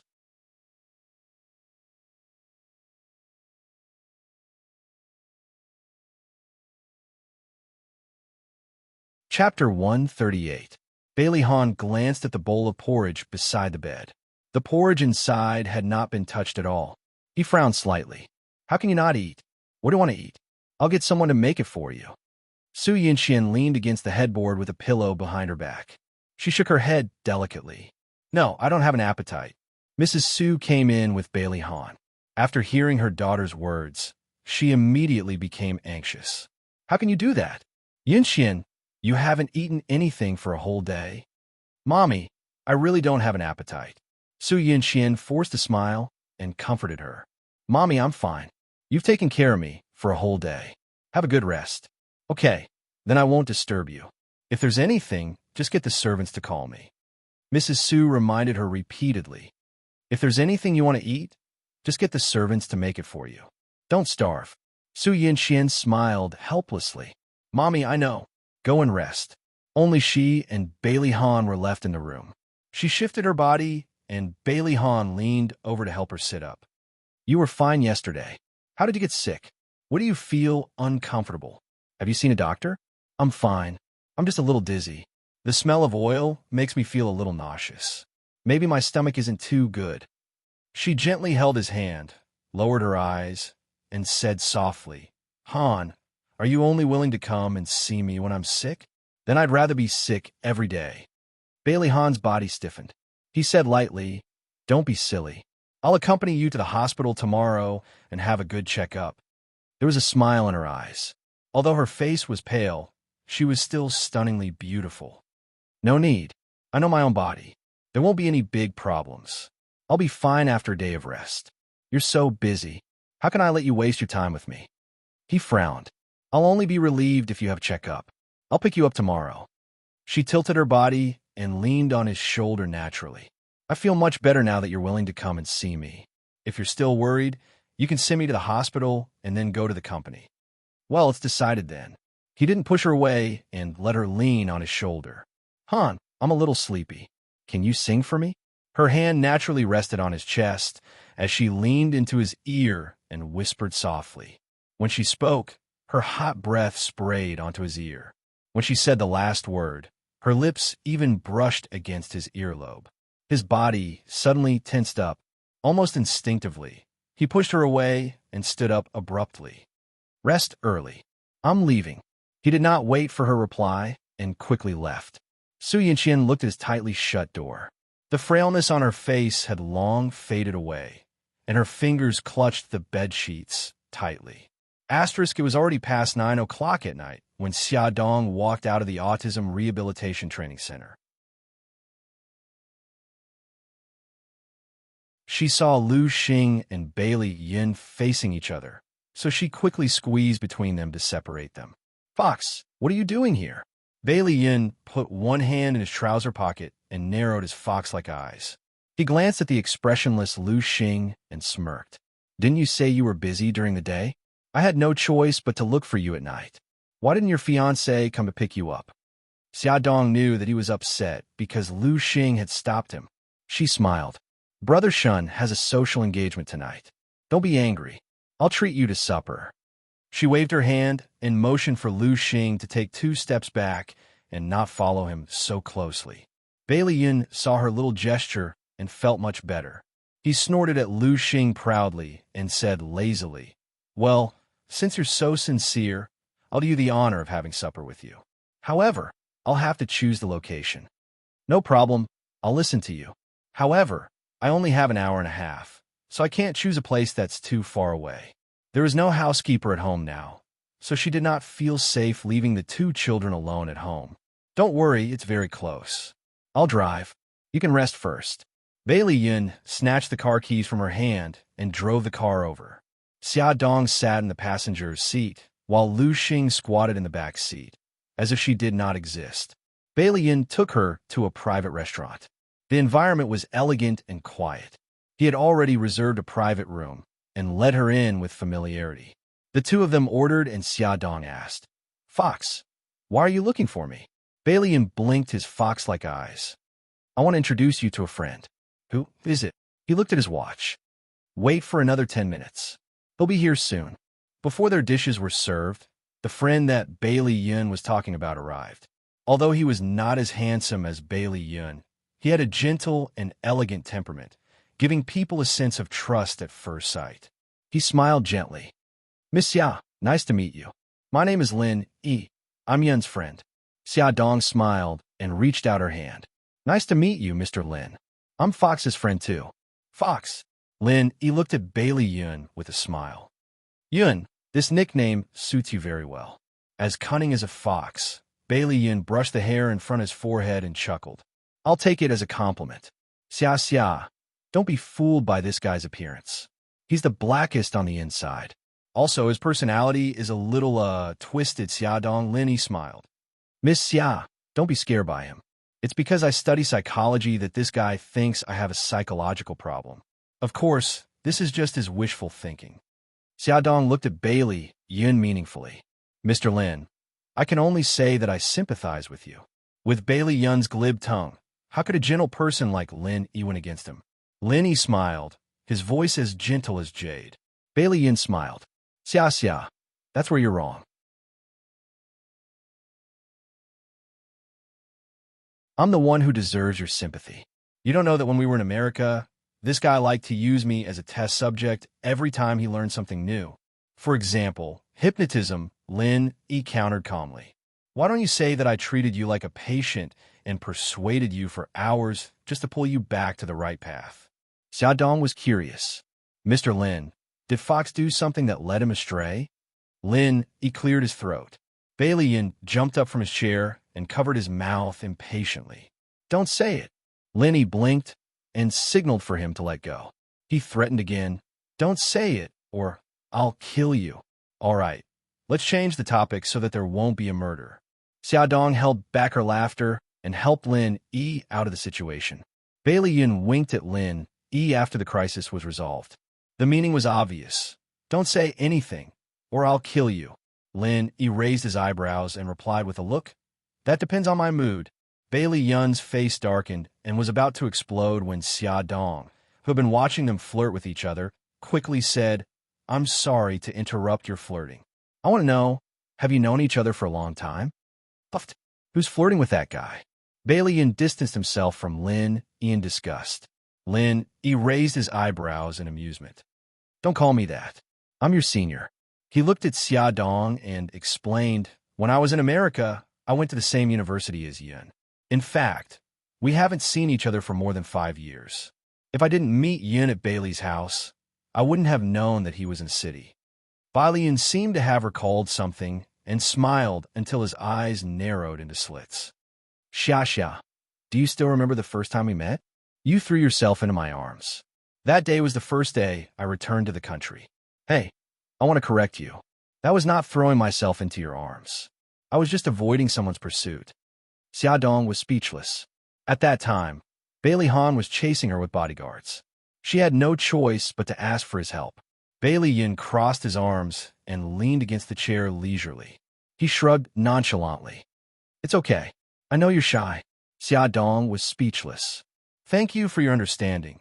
Bailey Yin raised his eyebrows. Xia, Lin Yi is now a psychotherapist. Aren't you curious about who his latest patient is? Xia Dong's brain spun quickly, and she was shocked. Mr. Lin, are you treating Bailey Yi? He mentioned that he went to Bailey's house. Lin Yi smiled, his eyes gentle and wise. Yes, I heard from Yun that you've taken part in an autistic rehabilitation course, and you've learned quite a bit about it. It just so happens that my assistant took a wedding leave yesterday. If you're willing to replace her and work for me for half a month, I'd be very grateful. Xia Dong stared at him in disbelief for a few seconds. She suddenly looked at Bailey Yi. His charming eyes were smiling, and he nodded at her gently. She immediately felt a surge of warmth in her heart. She pursed her lips and turned back to Lin Yi with a bright smile. Mr. Lin, thank you. You don't have to thank me. If you want to thank someone, thank that kid Yin. He said a lot of good things to me. Lin Yi said humorously. I think he said all the good things he's going to say to me in advance. Xia Dong knew that Bailey Yin must have put in a lot of effort to make her a temporary assistant. On the way home, she thanked him sincerely. Fox, thank you. If it wasn't for you, I wouldn't have the chance to meet Xiao Yi. Bailey Yin's lips curved up. Don't listen to Lin Yi's nonsense. His assistant is on leave, and you have a knowledge in this area. If I introduce you to him, he'll be more than happy. Xia Dong knew that he said this because he didn't want her to feel burdened. She was even more grateful. He reminded her, Xia, from tomorrow onwards, you'll be Lin Yi's assistant. I'm worried that Grandma and the others will recognize you and misunderstand you. It's best if you disguise yourself. Yes, I've thought about that. I'll be careful. She had thought about how to disguise herself when they were eating. She had to make it so that no one could recognize her. She couldn't bring trouble to Lin Yi. Attention, Hongcha 866.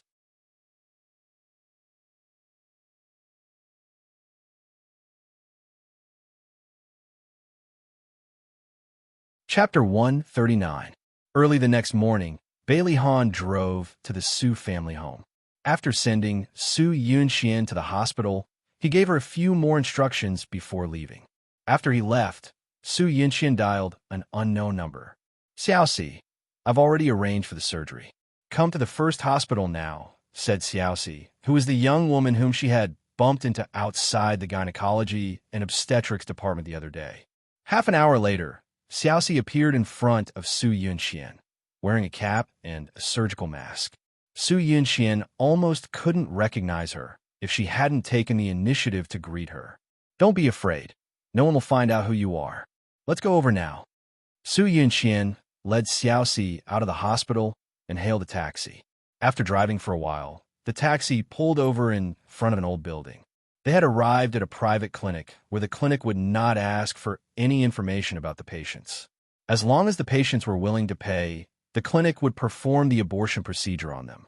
The confidentiality of the procedure was very high. Of course, the fees charged here were much higher than those charged in official hospitals.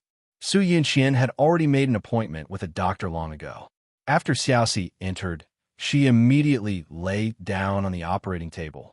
More than 2 hours later, she walked out of the operating theater with the help of a nurse, Mississippi. Her face was as pale as a sheet. Su Yunxian stopped playing games on her mobile phone and looked up at her. Can you still walk? Yes.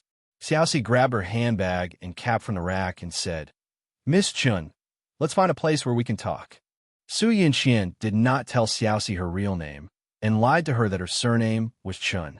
When they made their way downstairs, Su Yunxian kindly held onto Xiaoxi's arm, and she was extremely grateful for her help. In the quiet cafe, Xiaoxi took out the medical report from her handbag and pushed it towards Su Yunxian. Miss Chun, don't worry, I won't tell anyone about this. Su Yunxian calmly placed the medical report into her purse and retrieved a bank card from her wallet. I deposited some money into someone else's account. There's 10,000 yuan in here, and the password is your mobile number. Xiaoxi, take good care of yourself. Women should treat themselves well. If you don't cherish yourself, who else will? Miss Chun, thank you. Lil, she grabbed the bank card with tears welling up in her reddened eyes, making her look extremely pitiful. Su Yinxian raised her brows slightly and said, Xiaoxi, we're fated to meet, so let me remind you. The man who impregnated you might not really love you. He didn't even accompany you during such an important surgery. Tears rolled down Xiaoxi's face and she sobbed, No, that's not it. I was humiliated. Hence, she was not looking forward to the arrival of this child at all. She did not dare to tell anyone about this matter, including her parents who loved her dearly. Su Yinxian was stunned. She had thought of many possibilities, but she did not expect this to be the case. She took out a piece of tissue and handed it to her. Just take it that you were bitten by a dog. You're still very young, and you still have a long way to go. Women, you'll only be looked down upon by others when you're strong. Xiaoxi grabbed the tissue and stared blankly at her beautiful face. She smiled and said, Take care. Her slender waist swayed as she walked out of Xiaoxi's line of sight gracefully. Su Yinxian put on her sunglasses and hailed a taxi. Her slender fingers touched her handbag, and her lips curled into a smug smile. With this inspection report, she could ask someone to make it her own. Asterisk in the old mansion in Bailey, the butler greeted Lin, Yi, and the others warmly. Dr. Lin, you're here. Please come in. This is... The butler turned to look at Xia Dong. Xia Dong was wearing a white shirt and a black work attire that hid her slender figure. Her shiny black hair was tied up in a bun, and her neat fringe covered her smooth forehead. She wore a pair of black-framed glasses, and her beautiful eyes were hidden behind the thick lenses. She looked very serious, just like a high school teacher who was patrolling around with a pointer. Linny smiled and introduced her. This is my new assistant, Miss E.C. Xia Dong pushed her black-framed glasses up her nose bridge and said, Hello, I'm E.C. Nice to meet you. E.C. was also C. When she spoke, her voice was slightly hoarse. This was the effect of the pill that Xia Dong had gotten from Mikakito. You flatter me. Dr. Lin, Miss Yi, this way please. The butler didn't pay too much attention to Xia Dong and led them to the second floor. Xia Dong was getting more and more nervous as they approached Bailey Yi's room. We're here. Please come in. The butler walked them to the door and waited for them to enter before closing the door and standing guard outside. Lin Yi glanced at Xia Dong.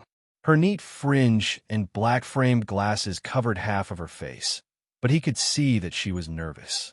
Her eyes were fixed on Bailey Yi, who was sitting in front of the desk. Her hands were clenched in a fist, as if she was trying to hold something back. Lin Yi was surprised. She seemed to have some special feelings for Bailey Yi. When Bailey asked him for help and offered this job to Xia Dong, he only said that Xia Dong was interested in autistic children and needed a job. Now, it seemed like there was more to it than meets the eye. He smiled and said gently, See, let's get to work. Xia Dong took a deep breath and exhaled slowly. Okay. During the therapy, Xia Dong realized that Lin Yi was really an amazing therapist. He had a complete treatment plan for Xiao Yi. In the first 3 months of therapy, he mainly trained Xiao Yi to be able to sense the outside world. He wanted him to be able to receive information from the outside world, such as language, movement, color, shape, and even emotions. When she saw Xiao Yi smile in the interactive game, her heart almost melted. Lin Yi patted his head gently and praised with a smile. Xiao Yi is really a genius. You only took 2 minutes to solve this riddle. Xiao Yi didn't say anything, but the light in his eyes shone even brighter. 1.5 hours passed quickly. It meant that the therapy for the day was about to end. Lin, he looked up at Xiaodong. Throughout the therapy, her eyes were on Xiao Yi. That kind of loving gaze made even him think that she was Xiao Yi's mother. Xiaodong felt Lin Yi's probing gaze and quickly looked away. Her expression was slightly flustered. Lin Yi smiled. "See, please take out the Jiuquan rings for me." "Okay." Xiaodong took out the Jiuquan rings from the box Lin Yi brought with him and handed it to him. "See, give this to Xiao." "Oh, okay." Nervousness gripped her heart. She squatted down and looked at Xiao Yi at eye level. She held the Jiuquan rings in front of him. "Xiao Yi, this is the Jiuquan rings." Bailey Yi ignored her, raising his head to look at Lin Yi as if to ask him why he had given him the 9 rings. Lin Yi smiled. "If you can solve the Jiuquan rings in 2.5 minutes, I'll take you out to play for a day." Bailey Yi's eyes flashed. "Are you willing to accept the challenge?" This was faster than the Guinness World Record. It was impossible for a normal child to achieve this goal in such a short time. But Xiao Yi was different. His IQ was many times higher than other children his age. Bailey Yi lowered his eyes as if thinking. 2 seconds later, he reached out his small hand and took the Jiuquan rings from Xiaodong. Lin Yi smiled gently. "Xiao Yi, I hope that one day I can hear you say, 'Okay, I accept the challenge,'" in a proud voice. Bailey Yi didn't respond to Lin Yi's words. All his attention was on the Jiuquan rings. The rings were small and delicate, very suitable for children. His soft fingers moved quickly, and the rings made a crisp, knocking sound. "Xiao Yi, I'll see you in 2 days. I'm looking forward to your performance." Lin Yi patted his head. Xiaodong looked at him reluctantly and followed Lin Yi out of the Bailey house. Lin Yi smiled gently in the car. "Where do you live? I'll send you back." Xiaodong paused. "Don't you have work in the afternoon?" Lin Yi tilted his head to look at her, a teasing smile on his face. "Yin has already told me that you'll only be my assistant when I go to House Bailey for outpatient treatment. He also specifically told me not to do anything to you." Xiaodong was embarrassed. "Mr. Lin," Yin was joking. "Please don't take it to heart. I'm your temporary assistant now. If I'm absent, I'll cause trouble for you. Don't worry, I'm only at the Bailey house. When I'm at the clinic, I can handle it myself." He smiled. "So, don't worry and go do your work. I'll see you in 2 days." Lin Yi would only treat Bailey Yi every 2 days. "Thank you so much." Xiaodong was so grateful that she didn't know what to say. At the same time, she was also grateful to Bailey Yun in her heart. Xiaodong had to pretend to be 2 people in 1 day and appear at the Bailey house. It was a little stressful. She changed into a plain floral dress. Her long hair was curled into big waves and fell over her shoulders. Her fringe was combed to the side, revealing her smooth forehead and willowy eyebrows. After taking off her black-rimmed glasses, her eyes were bright. She was worried that the housekeeper would recognize her, so she put on some light makeup to make herself look more attractive. Although the housekeeper took a second look at her, because of her beautiful makeup, he didn't associate her with the rigid Yi Si. Xiaodong saw with her own eyes that Xiao Yi's condition was getting better in the morning. Even if she couldn't see him now, her mood was much calmer. After greeting the servants, she went to the garden to take a stroll. Bailey's garden was very beautiful, and it took up a lot of space. She found a lounge chair under the shade of a tree and lay down leisurely. The cool breeze blew, and it was very comfortable. She couldn't help but close her eyes and put her hands on her stomach habitually. She was already more than 2 months pregnant and was a little sleepy. Lying here comfortably made her sleepy. Just as she was about to fall asleep, she heard footsteps. She opened her eyes and saw Bailey Han holding Su Yunqian's arm walking towards her. Attention, Xinwu, 799, that you're tuning in to the Romance Rendezvous YouTube channel. We're so grateful for your support, and don't forget to subscribe to join us on this incredible journey through captivating stories. Your generosity through donations truly makes a world of difference, as it's the primary source of revenue that allows me to expand and enhance this channel for you. Thank you from the bottom of my heart for being a part of this adventure.